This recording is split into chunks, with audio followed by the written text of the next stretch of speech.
You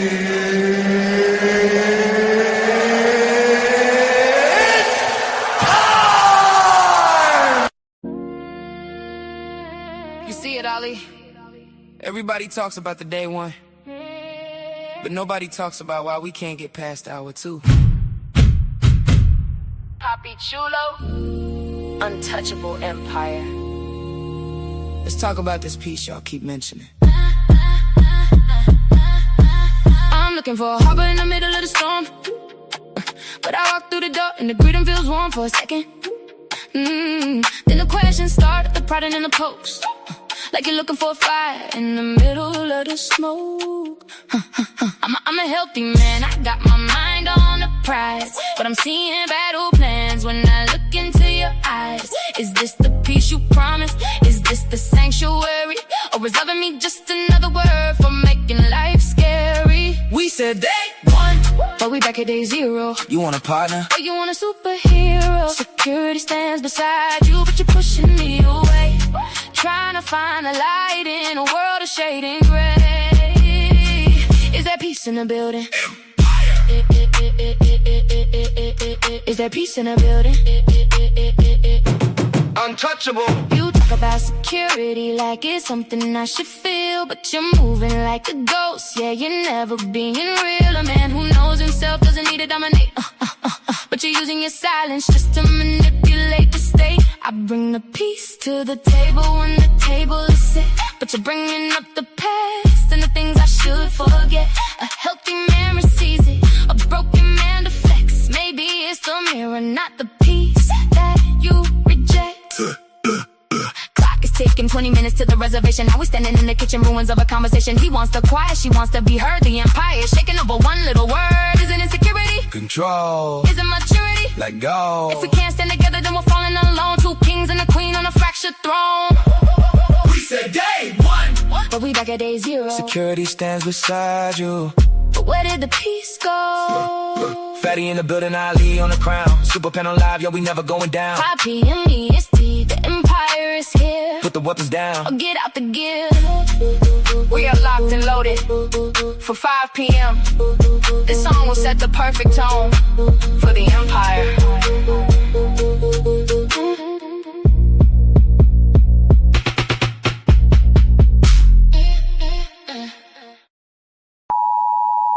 The content presented on the following show is intended for satirical and educational purposes only. The views, opinions, and statements expressed by panelists and guests are their own and do not necessarily reflect those of the host, production team, or channel. Additionally, any third-party content featured in this program is used in compliance with fair use under United States copyright law, which allows for commentary, criticism, news report, teaching, and research. Viewer discretion is advised, and we encourage independent thought and discussion. Welcome to the Untouchable Super Panel with Ilkan Ali and Fatty. Kick back, relax, and enjoy the show.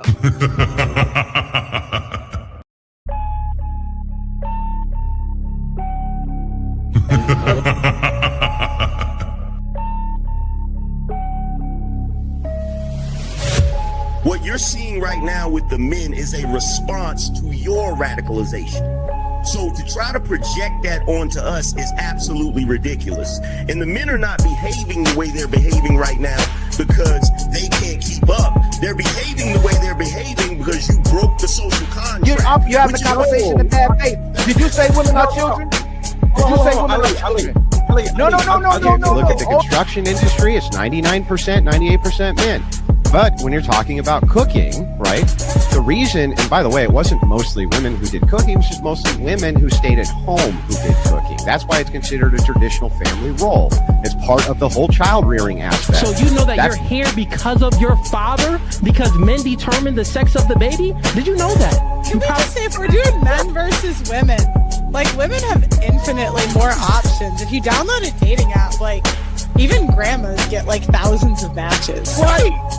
And I understand that, like, sexual attention isn't the same as relationship attention, but out of 1,000, one will take her seriously. You wasn't putting it down mentally. You don't know how to touch her without touching her. You wasn't putting it down sexually, and you wasn't putting it down financially. So yes. So you But these women literally get to walk out the house looking like it's Halloween every day, but want to look down on you and tell you how you look. Bitch, I look like my 8th grade picture. You don't look like your 8th day old picture. You go on a lot of these women's Instagram pages, it look like 30 different on there. Somebody tell me I'm lying. It's not that she's so awesome and intelligent and everybody missed out and you just so happen to walk up on a flower. Yeah. She's lying to you. Right. But these women saw you. When these women saw you, she already wanted you before you even open your mouth. Like Ali said, you didn't convince her to nothing. There's the male ego.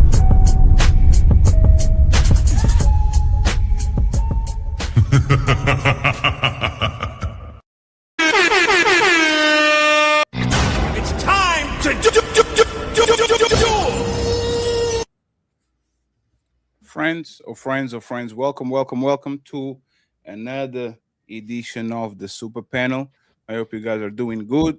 I hope you guys are doing well and you guys had a great week. A great week is the end of the month. Don't spend it on vodka, okay? Friends, sorry for being late, but you know what it is. Sometimes it happens. We're going to jump straight to it. You guys know we have a couple of goals. Please, if you are in gray in the chat, become a member. We need 20 members on each side, and we need the Cash App to ring. We need $200 via Cash App or PayPal. So please make the printer ring. Cha-ching!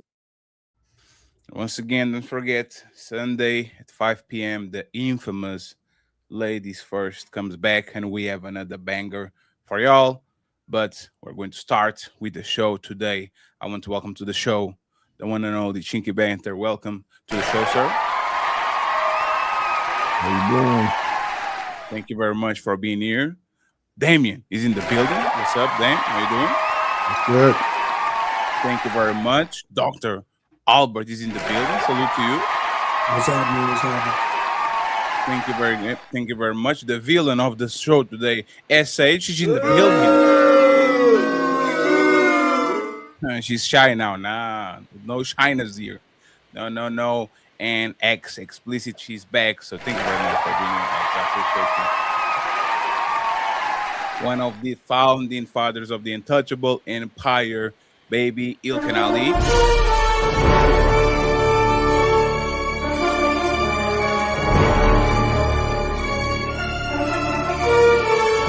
The Untouchable Empire, baby. And I am your host, Fatty. Nigga, you beat my ass 10 times, nigga. I'm gonna get back up.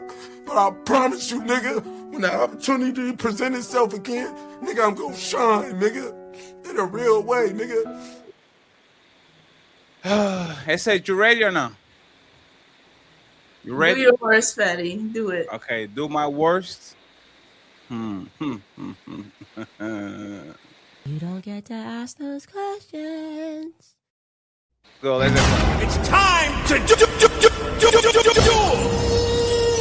So I was scrolling to the internet looking for the icebreaker, and I saw the lovely SH write something.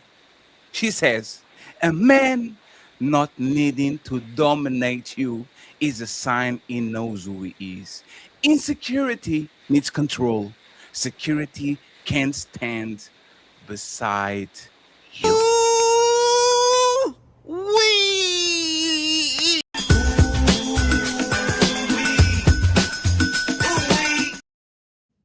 So, I have a couple of questions for essay, and then we go from there to the rest of the panel. Okay.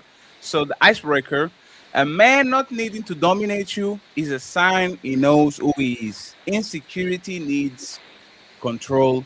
Security can't stand beside you. The question: we always hear about men needing to lead, but is that just a polite way of saying they need to control?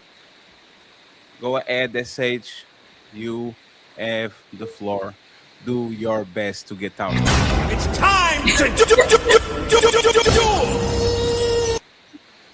All I'm basically saying is that I view leadership as skills, and in relationships, I don't think that leadership is a constant throne. I think that when you have a skill, you're logically you would lead in that skill set. But people who feel like they should lead in every aspect, right? That's what I feel like control comes in. It's like you're not qualified to lead here. Why do you need to? So when it comes down to leadership, I think it shifts with skill. To answer your question, is that does that answer your question? You kind of ran away from what you said over there. So you believe that the man, like, do you believe that a man that demands control over his woman is insecure? A man that demands control over his woman is insecure. Yes, I don't think. I want to control how you dress. If you do too much, where you go, who you go with, all of the. Do you think this is a man that is secure or insecure? If you had to pick one, 51% majority. Okay, yeah, I don't think you need to control anybody, right? I think you can have standards for yourself and what you would tolerate, but you don't get to tell somebody what they will do or won't do. You just adjust yourself, right? So, for example, I like to use this example a lot. So, this is insecurity right here. You're out with your man, and say you're at a coffee shop, and I go up to the cashier, and he's a man, and he smiles at me, and I just say hi, thank you, or whatever. I smile back to be polite, but I didn't do anything disrespectful. The guy I'm with now, he gets hot, and he starts feeling jealous, right? But he doesn't name those feelings. He doesn't say I feel jealous. He automatically says, you're being disrespectful. You shouldn't be smiling at no nigga. Like, why are you with me and you smiling? So now he's trying to control my behavior, right? Which is what I deem as insecurity. Yeah, but that's jealousy. That's not control. No, no, Control no. is But him trying to control my behavior is so that he doesn't feel that insecurity anymore. You understand no, what I'm saying? but you had to make a very Hold on, my kid. no, it's fine. You had to create a very like you had to create the insecure man to actually like the definition of insecure is like in this case is putting on you things that you can control. You can control if a person is flirting with you. That's not on you. That's on the person that is flirting with you, right? Insecure will be y'all guys get going, man. Hey, I don't want you to talk with every time you go there. I want you to go to the other register. Don't go talk with him. Like, what level of control do you think is acceptable for a man to have over a woman? And then we go to Dr. Albert. I want to hear from him. Dr. Albert, Me? I muted you a little bit because it feels like we have like a AC on the back, but it's totally fine. Unmute yourself when you start talking. Okay, it's totally fine. Go ahead, Deshay. What level of control are you okay with without calling that man insecure? None. Wait, not so if he demands any type of control over you, you think he's insecure? I don't think he needs to control me, no. So yeah, I think it's insecurity. So for example, if he tells you, hey, I don't like that dress, I don't think you should wear it, do you think there's healthy control or that actually shows insecurity? So the way I feel about that is, okay, this is where I bring up alignment. So you get into a relationship with a person, right? And you discuss what you deem is respectable, what's not, and if she's aligned with you. If that woman has respect for you. That was not. Let's go back to the question, SH. I don't want the 300 words. I'm not ignoring your question. Let's answer the question, and then we expand with the 300 words. I see you wearing something, and I say I don't like how you dressing. Let's change that, please. Would you deem that as healthy control or as insecurity? I don't think he's being controlling by saying he doesn't like that dress. No, he's being controlling if he says take it off now. No. It's not an opinion. Yeah. He's not making a I like the dress, I don't like the dress. He is telling he doesn't like it and he's asking you to change. Is that insecurity or not? No, that doesn't necessarily have to be insecurity. No. So you are okay with the level of control then?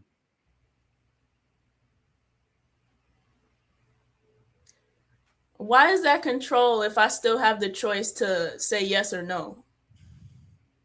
Because you obliged to what he asked. You clearly like the dress because you are wearing it. You clearly was going to wear it because he saw you wearing it and you're going outside. And he said, respectfully, I don't like it. Change it.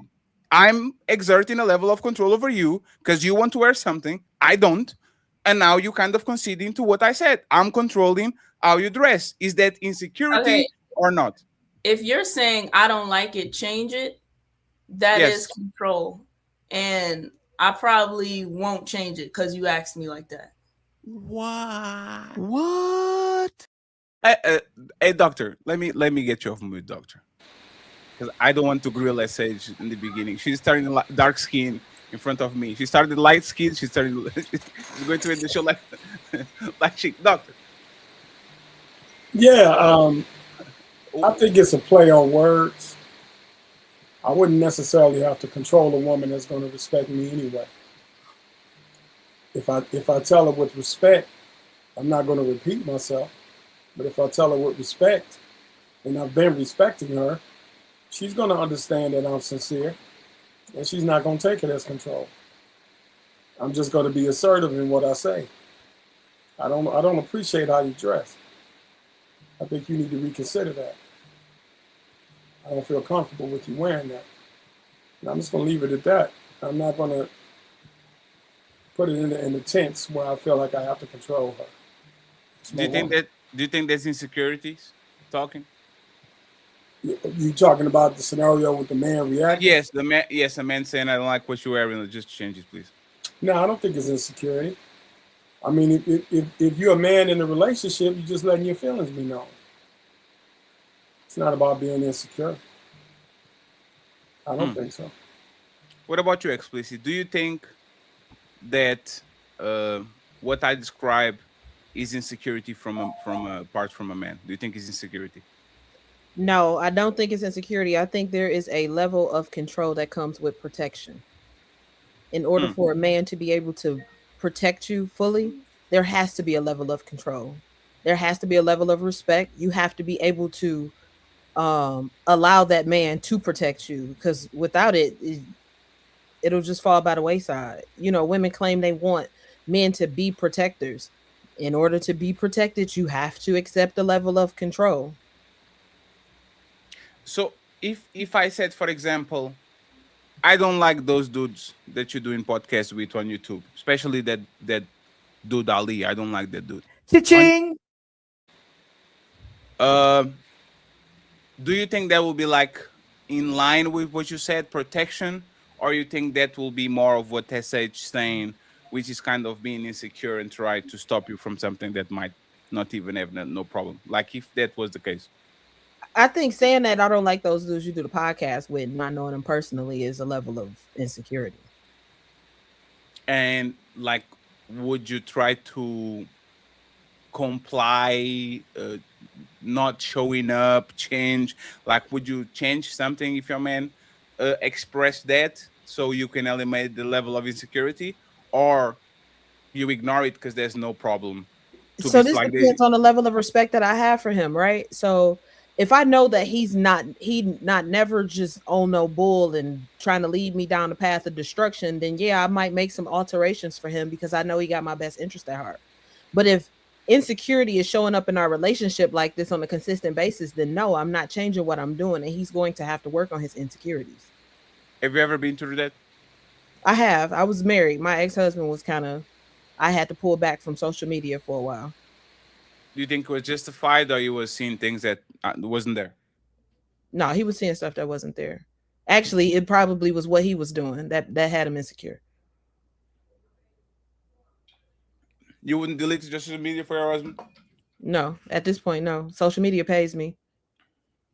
What if he replaced and added some to that pay? I mean, if he gonna retire, here's the thing: if he gonna retire me, retire me. I'm cool with that if we marry. But until we get married and we decide to combine our lives as one, then no, you don't have any say so. What And I about would you? appreciate if that was spoken of up front, because so that we can handle that in the beginning. I'm not gonna wait until you propose and then now you got an issue with my social media. It should have been stated when we first got together, because social media has been a part of it since you met me. What about you, SH? Would you damn, you even raising your hand like you're in high school. That's crazy. Would you delete your social media for your man? Nah. And Oh man. Brother. Man, we are fighting with social media. That's crazy. Go ahead. Interrupted. My bad. no. So basically, she's speaking on kind of what I was saying earlier, and it's about alignment, right? So for me, I never claim, or when I got into my marriage, I want you to protect, provide, and those weren't things I got into a marriage for. I married for love and to come into my marriage as partners, as a partner, meaning we are a team. I am a whole human being. I make decisions. You might not always agree, right? You make decisions. I might not always agree, but we speak together. We do what's best for our growth together. So we both make sure we align. But in regards to social media, like right now, I'm trying to grow, right? If he becomes jealous of Ali, or he becomes jealous of you, Fatty, because you have a Ferrari, and he says stay away from them because they just want to use you because you're pretty and whatever, I'm not stopping. I'm growing my career. I'm not going to stop. SH, can I just do a quick question? There had to be some implied expectations when you married the guy. What was some of the implied expectations when you married a guy? Because you don't just be like, I'm just going to marry him and hope, he understands what I need or what I feel makes me comfortable and feel secure. What were some of the things either implied or expressed expectations that you had with your husband? So we getting personal. I'm gonna keep it It can be general. Level. Yeah, I'm gonna keep it surface level. But we were teenagers, right? And while we were teenagers, I told him I don't want to play any games, right? I said I want marriage, and I eventually want marriage. I don't want to, test the waters and see anything, like to feel it out. I said that. I said that I want to finish school and I want to go into this and that, blah blah blah. What are we doing? Like, what are your goals? What are our goals? How do you see this? How do you view the world? Like, I had those conversations. So yeah, it was just all about alignment. And he must have met your expectations with those answers to those questions, correct? Right. So you had expectations. No. I said those specific ones where she said, I want to protect or provide it. Those specific labels weren't things I came to him as a teenager talking about. I didn't say that. Okay, I was just curious about what expectations you had, because I had expectations, but those weren't the words I used. Those weren't what I said. Do you feel like it was implied that you got to have a job, and if somebody breaks into the house, you got to be? No, so we both talked about it. He also doesn't like a worthless woman. Like, he doesn't like a woman who doesn't. Can we stick on you real quick? Just I'm saying what your expectations were. Like, just because I know, the question is like, what was your expectations of him? Just out of curiosity, and I'm this is no gotcha. This is no nothing. I'm just trying to get an understanding of what you expected, because you started off saying made it imply that there wasn't real expectations that you spoke of. But I think if we dive down even into it, there may have been something that you expected from them in order to feel comfortable saying, okay, I'm gonna be your wife and I'm gonna put my future in your hands. Yeah, so just like career oriented, finishing school and like building together, where I'm trying to stay general. I'm not trying to go in. Yeah. It was those things that I had a conversation about. And provide you a level of security.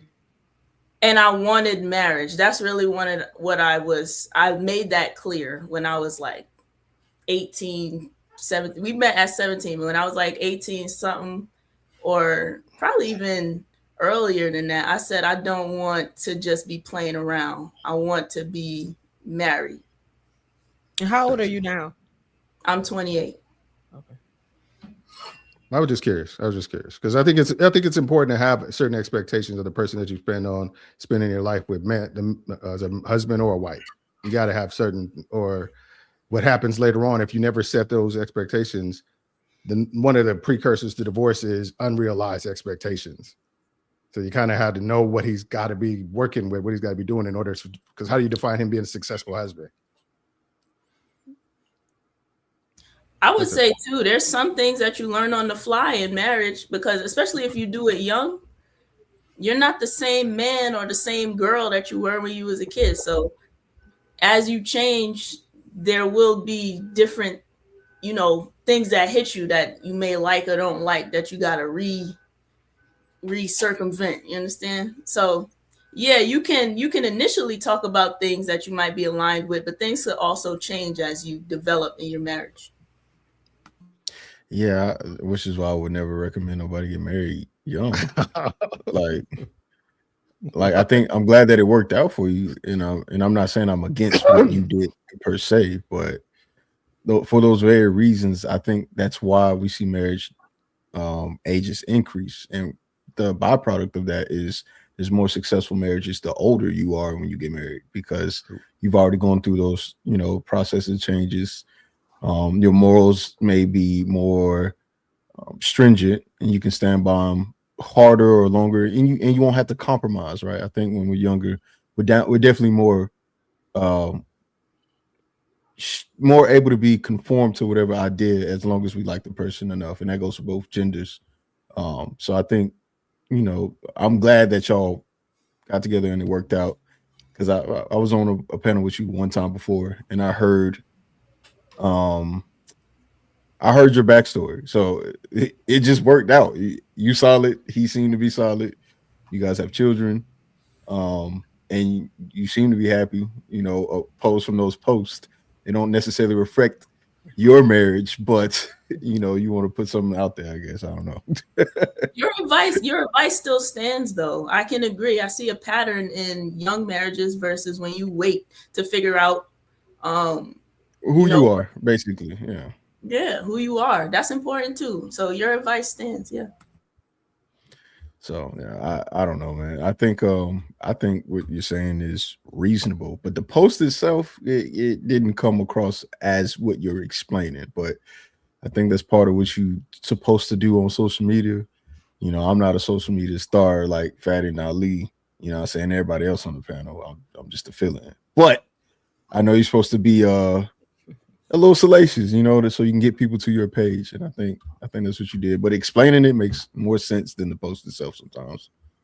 Leaving things open for interpretation is definitely a social media thing, because people they're gonna take your words, they're gonna twist them, they're gonna, so she did exactly what she was supposed to do. It's gonna drive people to interpret the post how they want to, as opposed to her explaining what it is.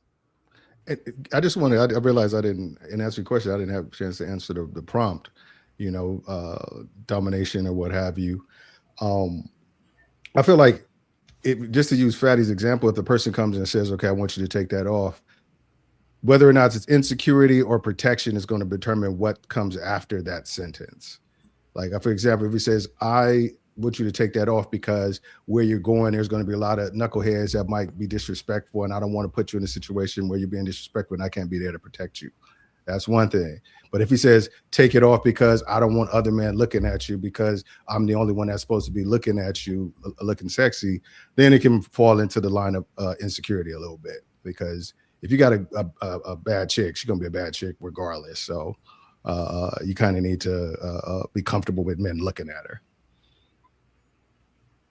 I think that depends. It depends, man. That depends on the behavior. Because yes, I understand attractiveness is something that you can't help, but if you doing anything that me and you both know, right? Because that's the thing. I hate the thing that I don't like is when women try to act as if a certain action or movement or behavior isn't going to pull more male attention. that's when I'm having a problem. Like if I have to have that conversation with you, like, yeah, don't do this because your behavior, what you're doing, how you're posing, how you're moving. Look, I didn't pull you for no reason. You didn't just sit there like a stiff board, and I was just like, oh, that's a cute ass stiff board. No, you were being sensual in some way. I shouldn't have to explain that to you as a woman. Hey, don't continue that behavior if you're with me. All right. I think that makes sense. But that wasn't necessarily part of the prompt. It was she just was wearing a dress. It wasn't. No, I'm with you. No, yeah, Dan, we're on the same page. Yeah. Because I just wanted to make sure it wasn't like the dress. It determines the behavior. No, not the dress. Right. But see, I think that's where women try to play in the nuance of things. Right. Chick is talking about plausible deniability. Yes, they hide behind it. Like, what you talking about? I don't know. He's being insecure. But if I see you arching your back in the mirror, and I'm gonna be like, all right, now you're doing too much. You can be cute and you can take a selfie.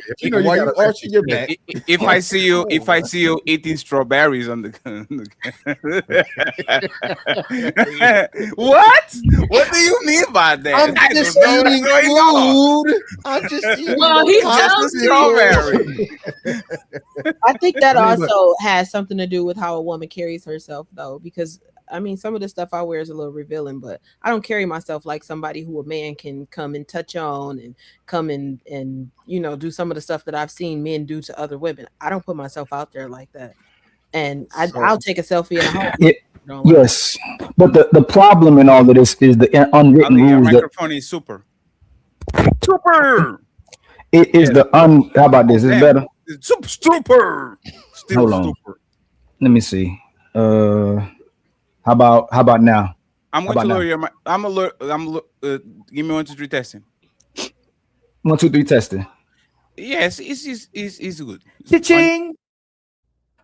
Women are controlling. Like, they're not going to get into a relationship where they're not controlling the aspect of that relationship. And most of these men on this panel was probably doing their thing prior to meeting a woman or meeting their roster of women and one of them convinced them to get rid of the roster to invest in her. But she wants all of what he comes with. She don't want to share with him with anybody. The problem is the controlling word is still used for your responsibility and expectations that you have to meet, because the men all on the panel will say we have to follow these written, unwritten rules where you got to be a leader, you got to be a provider, you got to be a good man, you got to be a righteous man, you got to keep your D in your pocket, don't entertain women. But then you'll put a dress on that would possibly make you make a man entertain you, but you don't want a man entertaining another woman. So it has to balance out itself. If you want to control a man, you have to be open to be controlled as well too, especially if he's a so-called high value man is already desired by women. And a lot of times you're benefiting from the things we're going to be doing for you. It's typically not the things you're going to be doing for us. The fidelity is what you were supposed to give us. But why is it all the time when it comes to you being fine with controlling a man, but y'all don't say those words, all of a sudden it becomes projection once you have to have a responsibility? Because why shouldn't he have control over you, SH? And the influence over you, the motivation over you, the direction over you. Why shouldn't he have that? Especially when so many women got high body counts, so many women traumatized, so many women still talking about healing, so many women still getting baptized and going to God, and some women actually turning to God. Why should you keep controlling yourself if majority of the time it don't work for you? But when a man controls you, he just wants you to be a lady. He wants you to respect yourself and respect him. That's what typically comes out of it. But when you control him, is typically what you can benefit from and how it can enhance your lifestyle. You said that him leaving his roster to be with you is controlling him. Yes. No, it's not. You're leaving the streets to enter a relationship. Is it controlling me now if I get rid of my roster and I'm in a relationship now? No, it's not the same. If you got a roster relationship, that's not controlling you. So if you got a roster, you typically a thought and you got mental issues and you're traumatized. Remember, y'all coming on here saying y'all healing and going to church. We're not saying we healing because we got so many bodies. If I got so many, like they're showing a meme online right now with a whole bunch of men lined up smashing Megan Thee Stallion.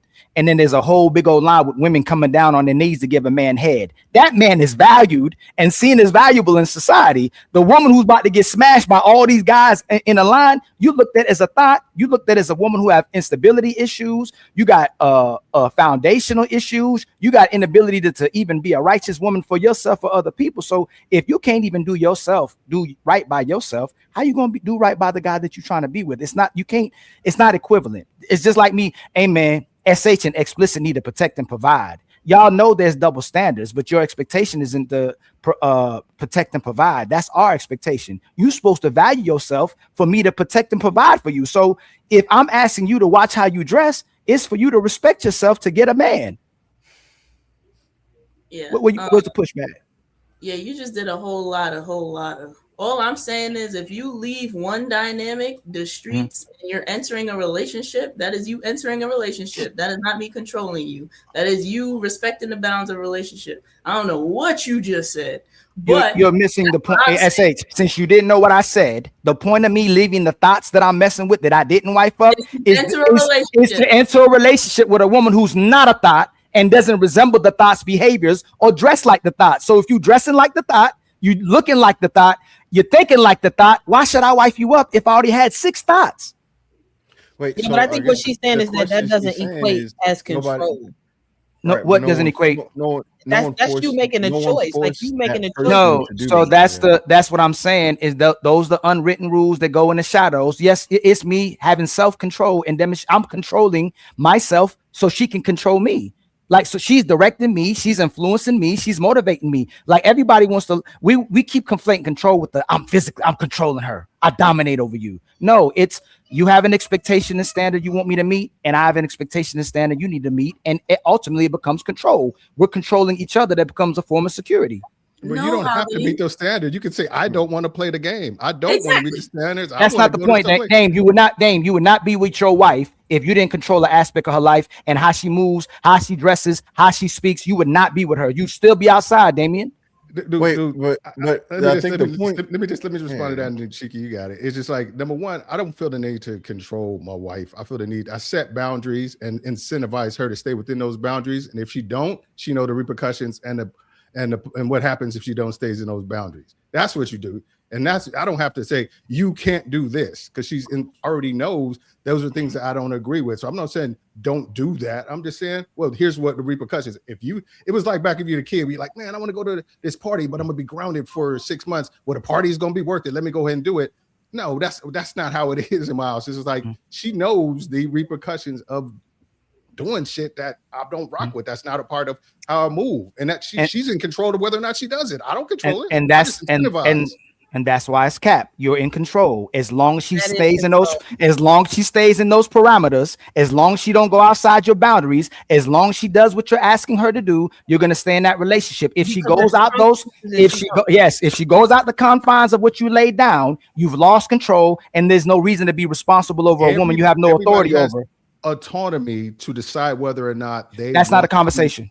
Hold on a second. Let me finish. Everybody has the time to decide whether or not they want to individually decide I'm going to stay in those boundaries. So ultimately, she decides whether or not she stays in the boundaries. I'm not saying it. Look, like I said, the speed limit is 55 miles an hour. There's boundaries there, but you still go over the speed limit or what have you. All I'm saying is like you determine which things that you feel like you want to align, want to obey, or which ones you want to follow. So she has autonomy to decide that the repercussions, are things she won't be happy with. So but she still has her own autonomy to decide whether or not she does them.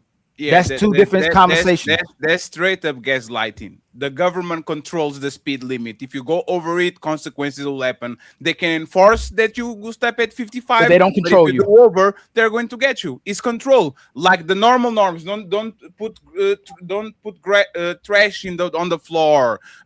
Take showers so you don't be smelly at work. All of these are mechanisms of control. I'm telling you that this is parameters you have to go from ear to ear. If you actually go overboard, I will enact my control over you, and there are going to be consequences. Just because your woman knows you doesn't mean that she's not working inside of the parameters that you put it, which is control. Like it's like having a good kid.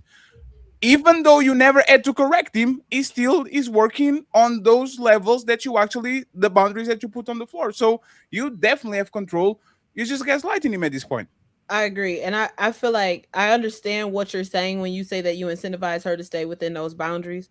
But to say that you don't have control would mean that whatever decision she makes, you're okay with. That's not control. If she has consequences behind stepping outside of those boundaries, that is control. Or it goes back to what SJ said. If you align with somebody, you kind of got idea of the decision she'll make in certain situations like that. So you don't have to be like, okay, what are you going to do in every situation that, because you already had the conversations and you figured this is a person who I kind of got an idea how she'll move in certain situations. So I'm comfortable to where I don't have to always be on her about what she can and can't do. You know, But that's kind of where always, I'm you keep doing the wordplay, Damien. Nothing is always, especially if you're a reasonable man, you're not going to ask a lot about your woman, but when you do, it's something serious. Like, I'm not talking about the man that every day you have to send him a picture and says, hey, can I go out like this? Yes, no, yes, no. I'm talking about the man that trusts you to do your thing for the most part, but there's some art boundaries. So when you actually go over it, I'll say, hey, that's inappropriate. Go get rid of that dress and dress another thing, because I don't want to be seen with somebody that dressed like that. I think there's a level of control. And if I ask you, Damien, do you have a level of control in your relationship? And you know what? I'm going to actually concede what the way that Explicit put it and the way you just put it. Yes, you that is that setting boundaries and having enforcement is a mechanism of control. I actually, looking at it that way, I will concede that you two are correct. That is that. But I'm just saying, my whole thing was, I guess I was trying to align it with. It was more so with Ali saying taking away autonomy. Yeah, because the thing that me and Damien was disagreeing on was, if you're out in the streets, yes, and you found a good woman, she's not forcing you to be with her. You're making a decision to put away your roster because most relationships are monogamous. Sure. Right. And if you don't want a monogamous relationship, she's not going to force you to be there. She's just not going to accept it. So now you got to find a good girl who's poly. Sure. But she never forced you to do that. So sure. That's what but this is the problem a lot of times with men, right? Okay. Men don't like to play dumb. Women do. A man will get a woman, be so into her, and said, I know this woman wants me. I'm not going to play dumb. Let's get rid of them. And then you go to talk with the woman, and because she's not sure who you are, there's my brother, there's my cousin, there's my friend since we were in high school. And then you get got. The thing about this is, once again, is a man usually is trying to act in an honorable way because he knows for a fact these people are going to be intrusive and going to complicate our relationship. And woman, because they want to lose the spare guy, the friend zone, and all these things, are going to play on the plausible deniability we talk about, just like the way they dress, just like the way they post, just like the friends they keep, just like the places they go. Most women, if they can get away with that, they will. It's called a shit test. Okay. They will dress in a way or go with a friend or go to a place they know they shouldn't be there, and they will see, is this motherfucker going to tell me something? If he does, I'll play long, I'll play dumb, and I'll say, I didn't know that was your boundary. Let me change it. If you don't say nothing, got you. Next. Okay, got so you. We're making the assumption that even good women would do that, right? Because in my head, I'm assuming if she a good woman, she's not going to put me through all that. But if she's doing that, I may just. It's subconscious. It's subconscious. She's trying to test you. She's trying to see where you put your foot down. Hey, you know it's funny, Chicky? Kids do that shit with you too. Let me see how many candy can I eat until my dad told me to stop. Let me ask, are we there yet? Are we there yet? Are we there? Until he says, hey, shut up. Just sit still. We're going to, like, women are going to try men subconsciously. That's what they do. Okay, so but I'm not going to disagree with you that they'll try them, but I do not think that it'll always be something so explicit, right? So for example, I know that there are classy women who just won't wear certain things. So I just don't have to worry about those things because that's just not in her. If you look in her closet, and if she looks in her own closet, she's not going to have a dress. I'm going to be like, bro, don't put that on. Most of those women are not attractive. Okay, well, Women like to flaunt. Women like to flaunt their superpowers. If they have a great hair, they will show it. If they have a Okay, great hold on, face, hold on. they will show it. If they have some curves, Okay. they will definitely show it. Women Okay. are experts into covering the parts that don't benefit them and letting it fly on the ones that do. A beautiful Right. woman is Okay. always on camera on these panels. Only ugly women are calmed down and talking like this. Yeah, those men are tripping. Have you ever saw a beautiful woman coming down cheeky on this page? No, they want to show what they are Very rare. because they know Very it feels rarely. good. Yes. Very rarely do we see that. I want some So- clarity on something though. Am I cutting you off? Yes, and thank you very much, Go ahead, get Kemi, your for clarity, being get on the your show short enough. Thank you very much for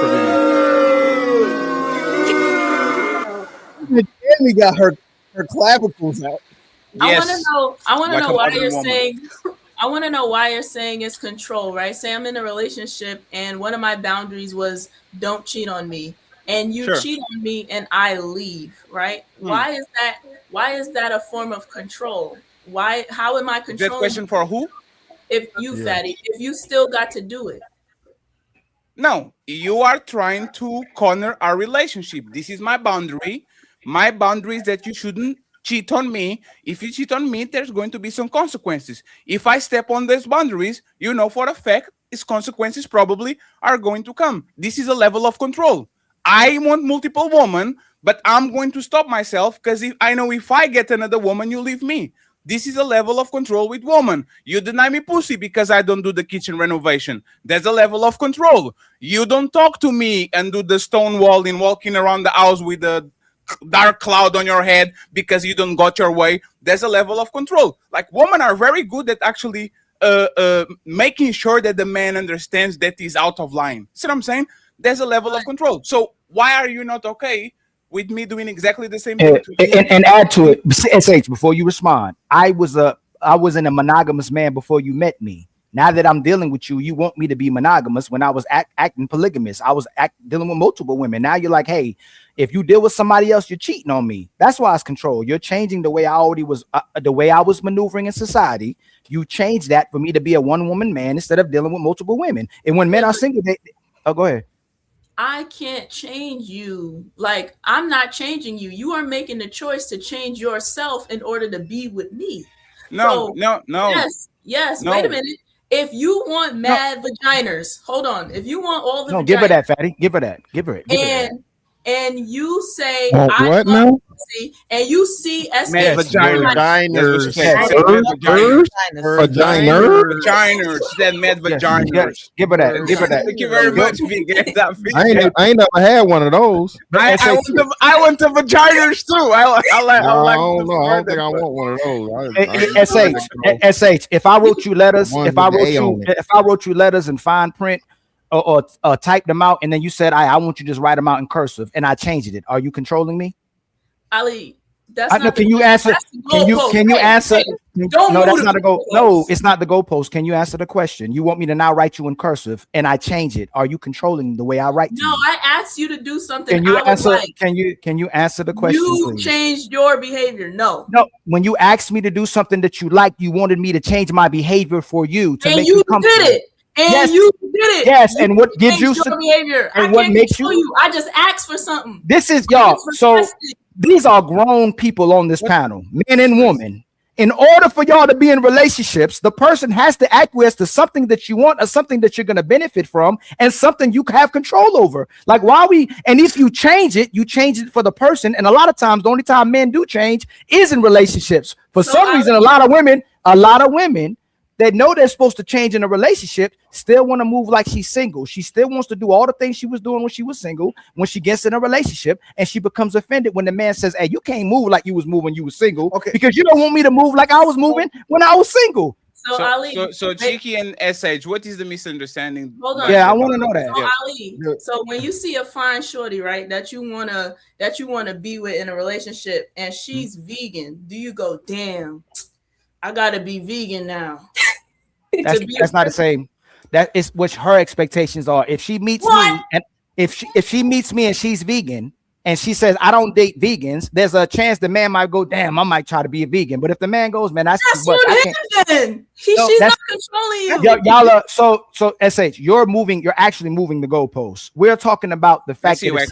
if somebody changes their behaviors and how they conduct themselves, you have control over that aspect of their lives, even if it's not the total control of them. You got them to change how they usually would maneuver by themselves for the person to be with Okay. that person. Okay. So I think we're in One second, friends. agreement. 1 second, friends. Let me get Cheeky and X because they are going to try to unwrap these, and then we get Yeah. Fantastic and Kemi because they've been quiet for a second. Go ahead, Cheeky and X. I I think. think that. Oh, go ahead. Go ahead, X. You sound. Y'all both That's thinking. so nice. Y'all both That's thinking nice. together, huh? Because I think the disconnect is coming in, Ali. What you're saying is a personal choice. I feel like in order to have control over something or someone, there has to be a consequence to what they're doing. If you're okay with the decision that you made, that's not control. Like nobody forced you to do anything. Control is forcing you to do something. No, Because it's not. Hey, X, I keep telling y'all. Hold on, X. I told y'all the definition again. If you No, don't. no, I told y'all the definition again. Y'all want to conflate it to that. It's influencing and motivating and having direction over somebody. It's not literally. Cause my kid wants to eat macaroni and cheese every single day, right? That's what they want to eat, but he can't eat macaroni and cheese every day. He wants to stay up all night, but I have to control the aspect of his life to do what's in my best interest and his best interest. But I have control over him, even if he doesn't want me to have control over him. Okay, so that I understand, but still, you're saying some of the decisions that you're making on your own are because of what you're doing is putting it on the woman, right? Because I want to be with you. It's not about putting it on a woman. You. No, y'all. So, listen, not about putting it on a woman. X. If I'm already smashing a whole bunch of women, right? I got a roster. I meet you.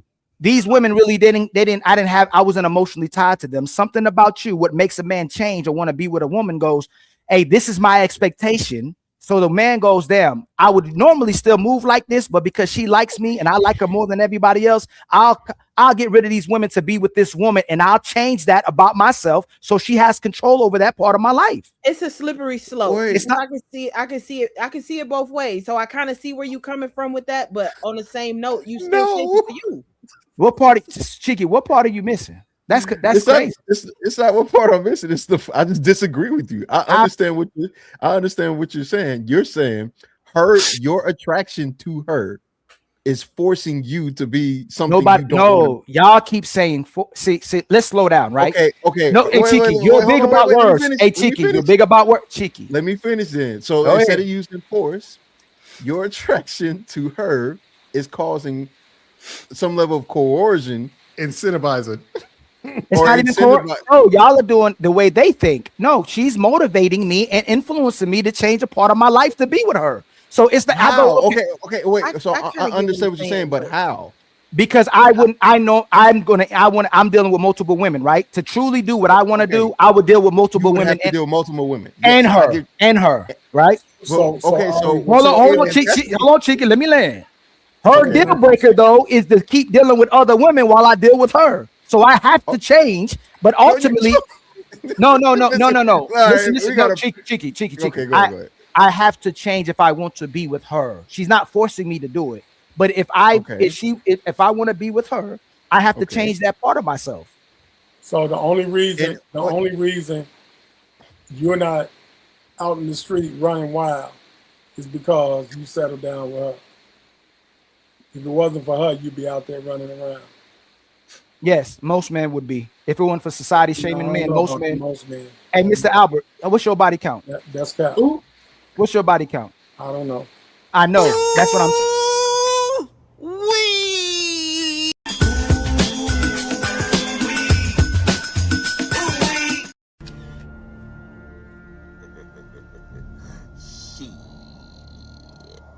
Got your ass. You got nothing. Hey, them clips back to back is not involved. That's crazy. You didn't get them. Because basically what you said, people, every dude don't want to be a hoe. Every dude Ali told me this. Hey, doctor, you know what this reminds me of? Ali said this the other day. Is when a player crosses somebody and they foul, and then they cross them again, and they're now in front of them again. Like they cross him, and then they're like, oh, let me do it again. That's crazy. But X and Cheeky, just wrap it up, and then we go to I'm gonna wrap Fantastic it up and to Kemi.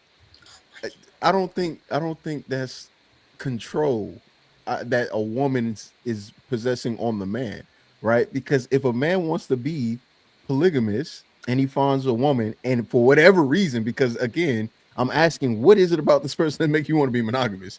Because if it's me and I'm just truly not monogamous, there's nothing that's going to stop me from going, okay, well, if you're a good girl, let me go find somebody else that is accustomed to what I want to do. I don't see how that's forcing, coercing, any of those things. Now, when you enter into the relationship, I will agree there is level of boundaries that will coerce or force or influence the person not to do something. But before that step, before that agreement, you are your own. Because there's not real life. I think It's like control he's has saying, multiple. if Apple tells me to not smoke weed, you just have to find a company that will. But if we're going to be honest, every company that is from Apple caliber probably have the same standard. You need to be a very particular man to get away with telling poly to a woman. If you're not an outstanding man, let the average man go to a woman and say, hey, I'm not extraordinary in nothing, and you are going to have to share me. And she's going to say, thank you.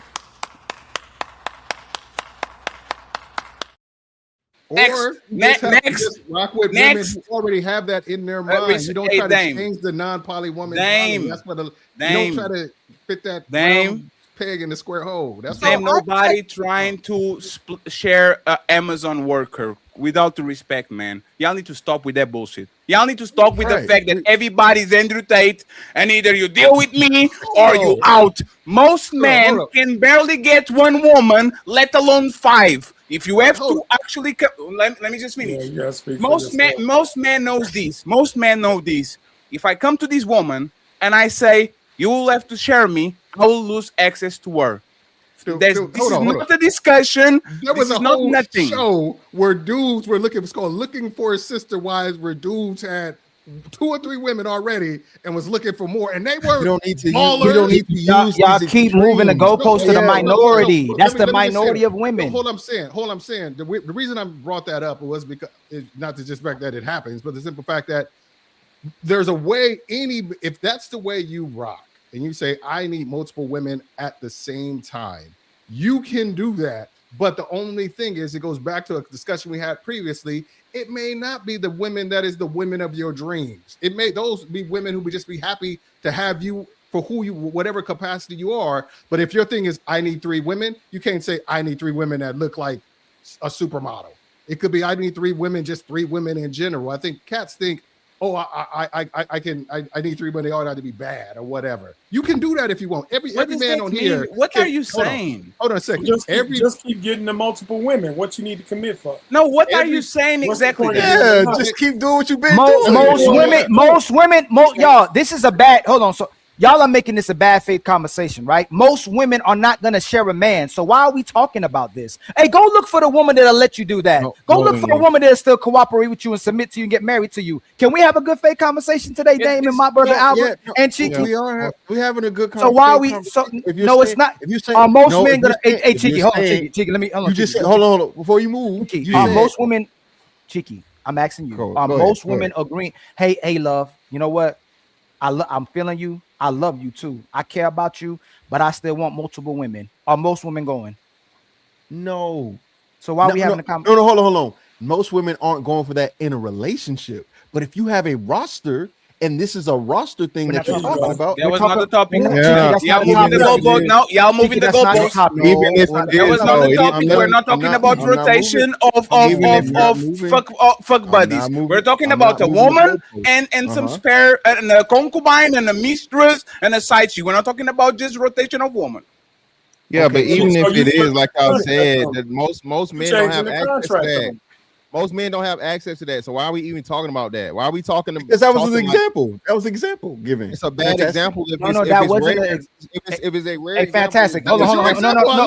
No. Fantastic. So y'all can have a conversation. We moved the goalpost from what SH did. If we were talking about a man makes a choice to be monogamous to the woman, and somehow we got to where we are, right? What I was saying was the man alters his behaviors and how he conducts himself to be with that one woman, and will get rid of all those women, because most women will not share a man. So when you have to eventually settle down with one woman, you have to get rid of your women. You have to be monogamous if you're going to be in today's relationships. You don't have cheeky. You try. It ain't by force, but in order to be in today's society, most men know they have to give up their women to be with a woman in a relationship.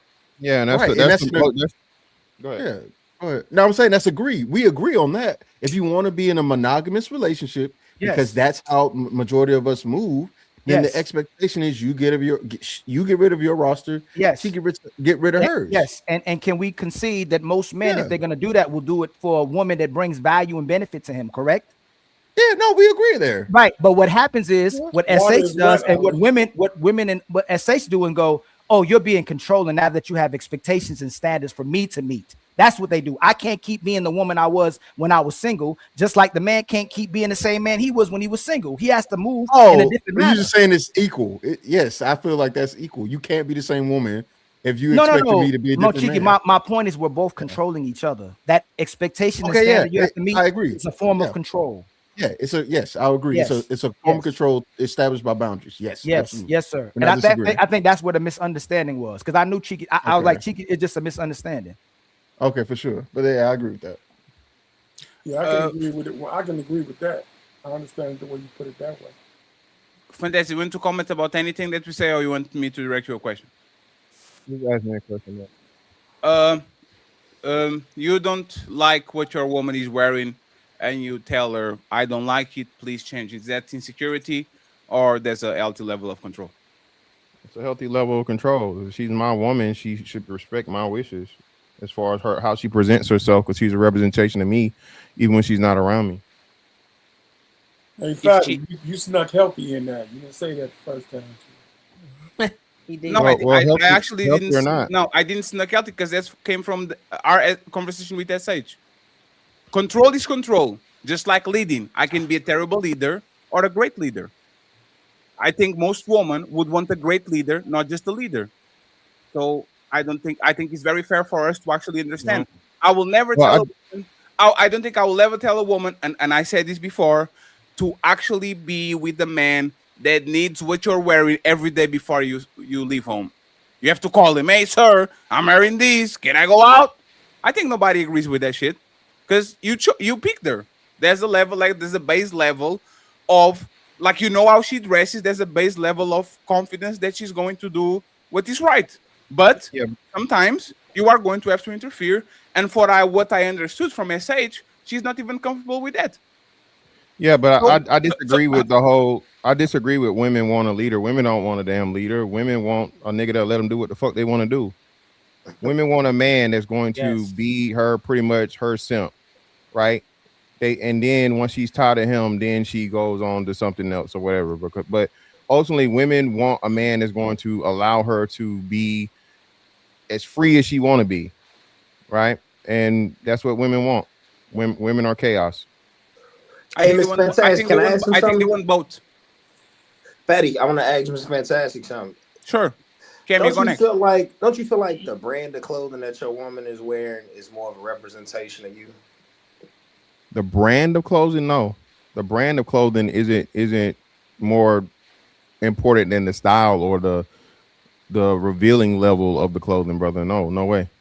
I'm not necessarily saying like from your opinion, but I think in a materialistic society, the brand of clothing and what we put our family in speaks more volumes about us as providers. You know what I'm saying? And having provision. You see what I'm saying? Like I think we'll just say a slutty Louis Vuitton outfit is more respectable than a skimpy Shein dress. Well, no, that's what I was gonna say. You used the exact brand I was going. That one. And what's the other one, ladies? What's the other one? Sheen's cousin. Fashion Nova. Yeah, Fashion Nova, right? So it's okay, and it's always been okay for women. Women don't have to wear brands. Women's body are their brands more so than the brands that they wear. So it doesn't really matter. A woman isn't judged by her, I guess like the money she has and different things and so on and so forth, like men are, right? A woman can shop and get all of her clothes out of Walmart if she fine. If she is 7 or better, hell, no one cares. Right. Nobody cares, bro. Hey, Peaky, Yeah. Is me lying to my woman, putting my hands on my woman, and cheating on my woman? Is that a reflection of her? See, that's what that you already know the answer to that, right?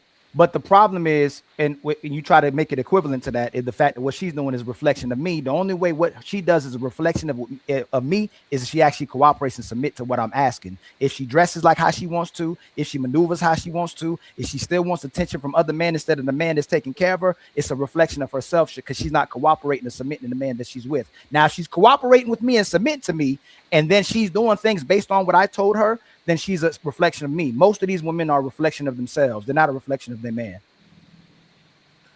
Yeah, I can understand. And I just think that, if we're being authentic and we talking about the majority of men who do not have access to like these type of women that we're referring to, they are intimidated by a lot of things. They're intimidated by beautiful women. They're intimidated by name brand clothing. They're intimidated by a lot of shit. So how she's dressed, what I'm saying, doesn't necessarily, if she's wearing designer, I think that would be more intimidating to majority of guys. Can you substantiate how that's intimidating? Can I touch on that real quick? Hold on real quick, X. I want him to substantiate how that's intimidating to men. I don't know. A lot of guys cannot afford Louis Vuitton. So to see a woman in a slutty Louis Vuitton outfit, he disqualifies himself. Oh, I can't afford her. No, she's that's a slut. No. Is that intimidating? Yeah, that's intimidating to not me, but I think to a majority of men. Yeah. Yeah. What's the problem with the word intimidating? Yes, they are. What's the problem? I will see a glowing cobra, and I will avoid it because I know if I get close, probably it's not going to work for me. What is the problem? But Fatty, the way he's framing it. Hold on. Fatty, it's the way he's framing it. It has nothing to do with the clothes. It's her attractive level. Because if a bitch is if she's a motherfucking a 4 in Louis Vuitton, he's gonna be just as uninterested. So it's not the clothing has nothing to do with it. You put a fine woman in Louis Vuitton, you put a fine woman in Shein or Fashion Nova. Most dudes are gonna disqualify themselves because she's fine. I agree with you, but that's not what he said, right? Is you go on IG and you see a woman that is always rocking in Lambos and Louis Vuitton and having an eye lifestyle that is very expensive. I'm not approaching that bitch. I can afford her. Period. Call it intimidating, whatever you want. I don't want to waste my time. It's not that I'm afraid.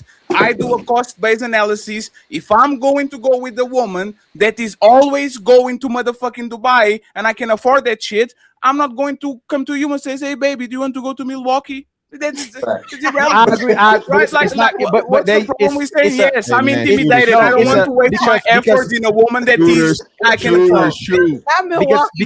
Because it's more of a turn off. It's like women say they boss babes and they're business oriented and they got careers. Men are intimidated because they got money. They're not intimidated because they got money. Usually they don't want to share that money with the man or invest it in the man. It's a turn off. It's not that they're scared of them or intimidated. It's an implied expectation, man. It's the same thing. And explicit. You can go after me, right?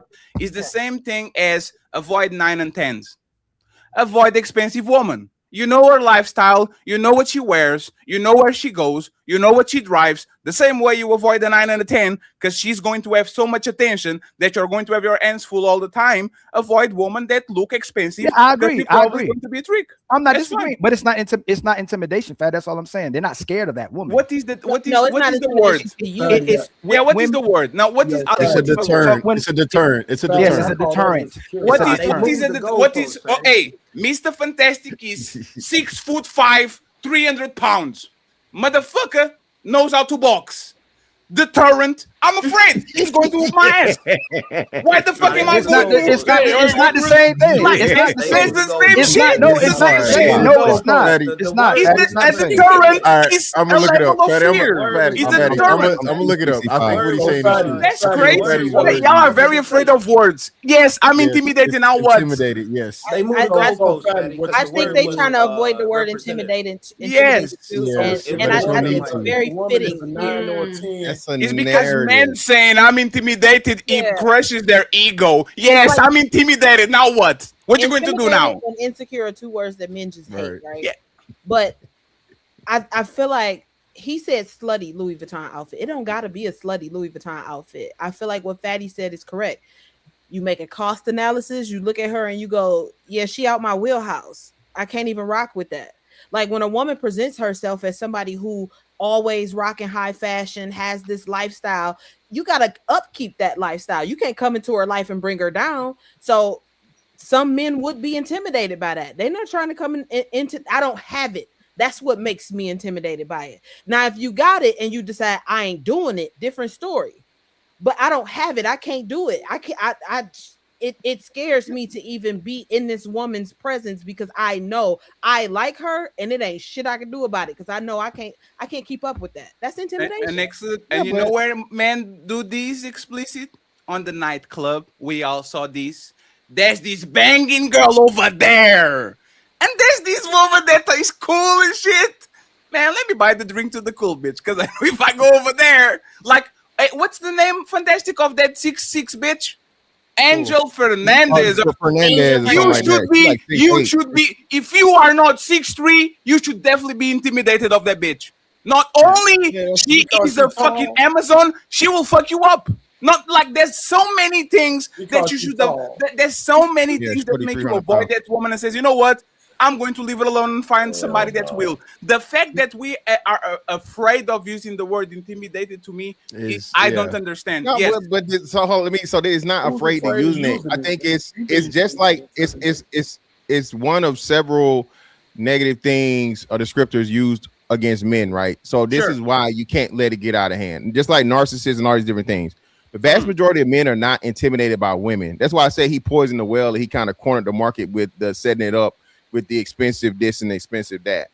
No, because an ugly woman can afford expensive shit too, fatty. Is he gonna be intimidated of the ugly woman? Of course not. No. So that's what I'm trying to tell you. It has more so to do with her attractiveness than the material shit she got on top of herself. No one gives a damn about an ugly rich woman. No one cares. Yeah, we do. No, fatty. We was talking about. I'm not approaching Oprah. We was talking about representation. And then the word kind of shifted. I'm not approaching Oprah. She's above my league. You're saying you're not approaching Oprah, but it's just Oprah. But let me say, if you Leslie Jones is just out here talking about how men's penises don't work and she can't find a man. If you trying to come up, you approaching Leslie Jones? My dick is intimidated by her. Yeah, but no. We know that your dick is intimidated by all unattractive women. But now we talking about the unattractive woman. There's an unattractive rich woman. I am not intimidated by Leslie Jones or her money or anything. That's a come up. That's easy work if I was willing, if I was that down bad. So what I'm telling you is it's not about the money, it's about the attractiveness. Fantastic. We agreed, right? There's basic level, this basic understanding, right? But most of us wouldn't approach Ciara if she was single. You see what I'm saying? Ciara's attractive. And not because she's not attractive. Now she's actually looks better than ever. She's highly attractive. You got to give me somebody, fatty, that's unattractive. That's what I'm trying to tell you. You got to give me somebody that's unattractive. So the reason, all right, let's just, because what Fatty is saying makes sense generally speaking, even if it's not based on attraction, right? So feeling intimidated means experiencing fear, anxiety, or lack of confidence due to people, situation, or perceived threat. For example, if he gave us the explanation, she can be bad and be in a Louis Vuitton around Lamborghinis. I am a janitor, real life janitor. I am not approaching her because I know, based off of what I'm seeing, these things cause some level of fear, anxiety, or lack of confidence because my mind is already perceiving her expectation for me as a man to be a provider and protector off of a $50,000 salary. Who's going to be approaching that? Yeah, she's unattractive though, so you know that she's willing. Federline, my boy, you on the Federline program? What we talking about? She pay how she weigh. I'm with it. Wait, even if she's unattractive, how she getting these Lambos and stuff? Even if she's unattractive, man, if she carries a certain type of lifestyle or a certain type of look, you are not going to approach her because you can't afford her. I'm gonna look for the broke unattractive person. Let me just say this, right? Let me just say this. Men say this all the time. If I don't have money, I don't want to date. We say this all the time. If I don't have enough money to take the girl that I like, I'm not going to date because we're going to get on day 13 of the month and now I'm stuck. Women are expensive. So if men do these cost analysis and they say, I don't want to be on the dating market when I'm broke, because I know how it's going to look if I actually find the girl that I want. Is it not fair to say too, if you find a woman that you can afford, that you're going to fall back because you know you don't have the pockets to hang around her? That's all we're saying. Of course, you will fuck her. Of course, if you fall on your lap, you entertain her. But we wouldn't approach the woman that looks unapproachable for the most part. That's the reason why men usually avoid the princes in the room and they go after the 6, the 7 that they think they have a chance with. And let me just say this, and you got it fantastic. And came in interrupted. Men are intimidated to say no to their wives and girlfriends. This is fear. Huh? You can flip it in any way. Is fear. Men are afraid to say no to their woman because they know usually when they do, there's consequences. It's very fair to say most husbands are intimidated by their wives. And you see this all the time when they come on the shows together. Motherfucker look like a hostage and the woman is...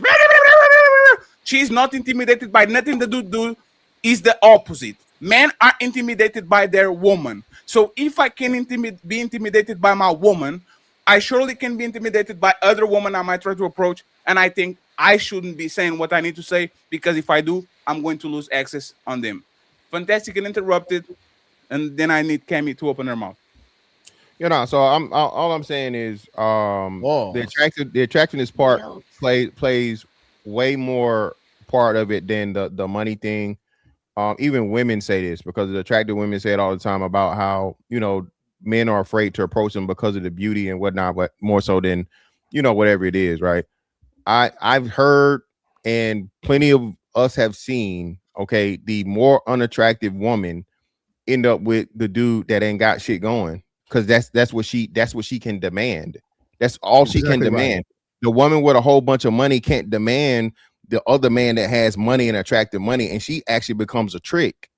So that's what I'm saying, is when we're talking about that's, and I understand what you guys are saying. There's the money is a intimidation factor for a point. I'm not saying completely totally at all, but I'm saying when you compare the two, the beauty has much more weight than the money. Yeah, that's all I'm saying. I would agree. I want to debate that. That's very fair. I agree. Fantastic. Yeah, that's very fair. Cammy, do you want to comment on anything we said, or do you want me to direct a question? Yeah, you asked me a question. Why are you gay? Oh my gosh, bro. Cammy, I probably could take your girl though. But absolutely, that's why you're gay. So Cammy, what is the like? Have you ever felt intimidated when you either like someone, or you kind of find them funny, but you didn't do it because you were intimidated? Did it ever happen to you? Yes. Damn. Fatty. Shit. Got your ass. Can you ask me a real question, please? No, that's literally the topic of the show. The second question is, if you like somebody that bad, are you willing to change for them? Because the conversation with Nevin is, oh, I change for me, not for you. And Ali was saying, and I think very fairly, that, for example, when a man wants a woman that bad, he's willing to let go of parts of his life just to accommodate her. Would you be willing as a woman to change your life to accommodate the man wishes if you want to be with him that bad? Certain aspects of it. I think that when you are dating someone, you compromise to a certain extent. Now, if you change your whole entire identity in life, I think that becomes an issue. But if you like somebody, you might compromise here and there. If you want to go out all the time, if you're with your girl or guy, you can't go out as much, or different, stuff. So I don't think it's a bad thing, especially if you try to be committed. You're gonna have to change some things. So I don't think it's a problem. So Explicit and SH said they wouldn't delete their social media. In principle, you Explicit then kind of, if he retires me, all that, right? You have 7 Instagram accounts. Would you delete all of them to be with your boyfriend, future husband? Would you delete social media to be with him? So I can't post never again? I was very clear. That man doesn't do social media. And it does. It tell you don't do social media. So I can't do YouTube? Nah, you good. You're retired. You said it's the Nino Academy for both channels now. Nino Academy on your channel and Nino channel. What you doing? I don't know about that one, G. Oh shit. Hey, Man, I Nino, want to talk to y'all, man. I hey, want Nino, hey, no, you can come on panels. You just don't have a channel that is yours. Nino, I'll try to give you an alley-oop, man. So you can still come on panels. You don't have the Riz Academy, no Princess Cammy, no the Riz God, no nothing. Well, what? I'm a very respectable conservative woman. So why would he? You are not conservative at all. Okay, whatever. My God. Okay, I don't know about. So Instagram or social media will be debatable. Tell me a clear hard line that you would for sure you would not cross. Like if he don't like a certain post, I'm trying to charge myself. Give me a second. If he like a certain post, if you don't like a certain post, I wouldn't mind, deleting it. Or if you want me to be a, So you don't have like a boundary that no man could. Damn, that's crazy. You don't have a boundary where to you is like a no, you never go there. No, I mean honestly, it's not nothing really that bad, to be honest. It says an explicit. Is that like a boundary that ex of yours or somebody, I don't know, pulled up and y'all said, nah, I'm not doing that? Oh, like the poly thing. Oh, I definitely not doing that. You're not doing poly? Damn, I thought y'all would share. That's crazy. You have to be sharing. It's not caring. A very broad question. So, if you ever had a boyfriend or a husband that gave you a boundary that you're like, nah, there's no way I'm doing this. No, not having really. 6 kids, like having a whole bunch of kids, no. So, in a relationship, a boyfriend can't set too many boundaries with me. Not unless we got promoted. Not unless we got some type of understanding that this is going to marriage. Because, yeah, no. Why am I promoting you if you're not willing to do the boyfriend thing? I'm testing you. The same way tested me. I'm seeing. Oh, she does we that. need Okay. some clear and concise guidelines. Like, where are we going? Where is this going? Is this? You don't know. I'm just like, once I'm we just... get to that point, like in the beginning, like no. But you know, it's funny. Explicit. I don't agree with that.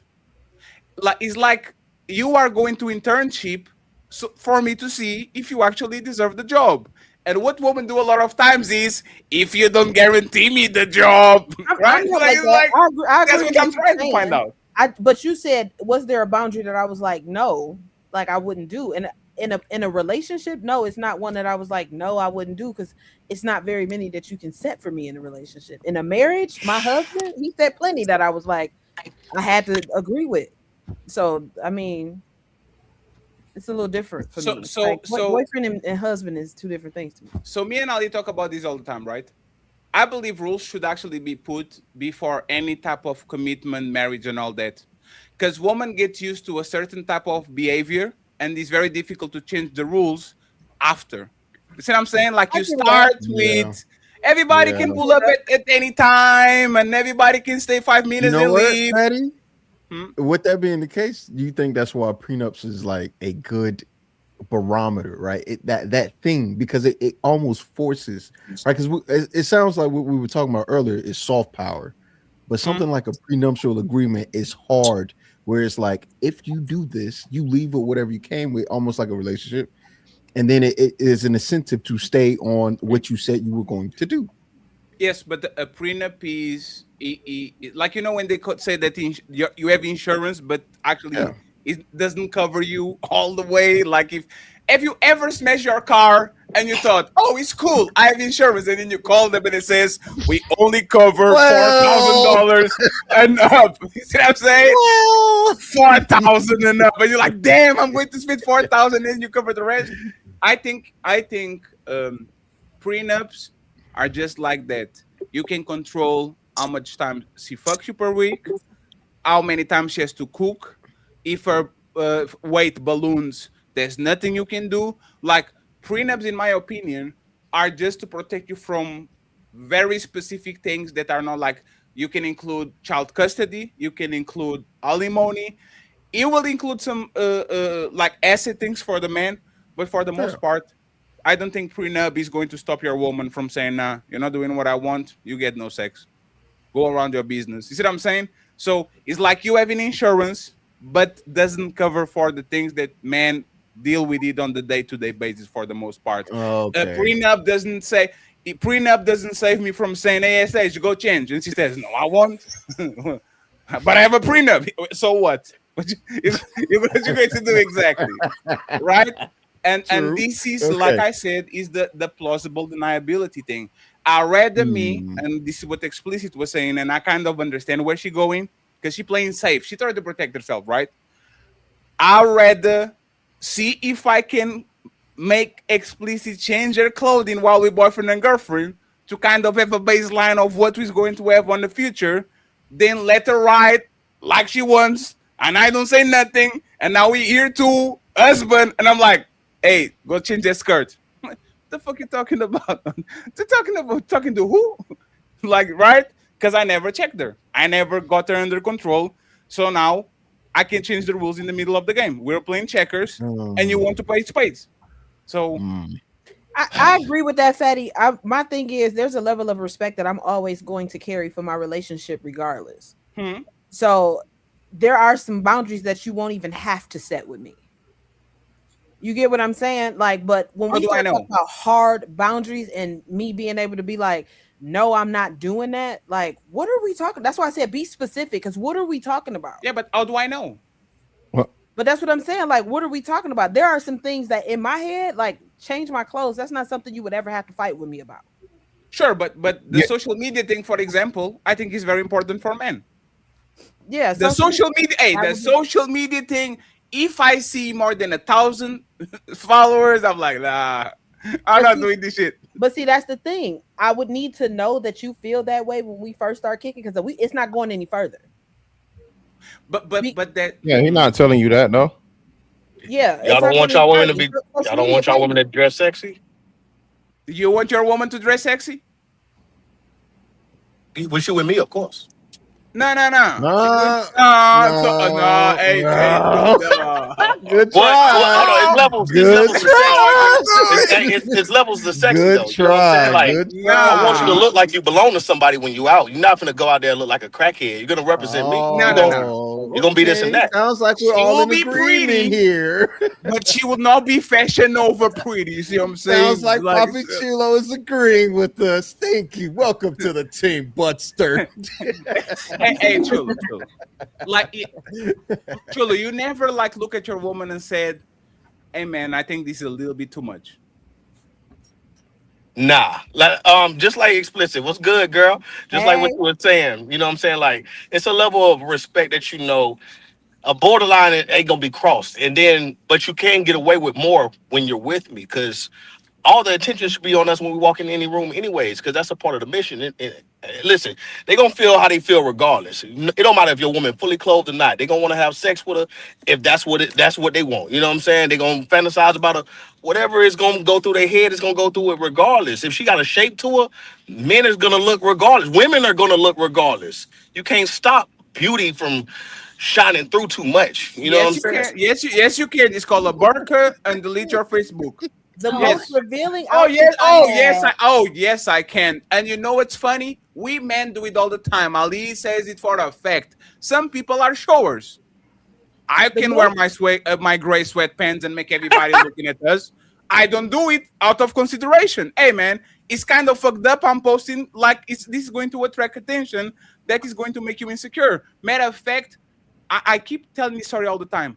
All of y'all went through this. Have you ever stayed at home and your girl or man said they were going to a place that got you anxious because on that place is about that time, and you're like, oh damn, that's kind of fucked up. Why is she going there? Why did he go there?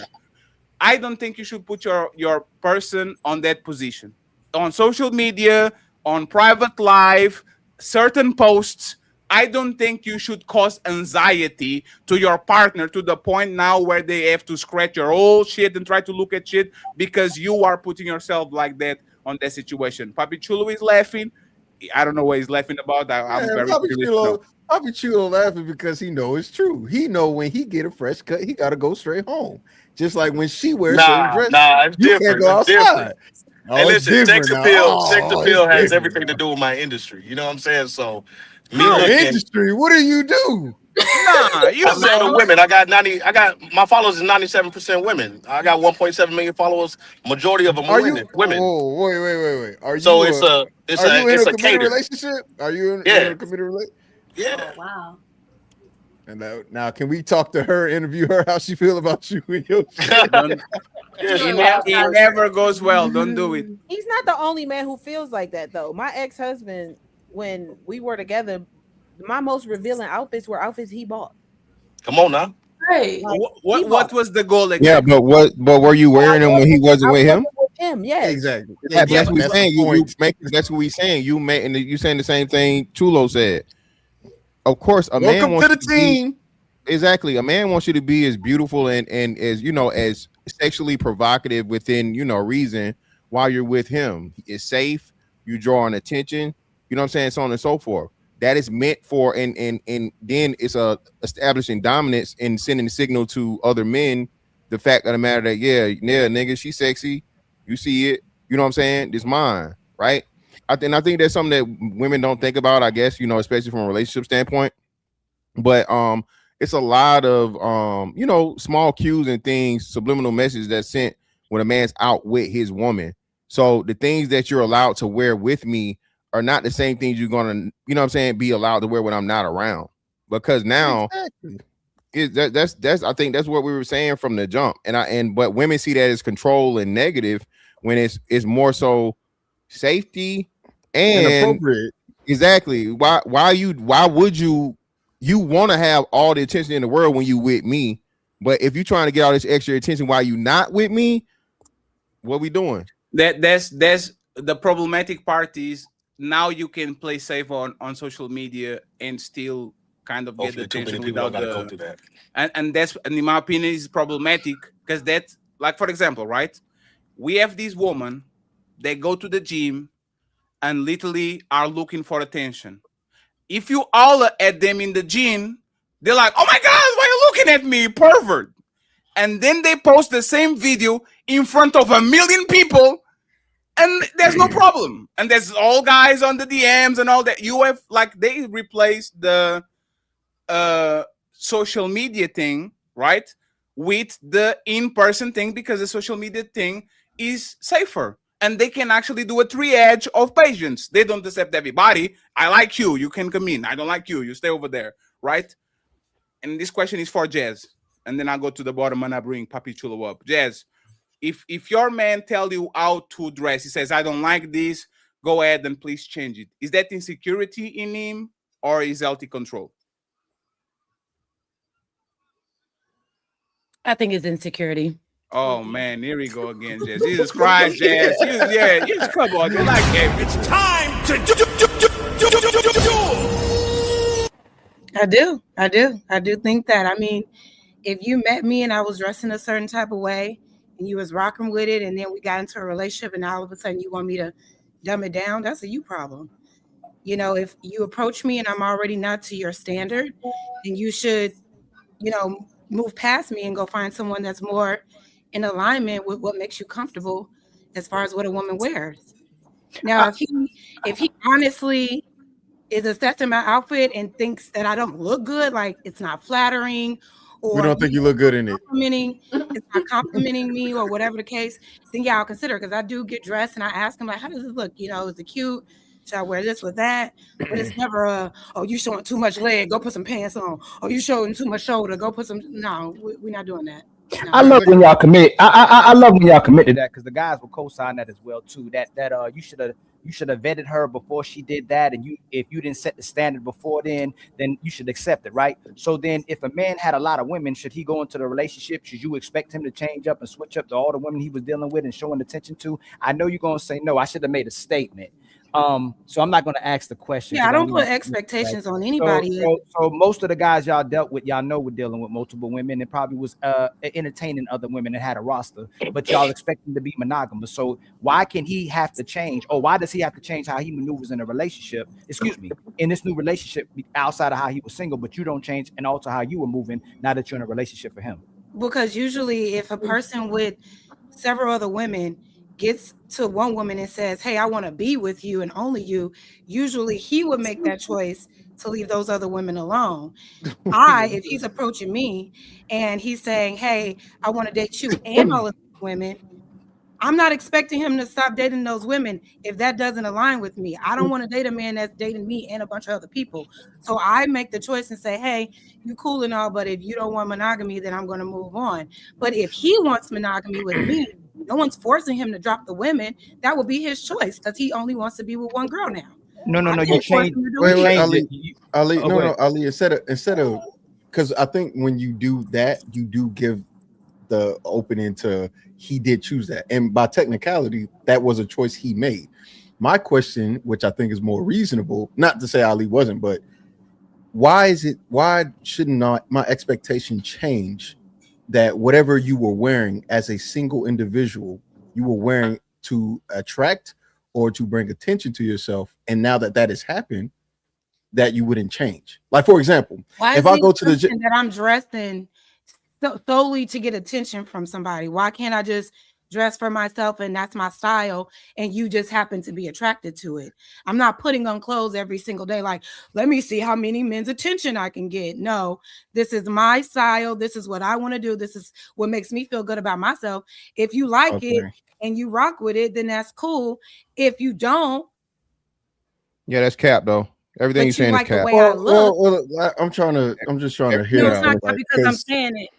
It's not cap. It's not cap because I'm saying it. I have no reason to cap. Like I was saying. So hold on. No, I didn't give her. Hold on.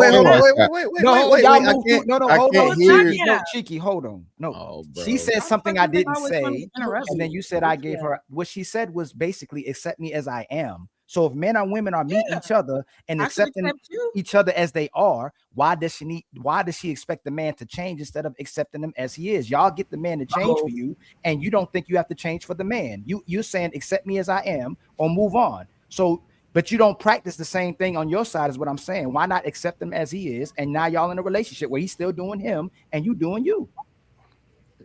Yeah. No, Ali. I don't expect. No, it's not no. I don't expect anything. No. If he wants to be with me, he will make his own decision on wanting to deal with me and me only, or if he wants other women in addition to me. If he wants to date me and other women, then it's up to me to say, okay, well, I'm not comfortable with dating a man like that. It's cool, but we're just misaligned. But if he approaches me, I don't expect him to do anything but what he wants to do. If he wants to come date me, he will make the choice and say, I only want to date Jasmine. I don't want to entertain anything else. I don't expect anything else. I'm going to just be doing me. And yes. how you come at me, if I feel like you are in alignment, right? If I feel like we're compatible, because I feel like that alignment word gets overused. But if we are compatible and I'm rocking with you, I'm going to accept you for who you are. Now, over time, we'll see, you know what I mean, in different experience that we may have as a couple or as dating. You know, as time tell, we'll see if we are long-term compatible, but I don't expect you to change anything. I think expectations always lead to disappointment. So I'm not going to expect you to do anything but be respectful and be honest about your intentions. That's it. So you see, hey, Tiki, you could come back and take it a fantastic well too, but you just changed it at the end. You're going to accept him as for who he is, and you're not accepting him for who he is. Jazz, I got a quick question. How am I not accepting him for who he is? Jazz, something real quick. That's why you can't keep moving it from clothing to monogamy, right? That's the issue. The issue we those aren't compatible. I know, Jazz. I'm not saying that you are. What I'm saying is we have to stay within the topic.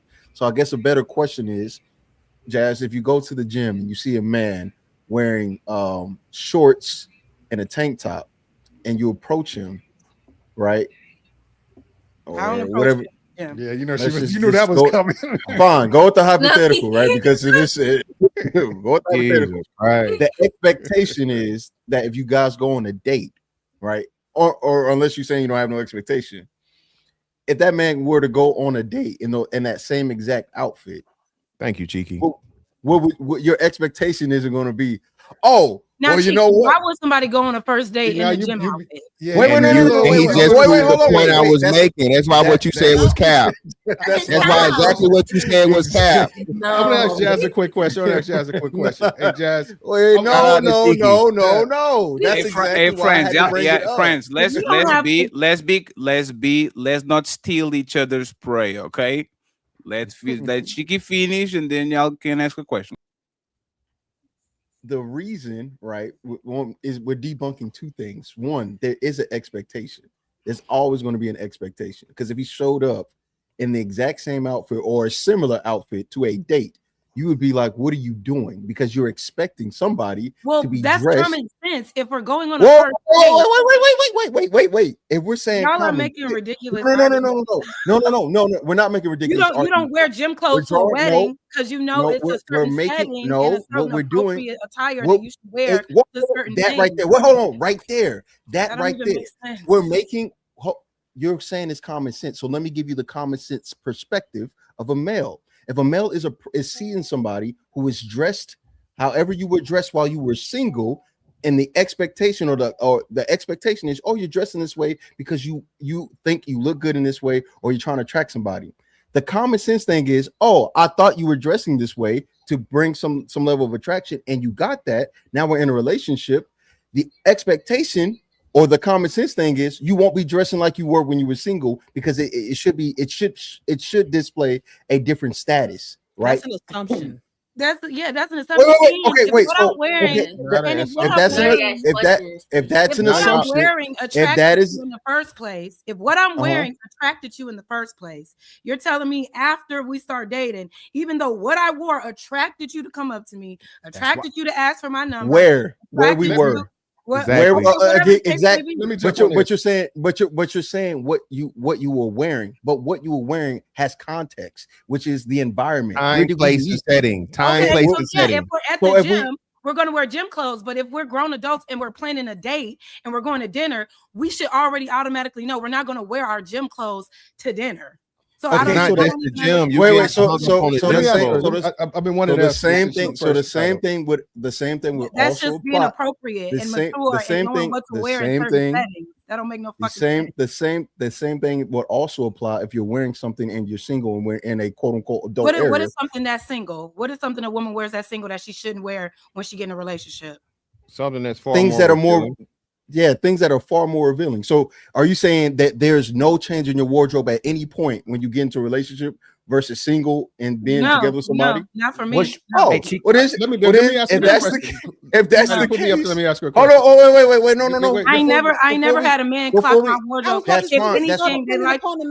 That's fine. That's fine. All dependent Okay, so upon the man. wait. Stop. So If you don't like my style, then that's don't fine. like Stop. That's fine. Jazz gave her answer. SH, is that apply to you as well? That your wardrobe, your attire doesn't change, and you look you dress and move the same way as you were when you were single, even without the man?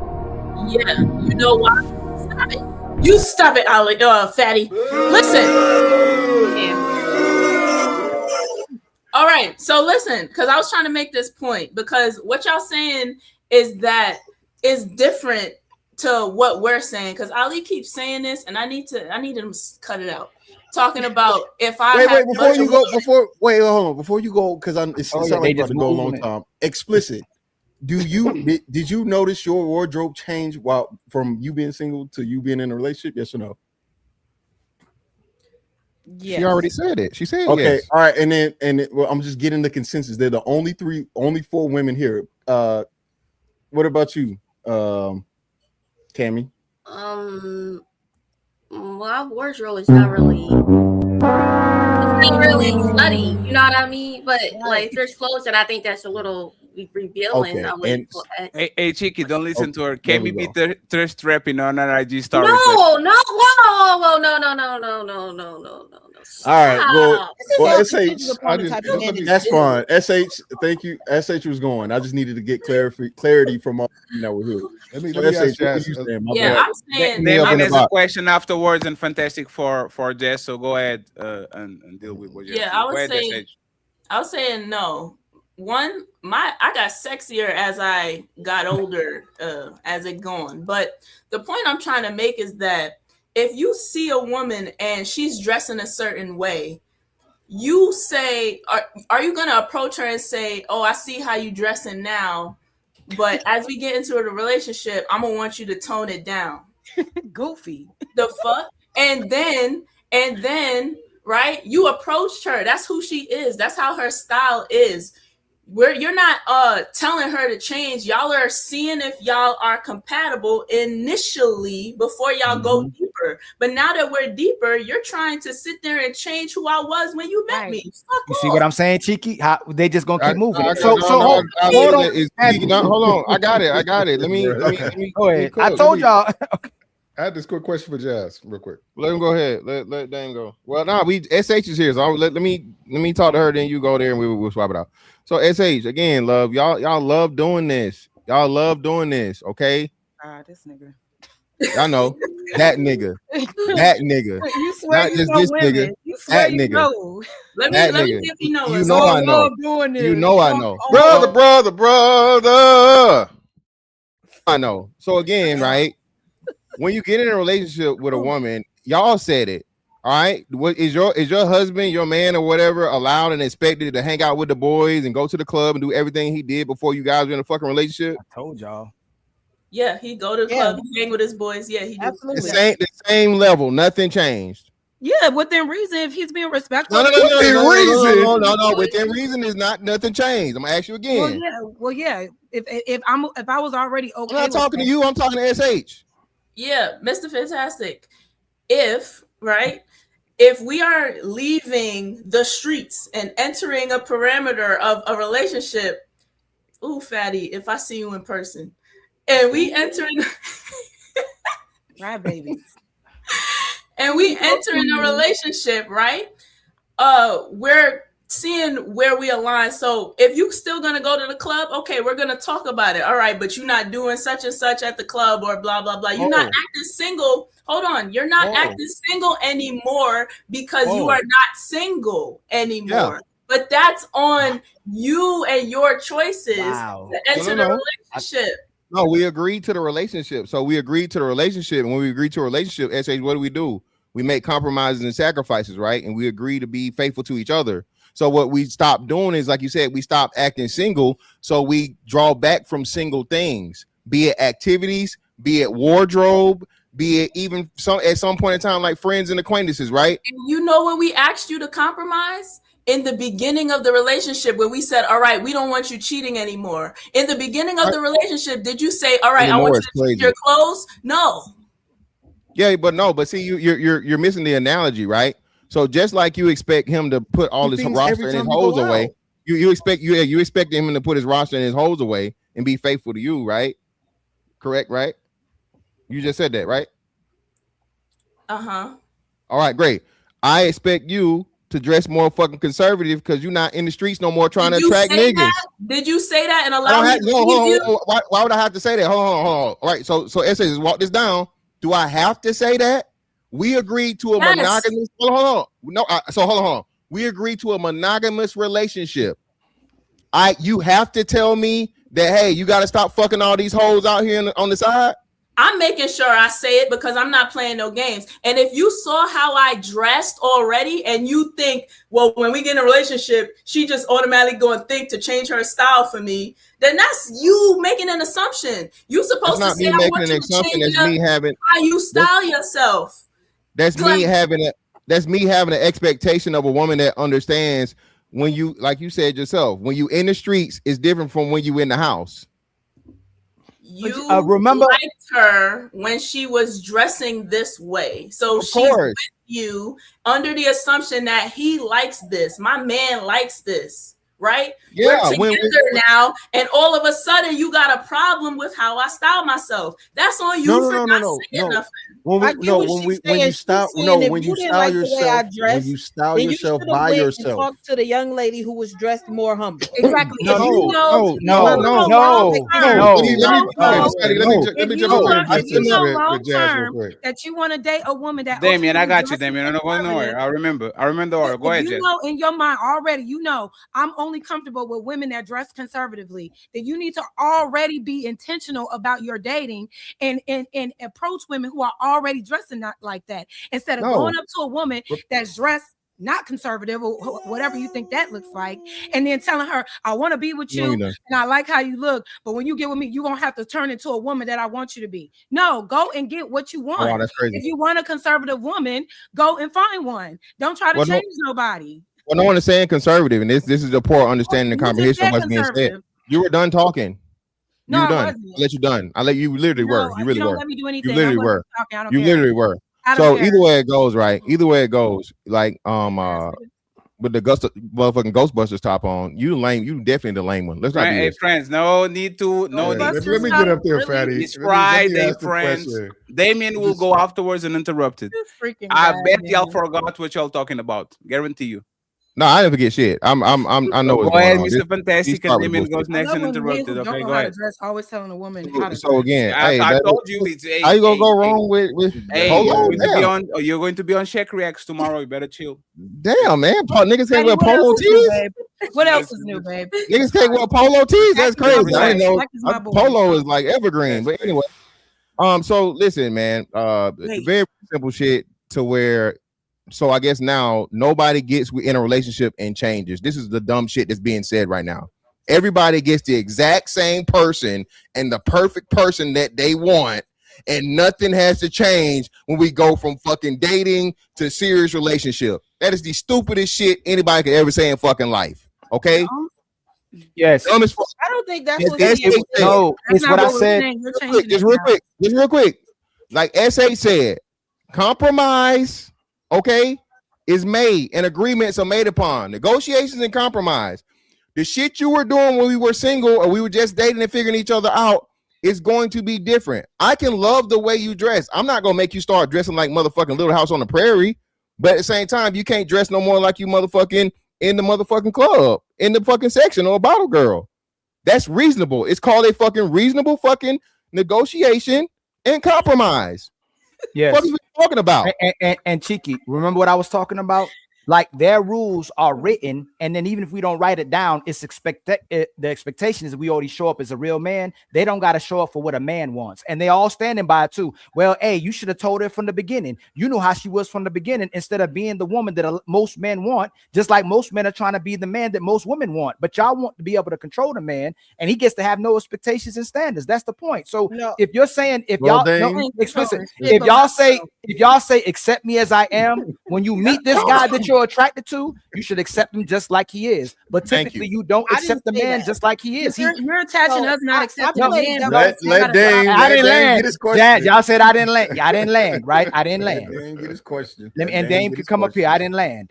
You don't have to talk about it because he already knows better. Y'all know y'all can keep getting away with it. You don't have to change anything, and you can still get men. Men that still try to get with you. We got to go through the, hey man, maybe you shouldn't dress like that. Maybe you shouldn't post like that. We got to go through the back and forth where you accepting me like this, where a man goes, I know better than going out with my homies all the time. I know better than always going to the strip club. I know better than cheating on you. I'm gonna show up as the man that you're looking for. So not all men think like that. Let's start there. Yeah, let me just say this. I didn't say all explicit. I said most. Yes. Don't do the all. But you I said said all most. the women on this panel let me just are say this, and then defending it, and let me say, I didn't. Y'all are. Hey, friends, 1 second. Friends, 1 second. I didn't defend that either. Let me just say this, and then you got it right. And this is for the woman to understand, not the man, because the men I actually understand. Right now is 2 a.m. in my country. I'll stay up until 6, 7, 8. Right? I dress the way I dress, comfortable, go outside. I go to the places where I want to go, all of that. Once you get the girl, it's over. They start to want you to go to sleep early. They want you to dress according to them too, so y'all can match and go to this space. They want you to watch shit that you never watched before, and now you addicted to telenovelas. Y'all change everything on us, and it's fine. Because that's what you do. You get with a man, and now you want to change the curtains, and you want to change the couch, and you want to renovate the kitchen. Woman, literally everything they do in the relationship is let me change you. Y'all never accept it like it is. If you get into my house and there's no furniture, you know what the woman says? Oh, Fed, you have money. Let's buy these and let's buy that and let's go this and let's go that. Woman ask men to change all the time. So I find it very weird that now that the various men on this conversation are kind of telling you, hey, I know I met you, you dressing like this, but now that we are in the relationship, can you shift into something that kind of matches my style, my ideology? You should know that I was dressing like that. My house had no furniture. I was going to sleep at 8 a.m. I was not paying attention to nothing that you do. And you know what I do? To be a good boyfriend, I go to sleep early. I go to the place you want to. I dress the way you want to. I do all these changes to be a good boyfriend, a good husband, a good father, and all this shit. All of a sudden, y'all don't understand, for y'all to be good wives and good girlfriends, you have to change some things that you were doing before to accommodate the men that you have. And that's not control. That's not punishment. That's just life. Respectfully. Okay. Y'all change the old time. Y'all change the old time when y'all go to your job. And that person is literally a character. That person doesn't exist. That person is the Undertaker. So I don't disagree, right? I feel like Ali said that all the women on the panel was defending it. No, my answer was, when he asked, "What did my wardrobe change when I got into a relationship?" My answer was yes. I was playing devil's advocate, trying to explain what they were trying to say. Because when I get into a relationship, I am most certainly open to negotiations and compromise. First of all, relationships are built off compromise and sacrifice. Trust can be broken and built. Yeah. So if you're not able to compromise and or sacrifice, then the relationship is dead to begin with. So, damn, who brought that up? Explicit? Who brought that up? SH brought it up. No, the fuck she didn't. You mad? Go ahead, love. Go ahead, Explicit. I'm just saying, all these women, you don't know nothing about women and shit. But go ahead, continue your sermon, baby. No, continue your sermon. Go ahead, and then we get Damien and Jason interrupted. Okay, Explicit. That's all. I'm a firm believer that once I get into a relationship, we are exclusive. There are some things that you're not going to like about me. It's going to be some stuff that I don't like about you. I'm not trying to change your entire existence. And I feel like the way it was worded and the way that it came across was like, you ain't got no choice and you should already be thinking like that. Right. And they like, look, you met me like this. So I get where they coming from. But me, on the other hand, my own personal thought process is that when I get into a relationship, my man can very much so request that I tone down how I dress.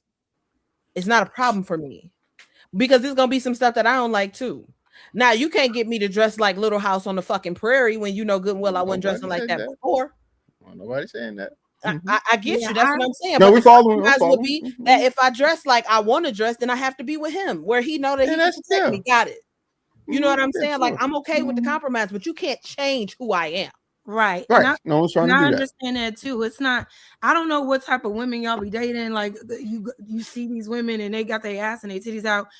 I've always known how to dress. So any man that's ever dated me, they're looking at me to help them know how to dress.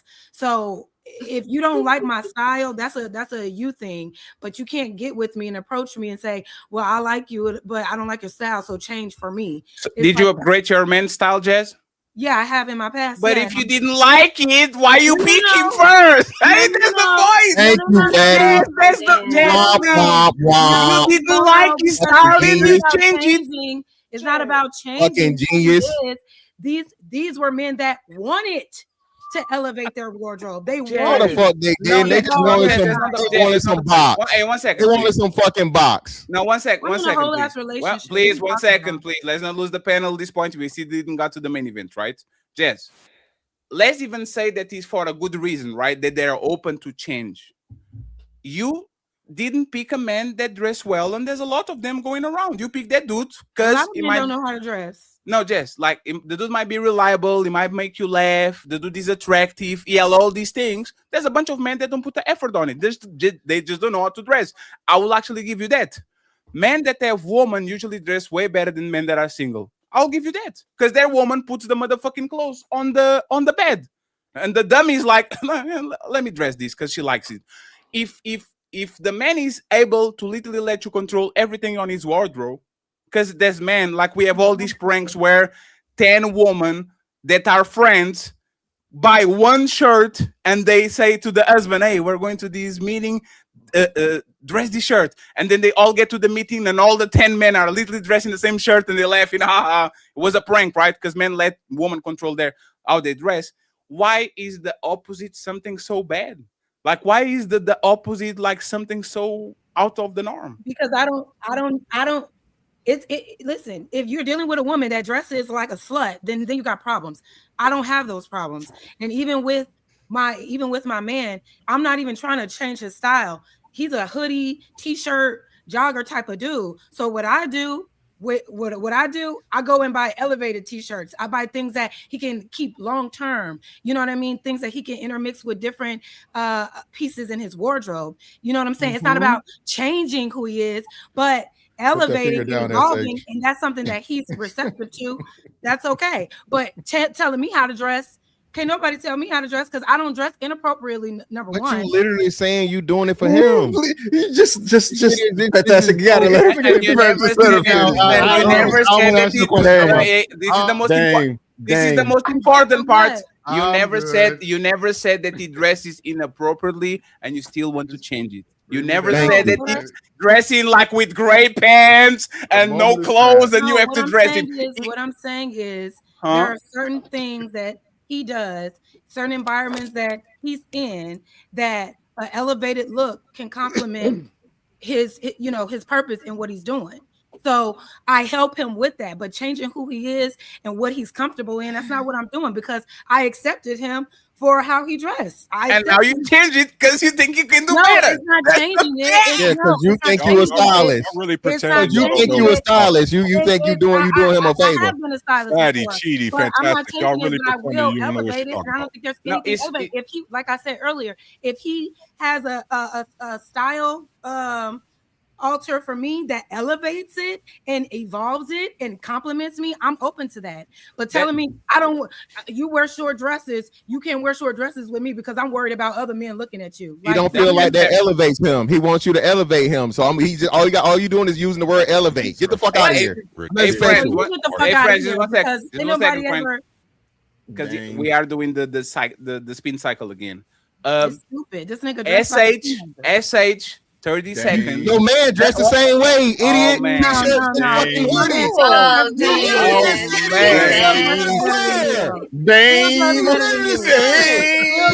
Hey, let me ask my question. Real dress. Hey, SH 30 seconds. Okay. Hey, friends, let's stop doing that. I'll promise you, man. I don't want y'all fighting. I love y'all both. SH, uninterrupted, please. And Damien uninterrupted with the line of questioning, and then Taruz has some smoke for Cheeky and Ali, not me. I'm a good guy. So Taruz is going to go afterwards. Go ahead, SH, please. Statement, not question. Or if question, pick somebody and be quick. It's a question. Dame, Fatty. No, let's not do the whole panel. Pick one. Okay. Mr. Fantastic. Go ahead. Okay, you dating a girl for 6 months, a year now, right? You met her how you look right now, and she says, "Shave your beard off for me and go bald." You doing it? No, that's not the same as wardrobe. No, I didn't get that. That doesn't work. Okay. Let's play the same game. SH, I like your hair. Just pull a Jada Pinkett.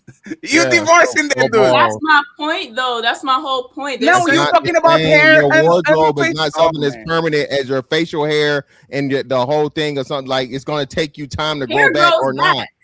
Hair grows back, not all the time. How long is it going to take you to grow back? So, all right, cool. Because I don't agree to that. I'm not shaving my hair. Y'all are saying that's a horrible analogy. Yeah, okay. Changing your shoes, changing your hair is not the same. Every day. You change your clothes every day. You don't change. Listen, like you said, I can motherfucking have a t-shirt on now. I can put a suit on tomorrow. I can't cut this motherfucking goatee off today and have it back tomorrow. It's not the same. It's a horrible analogy, baby. Good try, though. It was a good try. Good try. You're asking her to change her whole style as she moves on through life. What are you talking about? Her asking you to cut your hair is a good analogy. Her asking you to shave your beard is a good analogy. Yes, it is. Hold on. If I say cut your feet off or change your shoes? Which one Oh do you think boy, makes see more that's sense? that's wild. That's literally the analogy you're giving, It's though. so it don't make no sense. No, I'm Yeah, not that's gonna the ask you to cut analogy your y'all feet giving. Shave off. your beard. That's not cutting your feet off. That's Shave wild. your head. Hey, Yeah, shave your and head, you know what? cut your Just hair. 1 second, friends. And you know what's funny? Hey, fellas, have you ever saw those videos where men shave their beard and come And to their the wives are and their wives are like, "Oh, Yeah, why did you do that? What did you do? What and did you do? and we know what we do, SH. We let that shit grow again because if our woman says we look crazy without the beard, most men will comply. This is the difference once again between man and woman. Men kind of when the looks kind of thing, their boundaries are very low. I know men that hate their beard, but just because their woman think he's looking good, they F that shit and they be scratching that shit and all that. Like, because we like you. Like, it's not it's an inconvenience that actually makes you look good. You see what I'm saying? If you want me to be groomed a certain way, we do it. Most of us wouldn't even go to the barber if he was if he wasn't y'all. I don't care about what the rules think about my airline. I don't give a shit. I do it because when I go outside, there's women around. So all of a sudden, I have to groom myself a little bit better because I know I'm going to have a certain type of Why is reaction. everything y'all do based on a woman's gaze? Because y'all have a pussy between your legs. That's why. That's not true. That's why. Let me answer That's quickly. Like, don't you want to look good and cut, clean cut? Look good for who? And clean. Look good for who? For Damien? Yes, For Damien? yes. I want to. Yes. No. Like, Hey, why are you Jess. a total Hey, problem Jess. if there's a woman around? Hey, Jess. Do you know that saying? If a forest falls in a tree and nobody saw it, did it really happen? If a tree falls in the If a forest, tree falls into a forest and nobody saw it, did it really happen? Yeah, it did. We just didn't see it. So, but Jess, that's the thing. If men know, let's imagine that men can click a button and there's like a mask, and the mask like pretends that they actually groomed and all these. Do you think most men will go to the barber twice a month, or they will use the mask and nobody knows it and they walk around their business? I got a question that'll. Oh no, no more questions. Damn. No. It's in your favor, right? It's not about being in my favor. I'm not to the ladies. Go ahead, Because I explicit get where and please, Damien. I'm sorry, man. Go ahead, Dex. Right. So if you got a man, you love him, you care about what he thinks, right? And he says he likes your hair a certain way. It's not how you normally wear it, but he likes your hair a certain way. Are you going to change your hair to how he likes it because he loves your hair that way? He loves to see you that way. Maybe sometimes.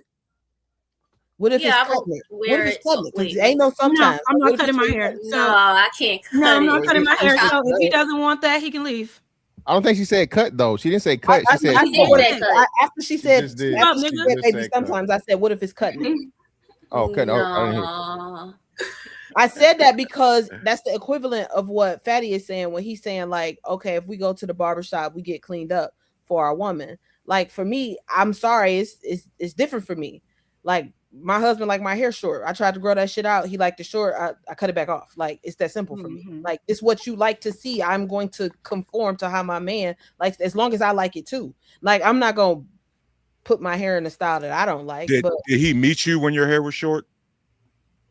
Yes, my hair was short. So your hair was short the majority of the time you guys were dating and in a relationship and married, right?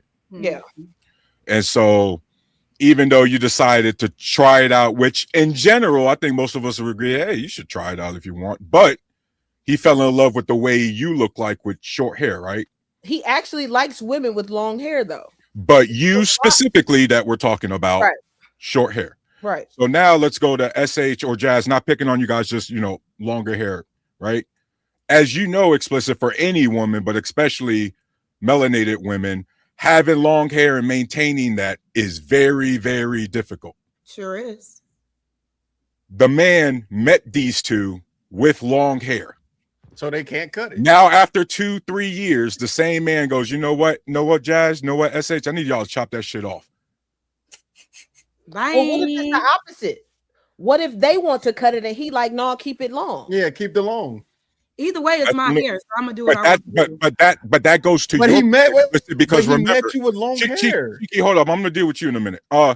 Explicit, you got to remember that in your scenario that we just agreed with, you had the short hair the majority of the time, just like Jazz had the long hair the majority of the time. So he fell in love with Jazz and SH with the long hair the entire time. Gotcha. So if Jazz and SH decide to do different hairstyles with the same length of hair, similar, it's whatever. But to chop it off, you know what that also does, explicit? That prevents them from ever being able to get their original hairstyle, which the men fell in love with them in the first place. Fair. Right. I agree. But I'm saying, okay, now Mhm. change it, because that's a fair assessment. So now change it. They want to cut their hair, and he's saying no. No, I like your hair no, like no, this. And no, they saying, explicit. I want to cut my No, hair. Now what? explicit. No, explicit. No. My whole Let's point be is that no I'll just do explicit. it for my man. Let's be more aggressive. No, explicit. Let's be ultra aggressive. I met you with the long hair. I married you. We have 3 kids, a mortgage. You are an awesome wife. Cook, clean, suck, everything. You awesome. I come home and you pull a Jada Pinkett. Should I divorce you because I fell in love with the beautiful woman with the long hair? Is that grounds for divorce? Because I fall in love with the woman with the hair over there, and now you're pulling up looking like Tarus. Should I divorce you? You know what's crazy, Fatty? I could actually give you some credit because depending on hairstyle, we know some people look completely different. Depending on if they have hair and when they don't. And as we know, guess what, Fatty? Men are mostly what? Attractive, right? Or Paul, Super Bowl. We look at women for No, I'm kidding. I fuck with you. yeah. But you know what I mean? Like we're more physically attracted to women, right? Yeah, because now you look like, for men in that specific scenario, you look like a completely different person. Your clothes didn't change that. You see what I mean? So I should divorce her? That's No, ground. I said I can make the argument why you would think so. But that was because not she the looks question. like Now, a person. I'm asking your opinion, right? Because I think your logic actually makes sense. Cuff something that is close to what you want already. Very fair. Don't cuff a stripper and try to change her into a church girl. Very fair. I get it, right? But if I follow your logic and I cuff this woman with jazz hair, like the Tina Turner, I don't know, whatever, like, right, jazz hair it looks good, right? And now Jess comes in and she's like, ball nigga. She looks like Damien, right? Okay. She doing her job. She's awesome. She's an awesome woman. Is that grounds for divorce on Taru's court? Like Tarus would say, yes, you know what? It's very fair. Go ahead and find another woman that has long hair. Is that fair, Tarus? Again, for me, no. For you, but I can understand. So that's why I said I just answered no specifically. I gave you a straight answer. No, but I can understand. Not the same as I'm very happy that we can find the middle ground and we can shake on it, Tarus, because this is kind of what we're saying when it comes to the inverse. Right? The problem is, Fatty, respectfully, is that you guys were making way too many logical leaps. You guys tried using, and this is respectfully to Ali, you was trying to be his lawyer because he was Chiki's going to be his lawyer. You was trying to equate clothing to monogamous relationship. Like that was a serious logical leap. Like you can't compare, hey babe, I might be a little bit uncomfortable with what you got going on, to literally arguing about the basic function of how a relationship works in any scenario. Yeah. You see what I mean? There's already a social contract and agreed upon method for how monogamous relationships work. You get what I mean? So it doesn't matter if Jazz is a stripper or if Explicit is a lawyer. When they both get into a relationship, the relationship is supposed to work the same exact way. Right? That has nothing to do with how someone dresses. That's the logical leap. Yeah. So I still don't like. What is your point of contention? Is that the man shouldn't demand the woman to kind of shift? My biggest point of contention is that a lot of us guys will walk up to women, whether we get rejected or not. We're gonna walk up to that woman based on if we're attracted to her in that moment. We're gonna go on the first date and the second date and the third date based on how she's dressing. And guess what? We have zero input on that process right up until we get into the relationship. So I'm not going to say fall in love, that's obviously deep, but You was cool with what she was wearing then when you met her in the club and you walked her up to the club. You was cool with what she was wearing. Let's say it's a little bit, hey, she, some women like the dress with the long slit there. First date, guess what? Fatty ain't had no problem. Second date, Fatty ain't had no problem. Third date, Fatty, guess what? You ain't had no problem. Oh, that made me remember my Hold on. Dame. I Dame had remembered this it. question. I forgot it for a while. Right. So, now all of a sudden, Fatty, you have a problem. If you're in a relationship, Fatty, that's a personality swap. No, I do. That's not on her. That's on you for all of us. No, I do. Let me just explain why I do. I was a spender when you met me. I had money gums like Papi Chulo. Every time I go to the club, I will flow my money, all that shit. All the women want me because I was the money man, and you love me because of that shit. And now that I'm on the relationship, please, Fatty, stop doing those things because women like money, and then they're going to. She has all the right to say, sir, I understand when you're single, you had a lifestyle, you were a spender, you were going to nightclubs, opening bottles and doing a bunch of things that single people do. But now that I am with you, please stop doing that because that is going to attract a certain type of people that is going to fuck up our relationship. The same Like way you? I can meet a very Like attractive woman that dresses in fashion over dresses and say, lady, I know I met you like this, but for us to actually be in a relationship, you have to change your style because there's some habits of single people that are not conducive to a healthy relationship. I think that's fair. And this is why I think you're wrong. Because once again, you're trying to place upon a standard that no one was aware of until after a relationship swap. Right.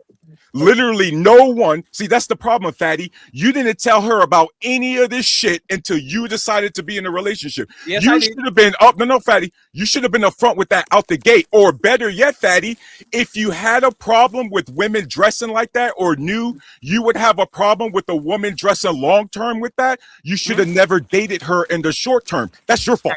Let me address it. Hey, Damon, you're Damon, 1 second, Damon. I know, Damon. Hey, explicit. Damn. No, I know, but how they? I know. Let's not delay this. Explicit. Like everybody else. Right, that is your fault. 1 second, friend. We're just wasting. How can anybody with sense push back? We're on just that, wasting though? time. Just date who date. We what were just level hey, of friends. I told you to stop for a second. Please, Tarus. I was having a conversation with Explicit 30 minutes ago, and she said, I will only change certain things when I'm on a marriage because I'm not changing these things for boyfriends.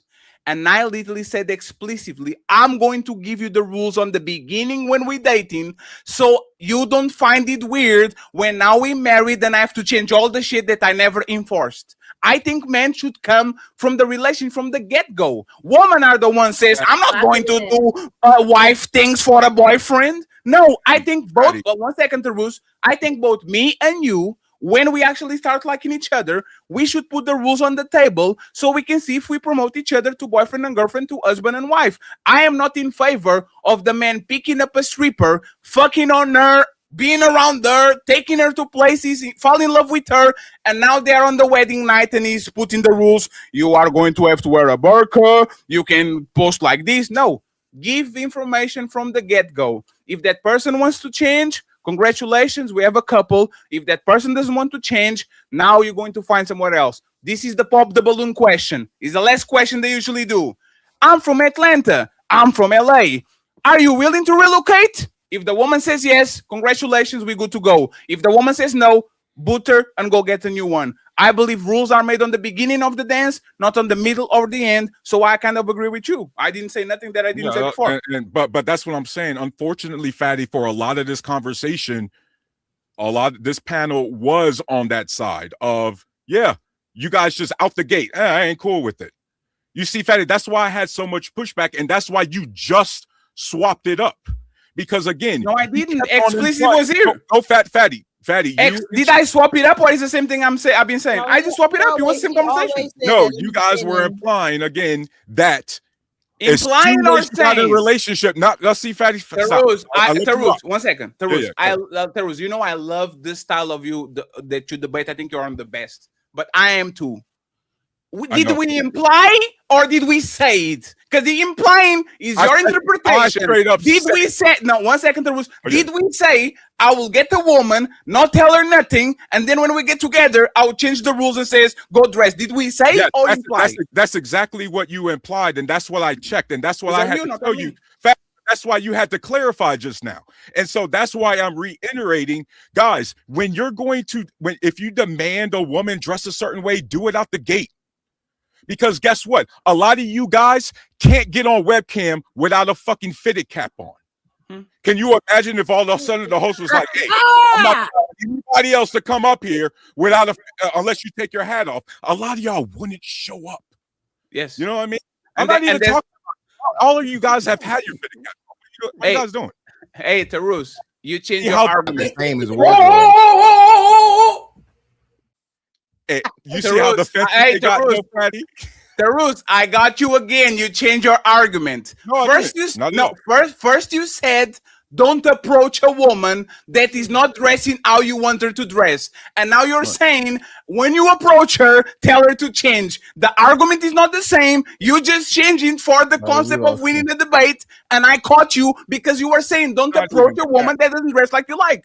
First off, that is absolute semantics. So again, let me reiterate. What? If I see, let's say for example, I see explicit. I'm not picking on you. It's fine. I see explicit. I like how she's looking at that moment.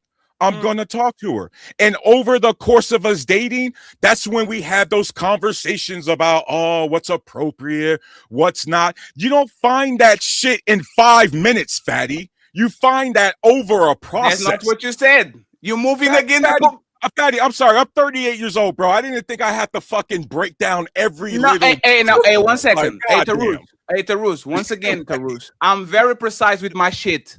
I will read it. Thank you very much for supporting the show, Terus, because I would read it. This is how you move the conversation, right? Cheeky and Ali are making some brain dead arguments like drafting an ISO shooter, then get mad trying to turn them into a point guard. So you are saying don't go draft the shooter. Let's stay away from the shooter. If you want the point guard, go draft the point guard. Now you are changing the conversation into if you approach a shooter, tell him in advance that you are going to change into a motherfucking 3-and-D. No, sir. No, you logically, see, now you're wrong because logically, I'm saying if she's an ISO shooter, fatty, make sure you're having a conversation that you're going to mold her into an ISO shooter. So do you not understand that logic? So to clarify, do you want us to stay away from the stripper or the woman that dressed provocatively? Now, 1 second. Go get a stripper. If you don't like a stripper, one second. Don't get a stripper. Why is that so hard to understand? No, let's do this. It's not the stripper. It's somebody that dresses like one. That's better. Because stripper is a little bit too extreme, right? Right. What are you saying exactly? Okay, to go to the woman. One second.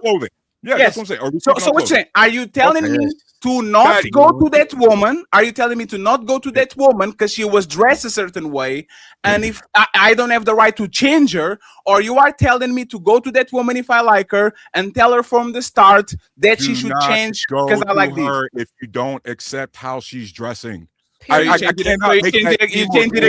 Hey, that's the third time you change it again. You're changing it again. I go up to you changing it again. No, I literally did change it. You did 3 times. You changing it again. You said approach her, but explain. Fatty. You changed it again. Oh, Fatty. Just approach people if you don't already on the level of your comfortability. Wait, why do y'all act as if the setting in the environment doesn't affect that? That's the issue. Bingo. Cheeky, let me just say it. Cheeky, this is why I let Terus land this plane. Yeah, I gotta land this plane. This is why Damien Cho from now on. This is why I sent the message and said you guys are really going to probably be lonely for the foreseeable future because of your inability to follow the bouncing ball. So let's first get this out the way. I again said, if you don't want your woman dressed a certain type of way in any scenario ever in point of time, do not talk to that woman in the first place. You should avoid her.